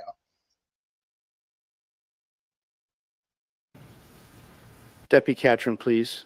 Will you state your name, please? Mitchell Catron. And how are you employed? With the Carroll County Sheriff's Office. And Deputy Catron, I'm going to ask you to speak up as best you can so that everybody can hear you. So we're having a little bit of issues with the microphone. Sometimes it's amplifying and sometimes it's not. And so just use your best outside voice for me. Does that work? That'll work. All right. You're employed with the Carroll County Sheriff's Department. Is that correct? That is correct. And how long have you been employed there? 12 years. And did you have to go through special training or schooling to be a law enforcement officer? I did Indiana Law Enforcement Academy. And any other special training or education to be a law enforcement officer? We also go through a field training program, the hiring process. And have you spent your entire career as a law enforcement officer with Carroll County? No, I was a reserve deputy in Clinton County for 2 years prior to that. And so have you been with Carroll County for 10 years? 12 years. 12 years. Okay. And have you been in and around Carroll County that entire 12 years? Yes. And would you say you're familiar with the area? Yes. I'm showing you what's been stipulated to, and it's been marked as State's Exhibit 5, and it's a digital map that's on the TV screen here. Can you see that? I can. And can you describe the area that map displays? Yes. That's County Road 300 North on the top end there. This is the Hoosier Heartland, the multi-lane going at an angle on the left hand of the screen. And Judge, can I have the witness approach the map so that he may be able to point out some things for the jury so they better understanding the lay of the land? You may. Deputy Catron, do you mind coming down? And as you identify landmarks or markers on the map, would you be willing to use this pointer to point those out for me, please? Sure. And so you were talking, where's the Hoosier Heartland? Could you step to the side? Oh, I'm sorry. Can you step? One side or the other so that the jury can see. Okay. Sorry. Good. Can the jury still see? Okay. How about up here, Deputy? I think there's a microphone close enough. Make sure you use your best outside voice so that we can hear you. Okay. I'll stand right here. Okay. Deputy Catron, can you point out the Hoosier Heartland? That's the Hoosier Heartland right here. This 2-lane highway. Let's get oriented in direction. North, south, east, west. Is the top of the screen north? This is north to the top of the screen. Okay. And then east and west is to the left and the right of the screen. Correct? Yep. And where is the city of Delphi? It is located over this way. I can't see it on this map. That's fine. So on the left hand of the screen, Correct. just off of the screen. Correct. And you pointed out the Hoosier Heartland. Is that correct? Yes. Where is the area commonly referred to as the Freedom Bridge? The Freedom Bridge would be this bridge crossing right there. And it crosses the Hoosier Heartland? Correct. They're not seeing. Okay. The jury's not seeing the pointer? Is that what? Okay. We're going to go the old-fashioned way. We're going to use your finger. Okay. Okay. So Who's your heartland? who's your heartland? Freedom Bridge. Okay. This is north. Let's do this. Oh, maybe. Okay. So let's kind of backtrack a little bit. Where's the city of Delphi? City of Delphi would be over here. All right. Thank you, Deputy. Freedom Bridge again. Can you point that out? Yep. Freedom Bridge crosses here. And we referred to a place in prior testimony, the old CPS building. Can you point that out? Yes, it would have been in this area. Well, it's still there in this map, I believe, right here. Okay. And we've also talked about an area called the Mears entrance. Can you find that on the map? This would be this entrance right here. And where does that entrance lead? So this goes to the trails. And the Freedom Bridge, is that connected to the trails? It is. Can you show me on the map where it's connected to the trails? The Freedom Bridge crosses here and comes to here, and this whole trail comes along here to this Mears entrance. And if you enter the Mears entrance and go to the east, where does the trail lead to? It goes to the Monon High Bridge. And the Monon High Bridge is where? Right here. And what is the body of water that crosses underneath the Monon High Bridge? That would be the Deer Creek. And can you run your finger along the Deer Creek? Deer Creek here. I know some of these questions are silly, but I want to make sure the jury has a good understanding of what we're talking about. Sure. We've also talked about an area called the Hoosier Harvest Store business. Are you familiar with that? I am. Can you point that out on the map? It would be this business here. And what does that business, what are they in the business of? So the Hoosier Harvest Store, my understanding is they have those big blue silos that store silage for cattle, but they also have storage sheds along here as well. And those long buildings, are those the storage sheds? They are. Okay. I want to take you back to February. I'm going to ask you to stay at the map because I'm going to have you point out some things. I wanted you to stay to the my right of the map as best you can so the jury can see the map as you're speaking. I want to take you back to February 13th of 2017. Were you on duty that day? I was. And what shift were you working? Day shift, which is 6 a.m. to 6 p.m. And do you recall getting a call from dispatch around 5:15 p.m. on that day?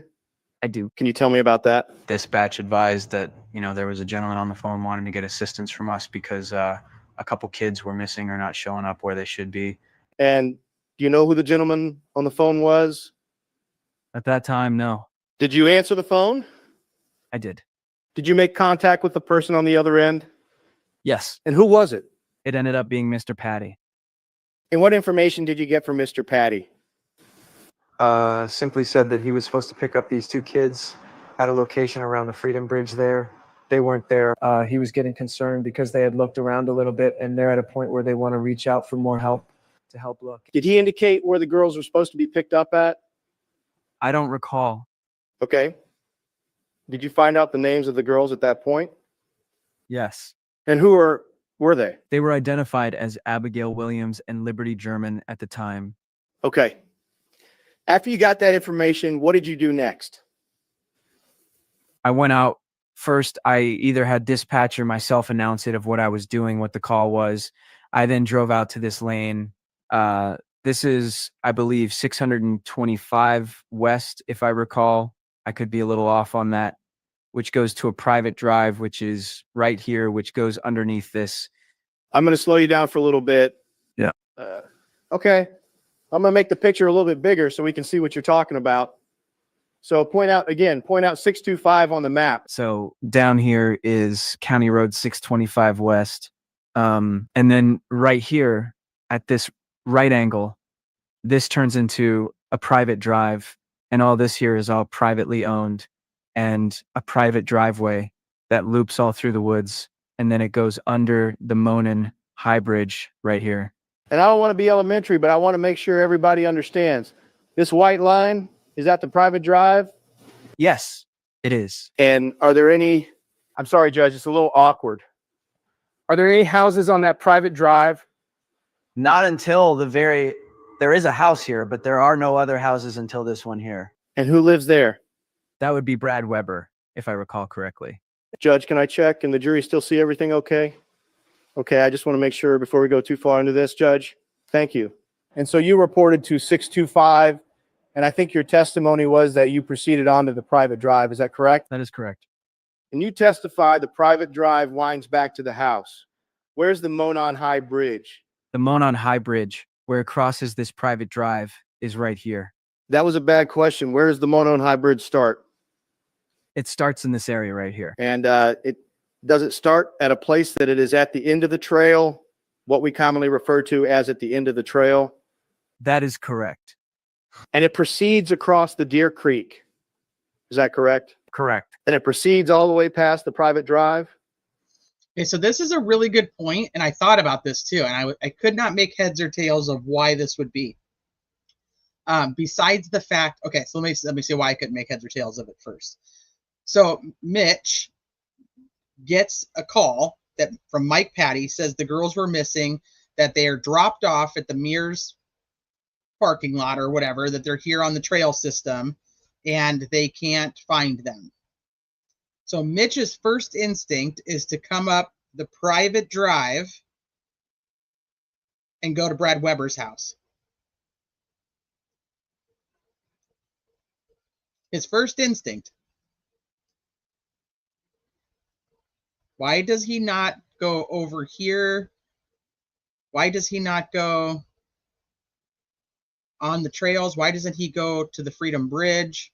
Why does he go to 625 and go straight to Brad Weber's house and only Brad Weber's house?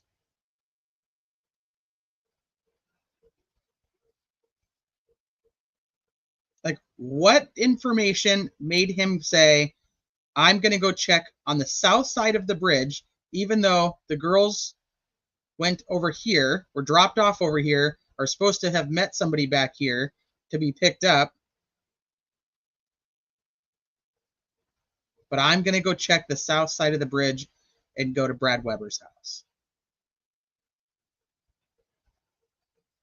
So I was like, the only thing I can come up with is because Brad Weber has been known to hold people who trespass at gunpoint.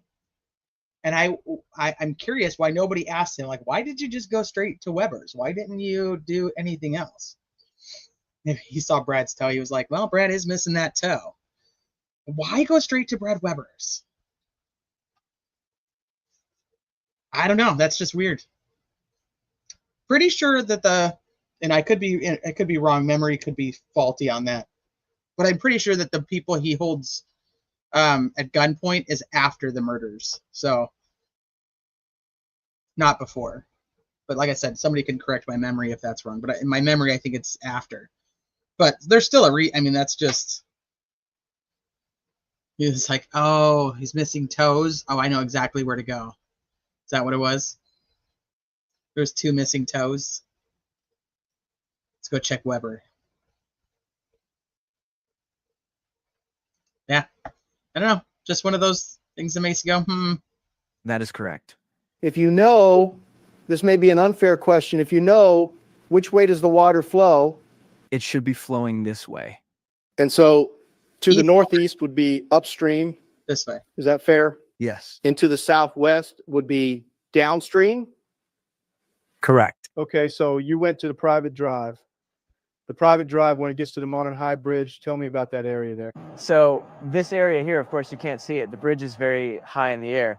This driveway is underneath of it. Although we're looking on top, this bridge is much taller. The driveway goes underneath of it. So the private drive goes underneath the Monon High Bridge? That is correct. Now, even though the Monon High Bridge crosses the Deer Creek, it is much longer than the span of the creek. Is that fair? That is. So again, point out where the Monon High Bridge starts. In this area here.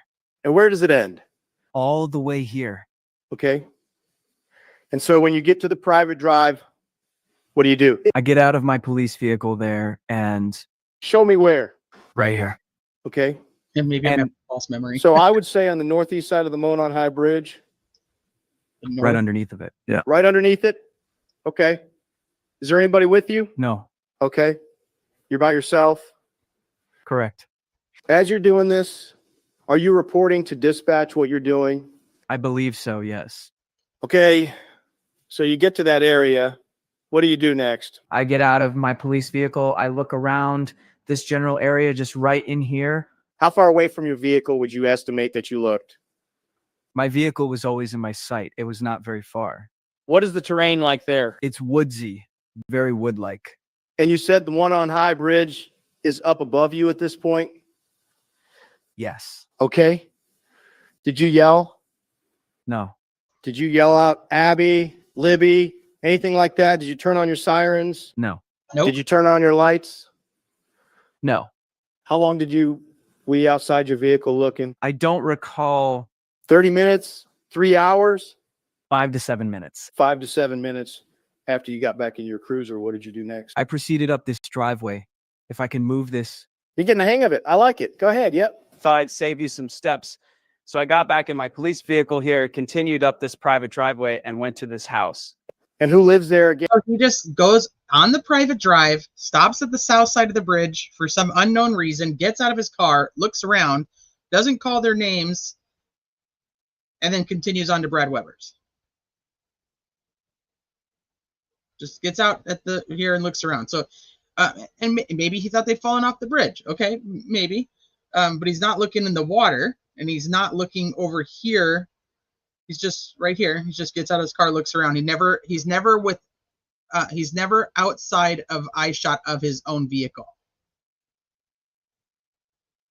And That was Brad Weber. at the time, did you know Brad Weber lived there? No, I did not. See? You found that out later. Weird. Correct. When you got to the residence, what did you do? Yeah. So I walked up to his front door, knocked on it, made contact with him. I told him why I was out there. I was looking for 2 kids, and I asked if I could look around his property.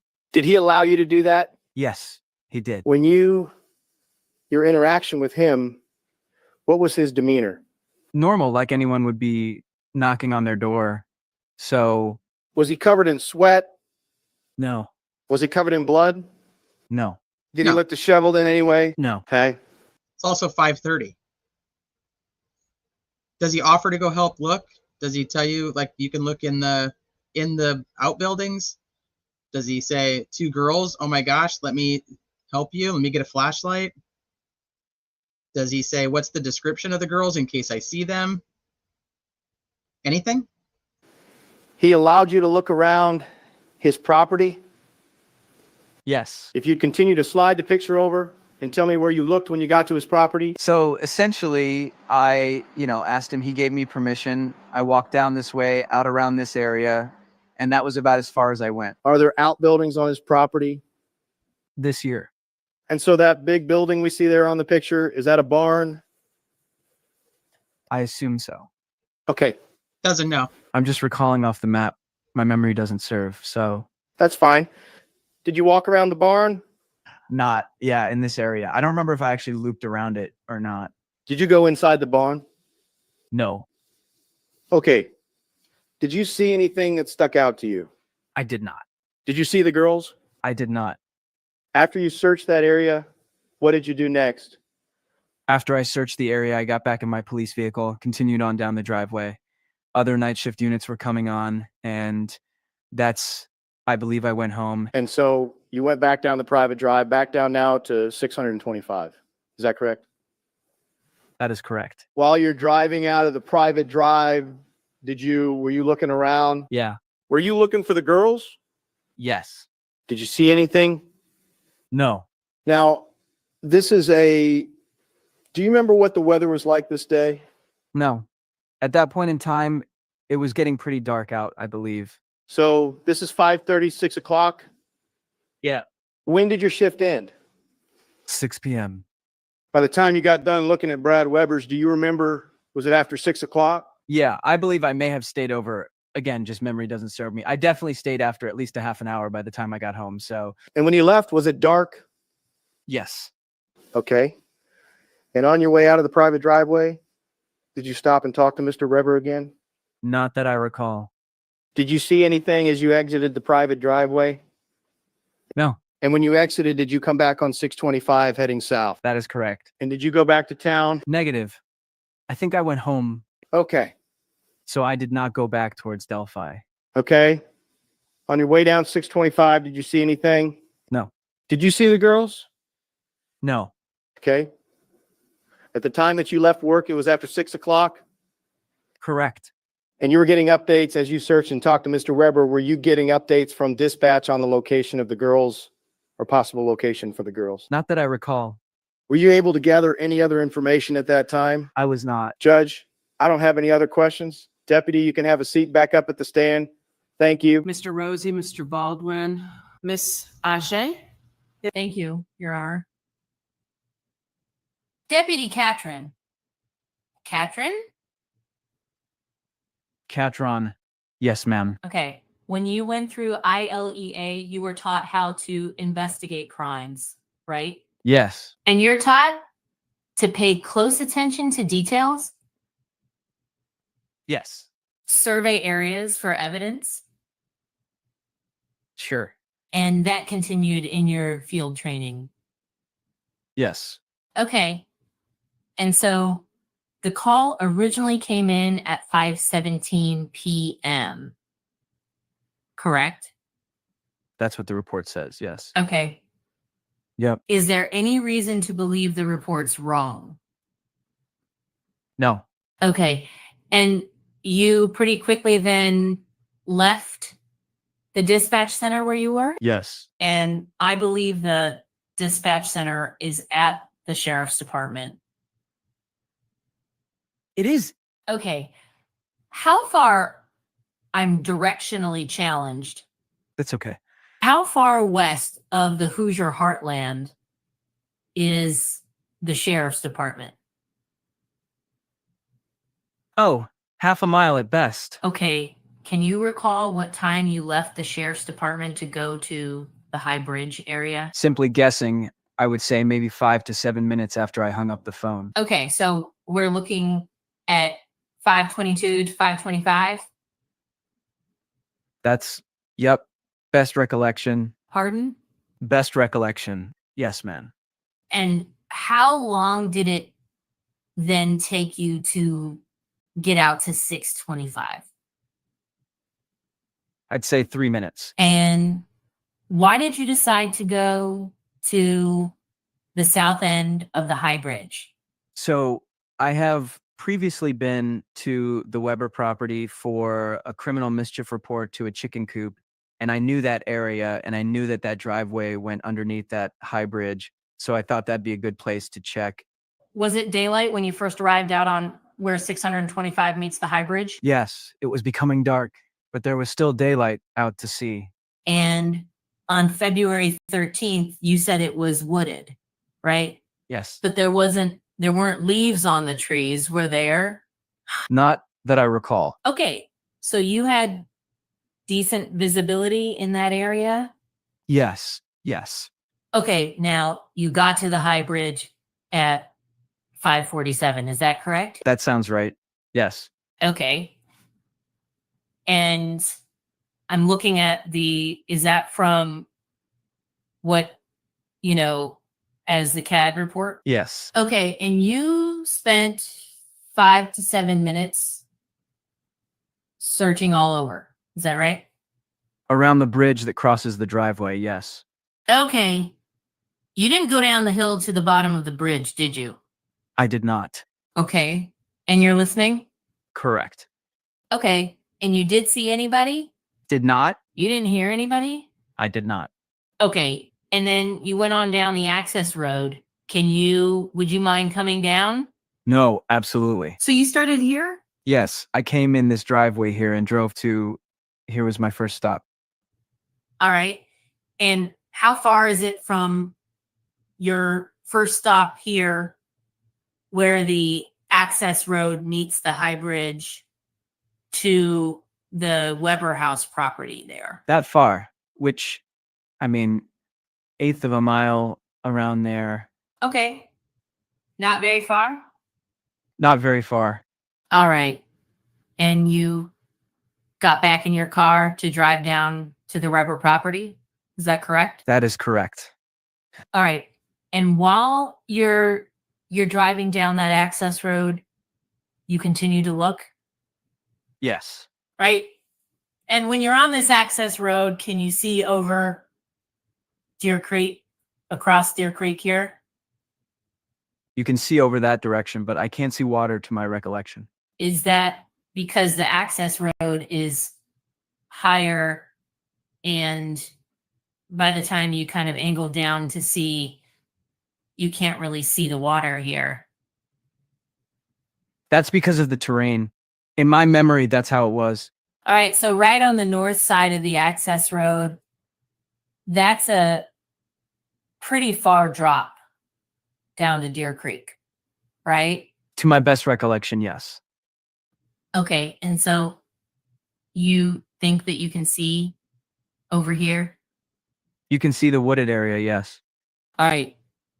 And again, no leaves on the trees? Correct. Decent visibility?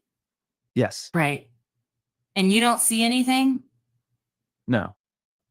All right. And Deputy, keep your voice up, please. Yes, ma'am. maybe I'll stand over here and you can yell that way. So where did you park at the Weber residence? Parked in his driveway right in this area somewhere. And when you parked, did you look at all over here? As I was driving up, I was looking out sideways. Okay. And when you first got out of the car, did you hear anything? I did not. Did you stop to listen? Always listening. All right. That's part of your training, right? Yes, ma'am. All right. And you didn't see anybody. Is that correct? Correct. Didn't hear anything? No. All right. And so then you walked up to Mr. Weber's door. Yes. And how long did you speak to Mr. Weber? A few seconds at best. A minute tops. It wasn't a long exchange? It was not. Okay. And he gave you permission then to look around the property. Yes. All right. And to the best of your recollection, can you show us with your finger where you went? Yes. So my car was parked here, went next to my car, and I walked down this direction, looked in this area, looking out this way. All right. And you did not go into this outbuilding here, correct? I did not. And it looks like this is another outbuilding. Yes.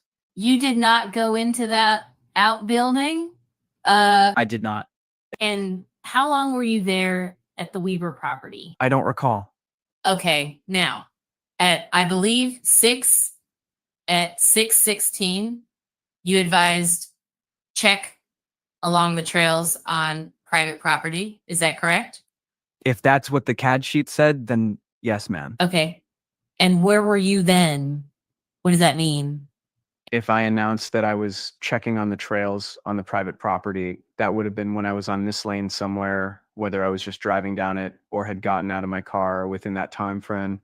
I was either driving down the trails or getting out of my car at that point. Okay. At 6:18? If that's what the CAD sheet says, yes. Okay. Would it refresh your recollection if I showed you the CAD sheet? Absolutely. Deputy Catron, I'll show you Defendant's Exhibit C, which is the CAD report. Okay. Does that refresh your recollection? Yes, it does. Okay. I'm going to take it back. Okay. Are you done? Yes.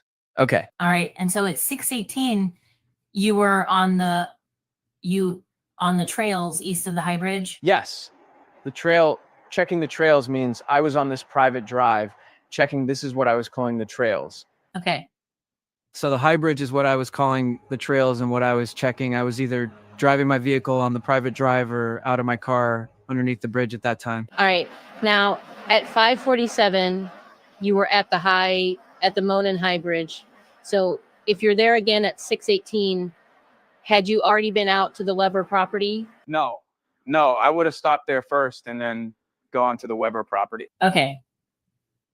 And you stop here at 5:47. Yes. And then you went to the Weber property? Yes. And then you were back here at 6:18? I don't know that works out with the time frame for radio traffic, but I drove down the private driveway, stopped at the high bridge, went up to his house. Okay. As far as the exact minute and times, I don't know. All right. Now, how they're entered onto the CAD report, is it you calling in and telling them what you've done? I would assume so, yes. All right. And you think you left about 6:30? Yes. It was in that area between 6 and 6:30. Okay. Around that time. Now, after you were, how long did you spend searching at the Weber property? And when I say Weber property, this is all Weber property, but Yes. I'm talking about either this field and the buildings there. Is that fair? Yes. Again, how long it takes me to walk out of my car, walk down here, it wasn't an extensive amount of time. So within the, 5 to 10 minute range. Okay. And then you left going back out the access road? That is correct. Okay. And you're still observing? Yes. Are your windows down? I don't recall. All right. You didn't see anybody? Correct. All right. And did you stop again here on your way out? Not that I recall. All right. You can sit back down. Thank you. Now, oh, can you come back down? Absolutely. I'm sorry. Not a problem. Is there, when you come off the top of the high bridge, were you ever up? I have never been on top of the high bridge. Okay, so do you know where it goes? If there's a trail that continues on? So my understanding is that it goes out here and just diminishes, that there's no further trail that's designated as the trails or the bridge. Okay. All right. Well, then I didn't even need to bring you down here then. Okay. I'm sorry. That's all right. I'm here. Sleuthie finally made it Yo, this on our one was last ridiculous. witness of the day. Listen, we just got home. Like, I was like, I think I told you this. Like, I wanted him to have his blood work done because, like, he's never Yeah. had it done. And, like, I have a blood disease. So, like, I'm, like, talking him up for a month or two now, talking about exactly how they're going to draw his blood and blah, blah, blah, blah, because he's never had it before. We were there for hours. And he was like, we don't need to draw his blood. He had his hemoglobin done when he was 1. So, not unless he has a problem. Okay. So I was like, okay, well, does he need shots? Because every time we come here, he's got to have shots. Like, it feels No, like literally nothing. every time. Well, then he's looking and he's like, No. no, not till he's 11. And I'm like, Yeah. I'm like, what? Because I Yeah, feel like there's- every year, well, It is, every but year- then there's a huge gap, and then there's a couple years they get them, and then there's another huge gap, or even a bigger gap. so this is his first gap. Because up until now, like and then every year at school, they tell me he don't need shots. But then the school nurse calls 2 days before school starts and tells me he's got to have all these shots before school starts. No, So he I was should be like, fine. yeah, I was like, are you sure? And he's like, yeah, no, he doesn't need any till he's 11. I'm like, okay, so then I guess I don't know why we're here other than the last 2 days, he's got this weird thing going on with his throat. I looked at his tonsils. They look huge to me, but I haven't had tonsils since I was 2. So I don't know what they're supposed to look like. They don't look like they belong. And he looked and he was like, oh yeah, they're super swollen, especially the one on the one side. So they had to check him for strep. So we didn't get out scot-free. They had to stab him in the back of the throat with a Q-tip, but that's negative. So they're like, just bring him back if he doesn't do good. I'm like, oh, okay. So we've been here for 7 hours for that. And his father broke his toe. So his father broke his toe and he had to get a strep test. So, and that took the entire day. Hold on. So Marcy said that my playlist is messed up. Let me take a look at it real quick. And yes, it is. Oh, this still says I'm Rosie. Yeah, you are still Rosie. I need to change it. Yes, I will fix this right now. Why is it? It's all wonky. So, Sometimes some people's, like, as I click on them, sometimes they do go out of order, but then some people's don't. I don't know what the difference is. Well, it's how you put them on here. So, but I can move them, so it should be. So I'm fixing it right now so that they're in the order of how they testified. Can somebody go and check and see if it fixed it on the playlist? So it how should has be it been? opening statements, Becky, Patty, Kelsey, Derek, Anna, and then Mitch. So somebody just can check it real quick and see. But yeah, so for anybody who's popped in later, there's a playlist. It's called the Delphi Trial, and it will have all the testimony by witness. You can listen straight through, and it's just the AI witness testimony. We'll do a live on each day and listen to all the testimony from that day, and then converse, with you guys about it and look at different things like we're doing with this one. And then these will also be up. These will be in the Delphi, just the regular. There's the Delphi murders playlist, and then there's also the Delphi trial transcript read through playlist. On yours, it's still mixed up. Can you refresh it and see if it's still mixed up? And then I'll go refresh mine too and see if it's still mixed up.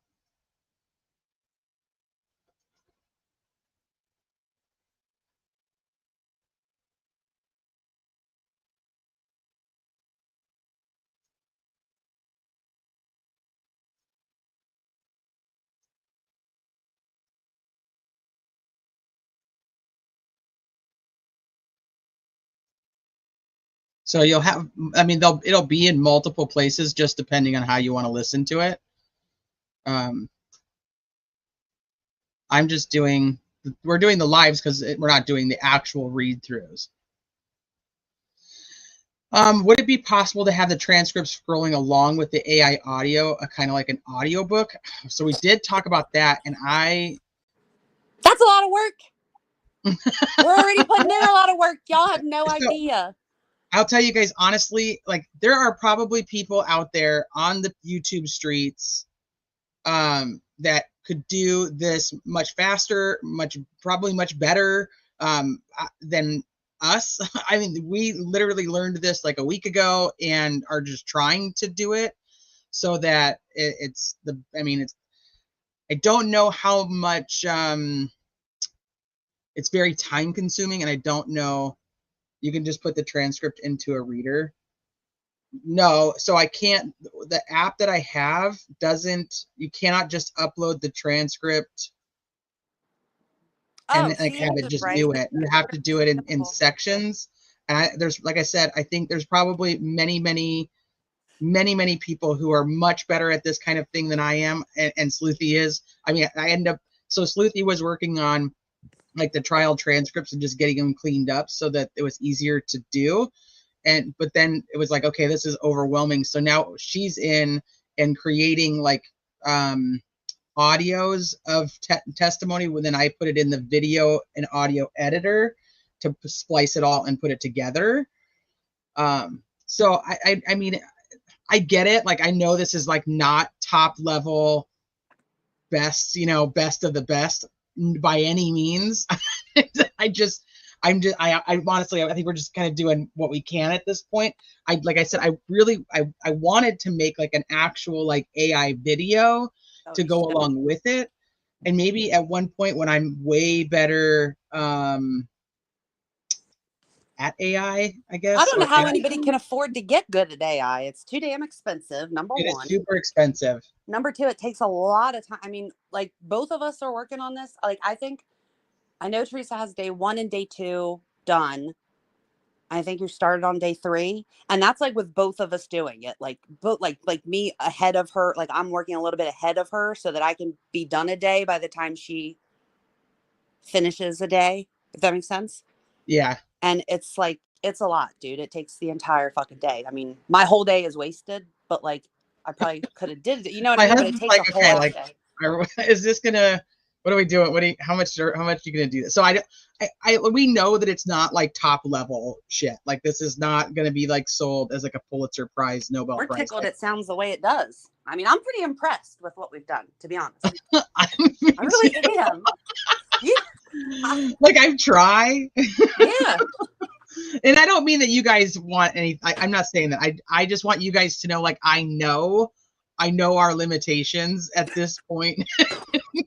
we're just trying to do the best we really can. The only thing is that I wanted to have it so that if anybody like it, kind of like the best of all the worlds, because some people like our commentary, some people don't. Some people want to listen to us actually read them. We thought about maybe doing that too, but then it's like there's just not enough time in the day to try to do all the things. So it's like this kind of gives like the best of both worlds, where people can just go listen to the AI version. And like I said, there may be somebody out there in the world who's like, there's such a better, simpler, easier way to do this. And if you're one of those super tech savvy people who thinks you can teach me, by all means, send me an email. But and then all like the exhibit stuff, the photos, like I put that into the video audio editor. And like also it's difficult finding people that can take up their whole day reading certain portions of this, and maybe have all the people, and then my weird phone doing weird shit and like cutting me out. Like it just seemed like it would be smoother if we had it like this. Like look at today, we would have been screwed for the whole day because I got tied up at the doctor's for a bajillion years. Right. So I will probably I have a podcast. I used to have a lot of stuff on the podcast, and then I switched where the podcast was hosted. So it doesn't have a ton on there, but I may do that. Like here's the trial and put it on the podcast, which is then available like on Spotify, Apple, blah, blah, blah. I don't know. I really haven't got that far.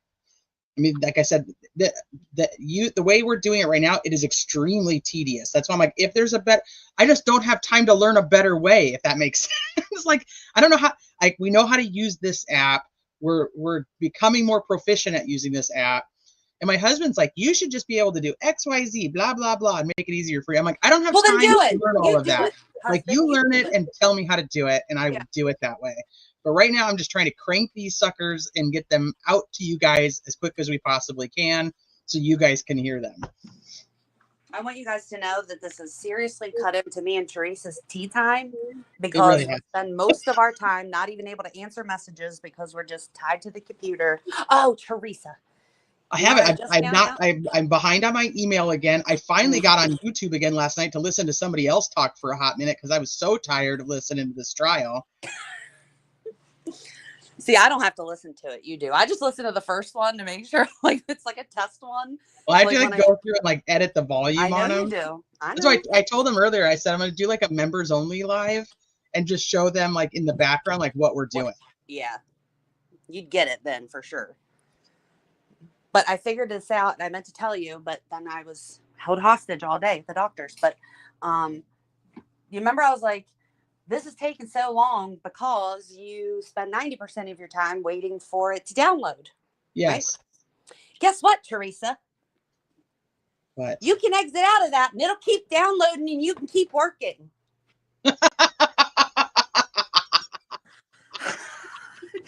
Yo. Nuh-uh. I swear to God. Last night I was like, motherfucker, why did it tell me that? Like, the little thing that pops up that says this is downloading, it's probably going to take 3 years. Like, you could at least say, you can exit out of this while it downloads. Like, that would be nice to know. So this conversation started because somebody in chat had mentioned, like, can we do can we have it scrolling?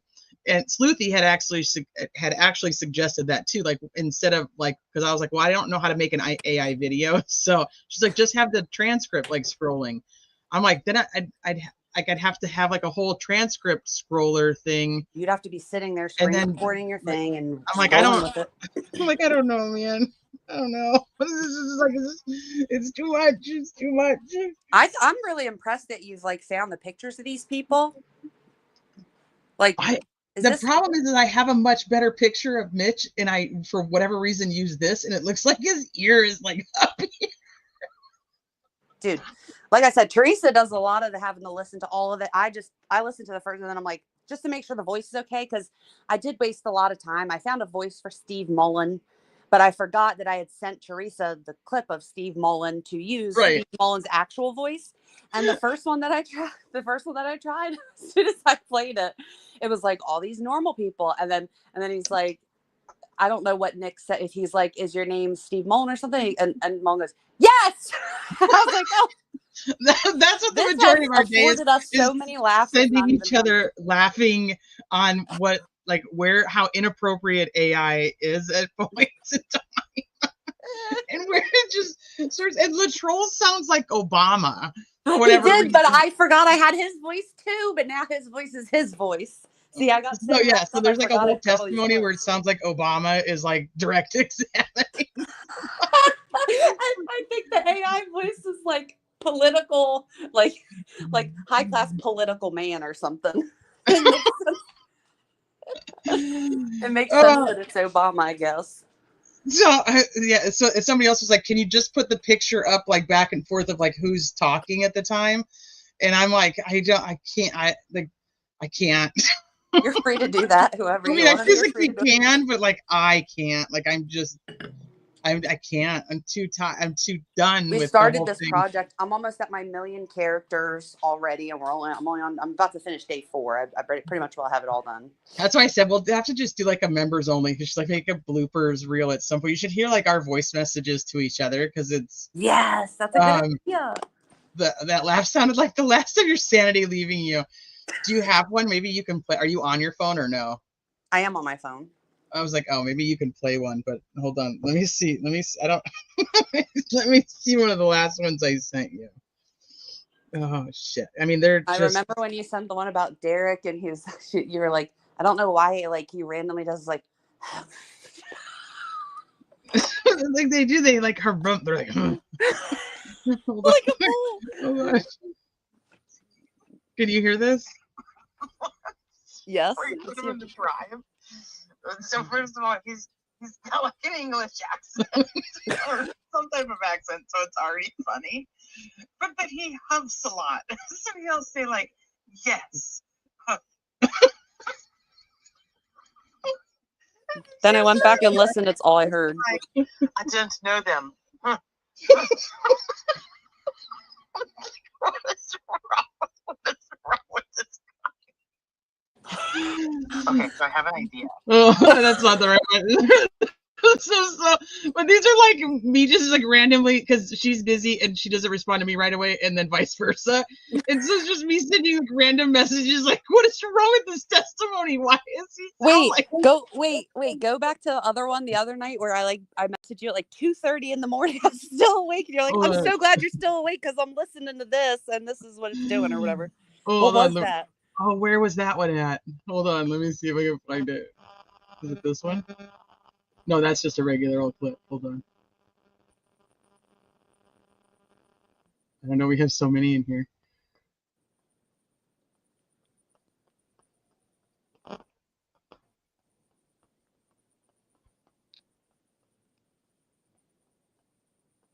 Is it this one? She could have simply just. Okay, so since you're watching like the. No, I don't know where it is. Oh no! Hold on. Is it? That's. Thank you, Honor. No, that's just a clip. Sorry, Beasley. I was supposed to be here hours ago. I should let you finish. I should just let you finish, Mitch.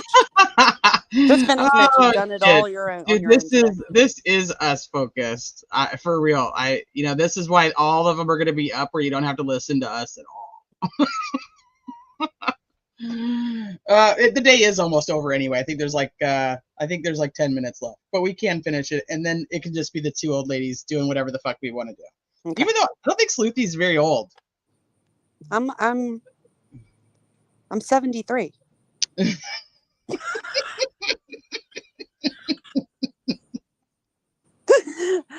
Oh, this AI makes me feel like it's been that many years. It's been 84 years.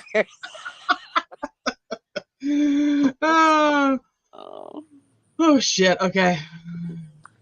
Okay, Okay, finish all right, playing, Mitch. For we'll God's finish. sake. We'll finish it, and we could just do. It's been 85 years since she last played an AI clip on our channel. Okay, here we go. So, do you know where it goes? If there's a trail that continues on? So my understanding is that it goes out here and just diminishes, that it there's no further trail.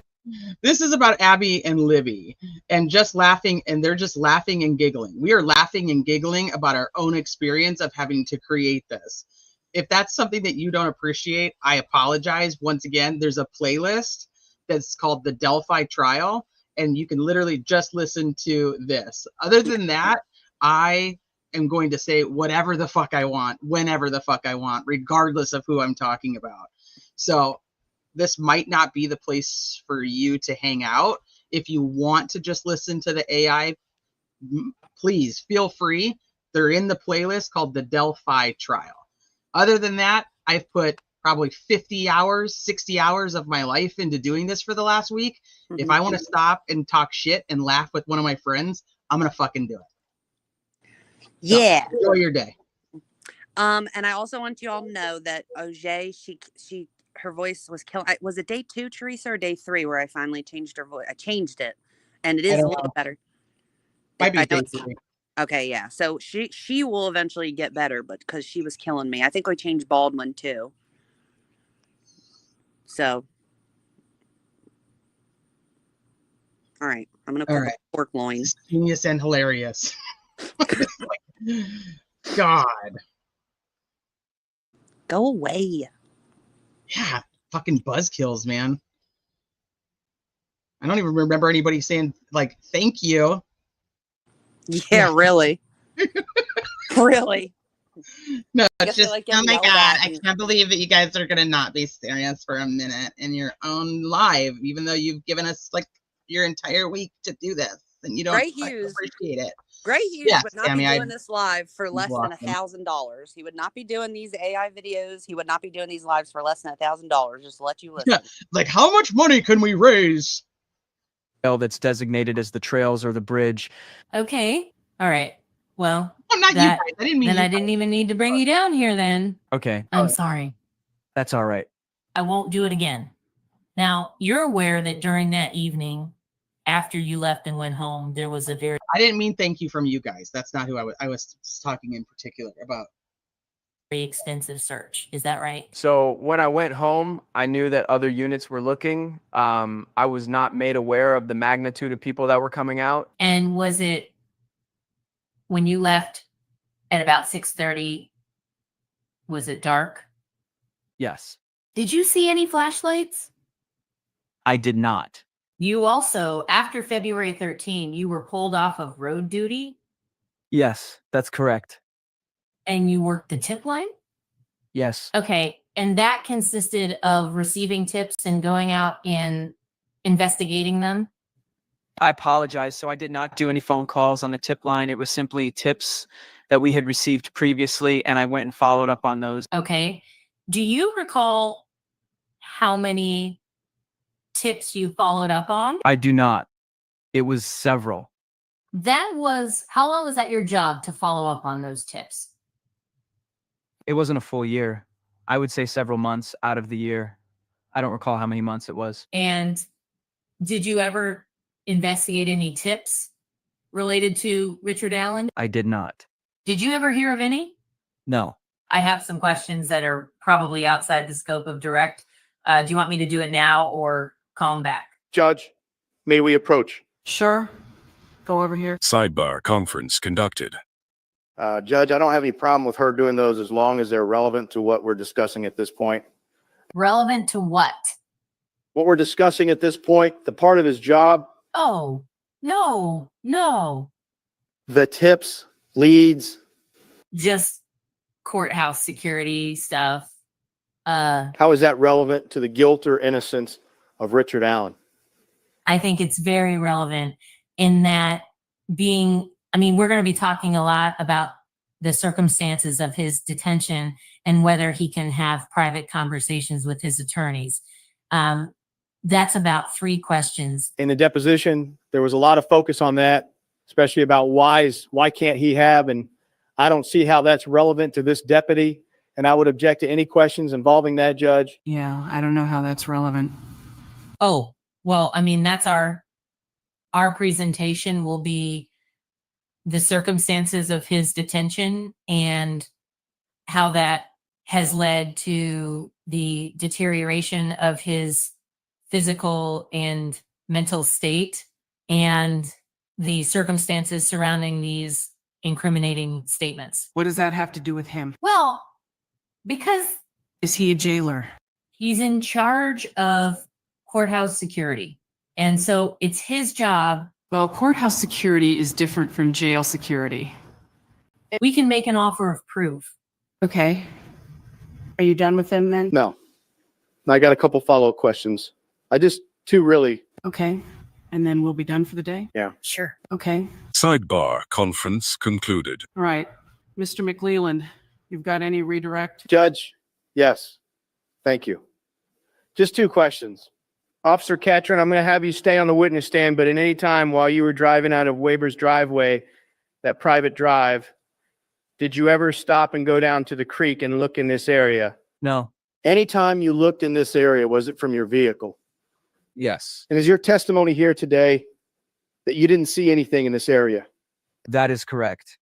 Is your testimony here today that since you didn't see anything in that area, or since you didn't see any bodies in that area, there were not any bodies in that area? Is that your testimony today? I mean, I did not see any there. That is my testimony. So you didn't see any, but your testimony is not that they're, just because you didn't see them, they weren't there. That is correct. Objection asked and answered. I don't have any other questions, Judge. All right. Thank you, officer. Oh, I'm sorry. may I? I'm sorry. Yes, you may. So 547 you're here, is that right? Yes. Okay. And you spent 5 to 7 minutes looking here. Yes. As best as memory serves, yes. Okay. I wrote sometimes 517. I'm sorry. So from 522 to 525, you're here? Yes. Okay. And as you're driving down in between 5:30, about 5:30, would that be right? Yes. Okay, here. And spent 5 to 7 minutes here again? Yes. Okay, so we're at 5:35 to 5:37. Yes. Okay, and then we go back down the access road about 5:40. Yes. And you don't see anything here at that time? That is correct. No further questions. Does anybody on the jury have any questions for the officer? Do you have a question? All right. If counsel would approach, please. Sidebar conference conducted. Is it common for people walking the trail to stop and turn around at the high bridge? Or does the trail continue on to the ravine on the north side of the river? That's fine. I'm okay with that. That's fine. I don't know that he can. He'll be answered. What? I don't think he can answer it, but I don't want to keep the jury. I don't want to. Want me to couch it if you know? If you know. Would that be acceptable? Yes. Just have a seat. Okay. Yes, Judge. That way it doesn't look weird. Sidebar conference concluded. All right. Deputy, if you know, is it common for people walking the trail to stop and turn around at the high bridge? I do not know. Any follow-up, Mr. McClelland? No, Your Honor. Miss Ajay? No, Your Honor. Does the trail continue on to the ravine on the north side of Deer Creek, if you know? Do not know. Any follow-up, Mr. McClelland? Judge, just point of clarification. My understanding of the question, Deputy, is there a trail that continues down to the creek instead of going on to the high bridge? Do you know if there is or not? Not to my knowledge, no. Okay. All right. Thank you, Judge. No other questions. Miss Ajay? Yeah. All right. Thank you, Deputy. You may step down. All right. Thank you, ma'am. All right. Well, ladies and gentlemen, it's been a long day for you, and we're going to go ahead and call it a day while you go on about your own business the rest of the afternoon and into the evening. Please remember what I've told you before. about not talking with your fellow jurors about the case, since you're now outside of the courtroom and you'll be under the supervision of the bailiffs. Please have a peaceful and safe evening, and we'll see you all in the morning. And gentlemen, you may take the jury. All rise. You may be seated. I know the defense talked about 2 offers to prove up here at the bench. The last offer to prove, Miss Age, you wanted to talk about court security. I'm not sure what that has to do with this detective. And have you resolved the issue about the deposition for the other witness? I would defer to Ms. Diener on that, Judge, on the deposition issue. Okay. So it's my understanding Mr. Baldwin offered to admit the deposition of Anna Williams related to an offer to prove. Will there be any explanation as to the subject matter? I don't have an objection based on what I believe it's for, but It'll be as part of a later attempt to argue that the motion in limine should be related to the third party suspects, should be re-looked at. reconsidered? Yes. Okay. The state has no objection to admitting the deposition of Anna Williams for that purpose. Okay. May I approach, Judge? Yes. Judge, I'd move to admit Defendant's Exhibit B, which is the deposition of Anna Williams from August 30th. Okay. I'll show Defendant's Exhibit B admitted without objection from the state for purposes of your offer to prove on the third-party perpetrators. May I ask a preliminary question before I begin reading this evening? Was this information presented at the hearing in August? No. Judge, I would also move to, I'm sorry. Judge, No, he said it wasn't admitted at the hearing, so this is brand new evidence on your Yes.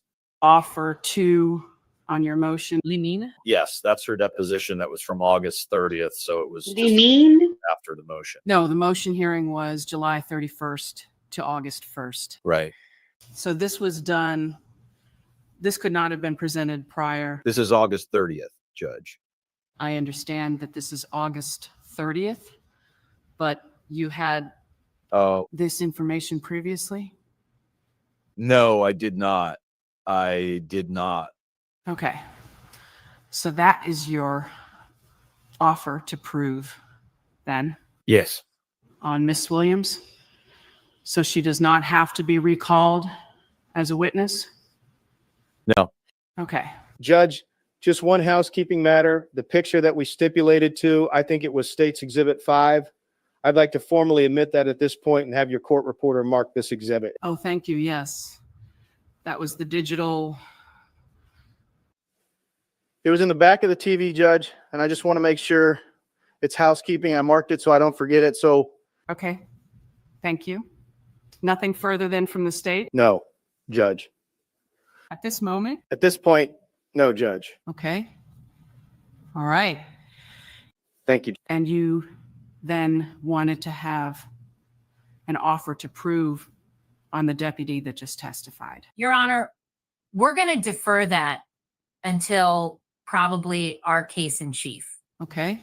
Thank you. All right. So we will. All right. Is there anything that we need to discuss on the record before the media has demanded access to your exhibits? And I've given them 15 minutes at the conclusion of the day to view the exhibits that have been submitted. Obviously, the digital examination, they've seen that, but there are some paper exhibits and the maps that I've given them the authority to come up and review. So when we go off the record, before we do that, is there anything else from the defense, Mr. Rosie? Judge, if I could just have a minute with the court off the record about a kind of a housekeeping matter. Yes. That we talked about earlier, that'd be great. Okay. Thank you. Anything from the state? Not from the state's perspective, Judge. All right. Then we can go off the record, Jody.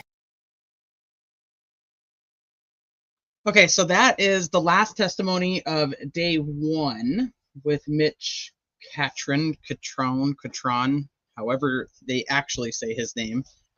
You know, AI says it a couple different ways. So, hi, Cleveland Rocks. Yeah, I don't really care how he actually says it.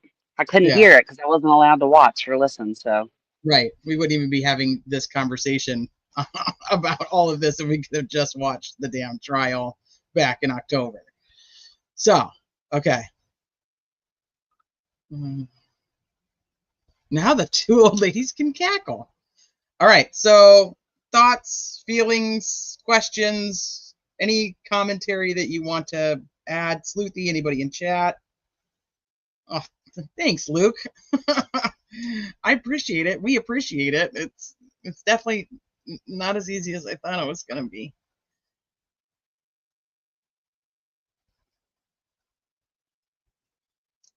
So I wish I could give you more. Oh, no, don't even worry about it. I appreciate you guys being here. Just being here, like the video, share it if you want to.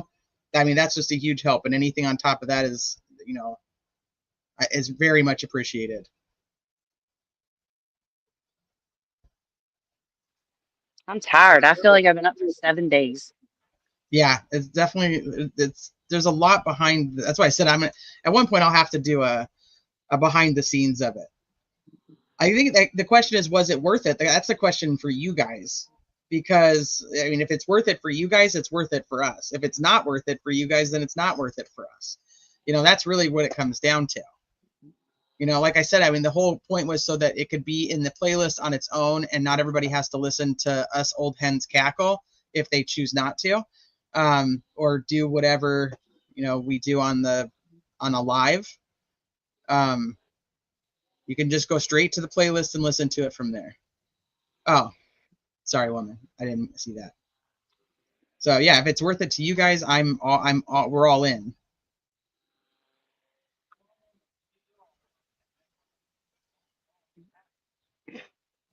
CV, that's what, yeah, that's why. So like people have the choice, right? Like we can sit, plus when you're not reading, like you can listen to other things. And like I said, it cuts down on, so you did all that in what, 5 hours, 5.5 hours? Yeah. Well, I mean, we stopped and looked at the map and you know, chatted about a few different things. So it was about, you know, about 5 hours. You could be accidentally nominated for a Pulitzer, innovative journalism for the public interest. That's why I said it's not going to win a Pulitzer or anything, because, you know, like I said, I can guarantee there's people who could do this faster, better, you know, whatever, but nobody's doing it. So here we are. And we wanted to read all of it, but like I said, it's difficult getting people to commit to be able to read at all, but then on top of it, like be available to read the entire part of whatever it is every single day. And then if you add commentary on top of that, there was a lot of when we finished out the 3-day hearings, there was feedback from people that like when you're just listening and you're reading it, we're reading it in our voices, that it can get a little confusing if you're just listening and you don't know if we're saying it or if that's actually in the transcript. So I feel like with this, it's not our voices, so we can pause and we can talk on it like how we would with a regular trial. I mean, and that's a great point too, is because they couldn't tell the difference because it's our voice reading the transcript. And to be very honest, like I read a lot of the transcript, you know, and I've told you guys this before, like I'm like a weird learner, because I learn in all different kinds of ways. Like I like the visual, I like the audible, like I'm like all over the place, and the more I have of it, like the more I can absorb and it stays with me. And like doing it as long as it's taking to get it done, I feel like I remember a lot of it now. You know what I mean? Like I remember, like as I'm going through and listening to it with you guys, I know certain things are coming up that I want to talk to you guys about, versus like reading the transcript. I feel like I'm focused on just making sure that I'm scrolling, that people are, you know, that we don't have any audio issues, that I make sure I read when I'm goal. And I don't know if I'm absorbing it as much, because I feel like I absorbed just the first few days of testimony so much by doing it this way. Yeah, I'm not really reading. I'm just doing all the things and then I get to hear it here, but I'm skimming. But you have to, because you have to listen at regular pace, make sure that it matches the transcript, because sometimes the AI says extra shit and sometimes it leaves certain shit out. Right. And I've been pretty careless about it. Like because Teresa can go back in when she's like clipping everything together. If somebody says something wrong or doesn't say it right or doesn't spell it right or whatever, she can go in and just create a clip of them actually saying it correctly and then clip Yeah. that in. So hers takes a little longer than mine, but Yeah, she a can't little do bit. what she's doing if it's not already done. You know what I mean? Yeah, so I was doing both parts of that, and it was just Sleuthy's like, that's just too much. So I could kind of give you like an idea. Yeah, of like a what whole day went by and she did like 2 people, and I'm like, this is way too much. Like, you're putting it in a video. That one was Becky's, and I literally about threw my computer because of it. Yeah, yeah. Let me see if I can. I forgot that I closed it, but let me see if I can open it real quick. If it'll open, if it won't, then I won't worry about it. But Plus, I like when we can hear their actual voices. It feels like it's like as close as we're going to get to actually having been involved. yeah, and there's most of these people, we don't know what they sound like. We have no idea what they sound like. So I mean, they're kind of just getting a voice that they're given if we don't know what they sound like. Yeah. But tomorrow we'll do day 2. Wednesday, my daughter gets her braces off, so I won't be around in the middle of the day. But I was contemplating if we can maybe doing like a Wednesday night. I'd like to read the Odin report that was sent to Andy Kopsa. I'd like to read through that. We also got what you guys have probably all seen like on Twitter and stuff. Let me turn my camera on so you guys can see what I'm showing you. We got our package from Carroll County with our exhibits that we paid for. Yeah, right, Tammy? So you guys have probably all seen online what they sent us. We got a map. We did get a map. So in black and white, if anybody cares about that. But most of it is just this nonsense for $40. So that's what we got from Carroll County for exhibits. There is some notes, some like copies of notes. Where are they at? Let me see if I can find one. Like stuff like this. There's some copies of some notes from one of the investigators. The audacity of that package. Yeah, that took a week to get here and cost $40. Mm-hmm. So huge yeah, waste of money. I mean, yeah, some of it's like this exhibit is a video. Come into the office to watch it.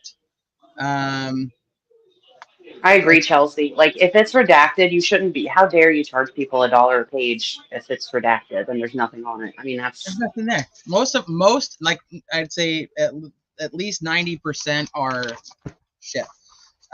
This like it's a page like that. So I hate it. Thanks. Yeah. So we were going to go over that, but obviously there's nothing there to go over. So, but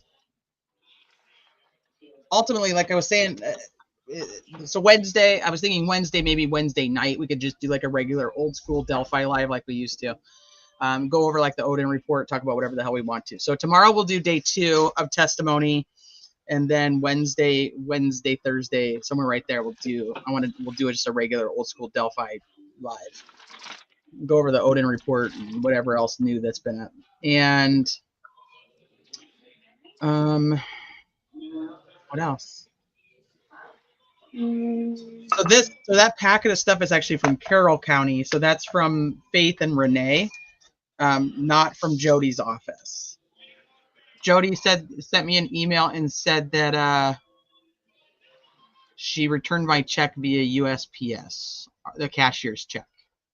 I have not received it yet. It doesn't matter. It's canceled. She can't do anything with it anyway. So I told her she could shred it or whatever. It's gone. It's done. It's invalid at this point. And again, there's people who have requested refunds, which is fine. The money's in the account. I just send it back to them if they want the refund. Some people have wanted partial refunds. Some people have asked for me to forward funds to other fundraisers, which I've done and then sent the receipts for. Some people told me to keep it and just use it for whatever the hell I wanted to. We did use the funds for that $40 for that packet of paper, which is garbage. So there went $40. And then Sleuthy and I did use the fund to buy the AI because a lot of people did suggest taking their donation and using it for AI. So that's what we decided that would be a good option. And we've surely been using our money's worth, or your money's worth. Not mine. It's the people's. Yeah, The You're people. all. Yes, sweet. Let me see. He bought someone around at the local. I'm sorry, but the clerk should tell people if they're basically sending nothing and provide a refund. Yeah, that's just garbage. Whatever. It was just a packet of garbage. So it's ironic because, you know, we were told, Tammy was told, I should say, because it was Tammy who did that for us, that it had to be printed and mailed. And then the same day that the packet came, TT actually had gotten hers via a PDF and email. Also, I believe paid $40, but was able to get hers via email in a PDF. And it's essentially the same garbage. I think my map is clearer than hers. Other than that, it was just trash. Let me see if this opens so I can show you guys. No, it didn't. Yeah, whatever. It's not opening correctly, which is fine because I have too much shit open. But like I said, like, so I mean, there's still money in the fund. We'll use it to continue doing the AI if it's needed. And You can't not finish at this point, like, because I thought about that. I was like, she's gonna be like, I don't even want to do this anymore. I was gonna be like, bitch, I already had this whole pep speech like prepared, because like we can't give up now. Like now we're committed. Now we have to finish it. Well, I would probably say the one I really wanted to quit on was Becky's, and I was just trying to figure out like how to get the interaction between, and it had nothing to do with Becky per se. It was an interaction between two different AIs to get their conversation to flow and to get their volume to match, because that seems to be another issue that AI has when you're using multiple people, is that their volume doesn't stay the same. So and I used a new Dina clip, but I don't know if it's any different. Yeah, so I don't know. I don't know if that's something that I'm screwing up. I don't. That's what I'm like. There's obviously people who are very professional at this and could have cranked it out and been done with the whole thing. I'm just not that person. So wait till you guys hear Mullen. Mullen, actually, I think Mullen turned out so good. Is Mullen It tomorrow? really did. Yeah, he's tomorrow. I know he's on day 4 again because I just finished him up from today. Oh, I'm He's so on excited. He's on 4. He comes up a bunch. Mullins is great. Yeah, so we'll do day 2 tomorrow because it's done. He sounds just as like slow and stupid as you might imagine that he is. I can't believe they ever put him in charge of tech anything. I can't believe that he testifies in court that he's in charge of tech. Dude, he's like, do you do all the tech stuff around my office? And he's like, I do that too. I'm like, oh, okay. You are the worst person of anybody to be in charge of tech anything. Literally. Isn't it in Delphi docs? Which voices do you need to find examples for? It's going to be most of the witnesses, like cop witnesses, expert witnesses. I mean, that's really, it's going to be, that's who is going to be the struggle, is we don't know how any of those people talk. Yeah, who asked that? CH did. Snarky, go ahead, Snarky. What you got?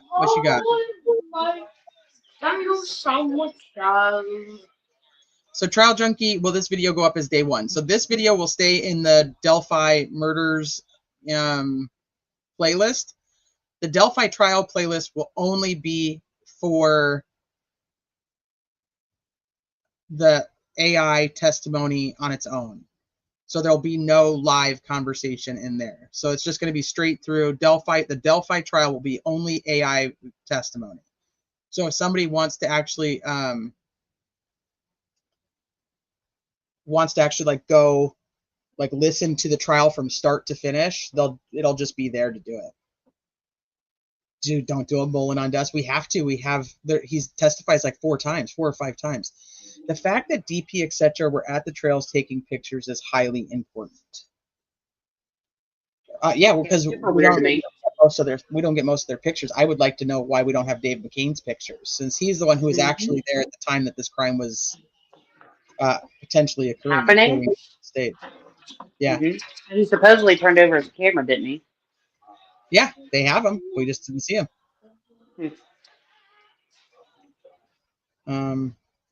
Chelsea says there was not enough cackling in this live.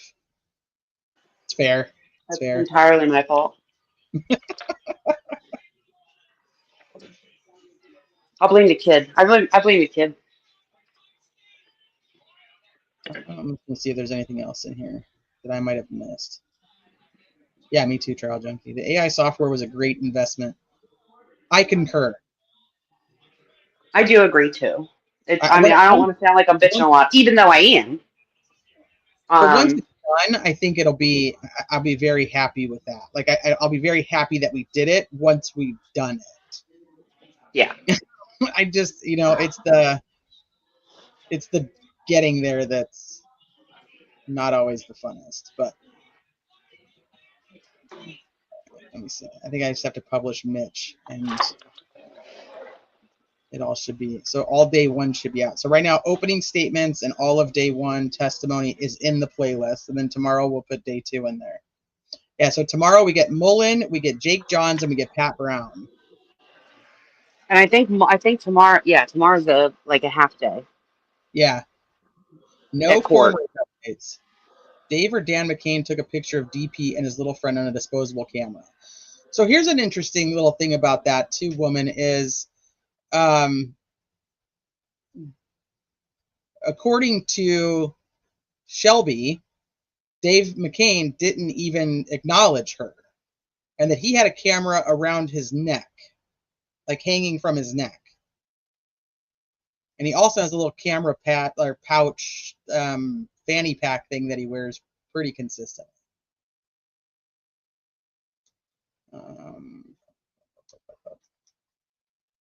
Yeah, many people with cameras. I'm ready for day 2 live. Upload them tomorrow. Let's go. All right. I've got to pee, so I'm done for the day, I think. You done good, girl. You done good. This wouldn't even be happening without you at this point, because like I said, I was ready to throw my computer at Becky's, and you were like, let's just see if we can finish this day. Let's take it a day at a time. And you've been really fast. We got this idea about like adding the exhibits, and so then Teresa was like, well, I'm gonna have to like line it up to where it looks like it's at the part that they're talking about, but I don't really know because I'm not there.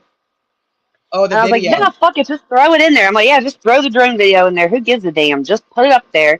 And she was like, well, no, because that's gonna drive me crazy. Yeah, so like part of it is us being particular. Like I said, I'm just because we have to basically like rewrite the transcript because we got to get all of the AW and LG and all that shit out of there, and then copy and paste it into these like chat. Like you can't just do a whole day copy and paste or upload the whole document. You have to like there's character limits in each one. That way, I not with not the software we have, and not that I know of, but we could be faster now. Like I know that I could be faster now that I know that I don't have to sit there for 7 minutes and wait for it to download each 2-minute clip and not do any other work while it's happening. Right. I figured that out on accident. So. All right. Well, I'm glad that you guys enjoyed it. Thank you guys for being here with us. Thank you for supporting everything that we try to do, good, bad, indifferent. Thank you for enjoying the cackles of 2 old hens. And as always, I know you guys have 1,000 other places you can spend your time, and you choose to hang out with us, and we absolutely appreciate you. So please just know when we do this, it's for you guys too. I mean, that's really what it's. If you don't want it, you don't like it, it doesn't do us any good to do it. So thank you, thank you, thank you. Love you all. I will see you tomorrow. I'll schedule. I will schedule just a little bit so that it's already ready for tomorrow. Love you guys. Bye. Love you. Bye.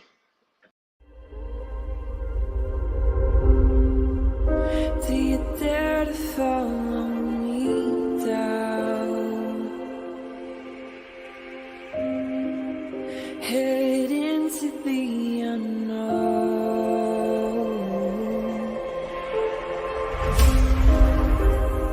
Down the rabbit hole.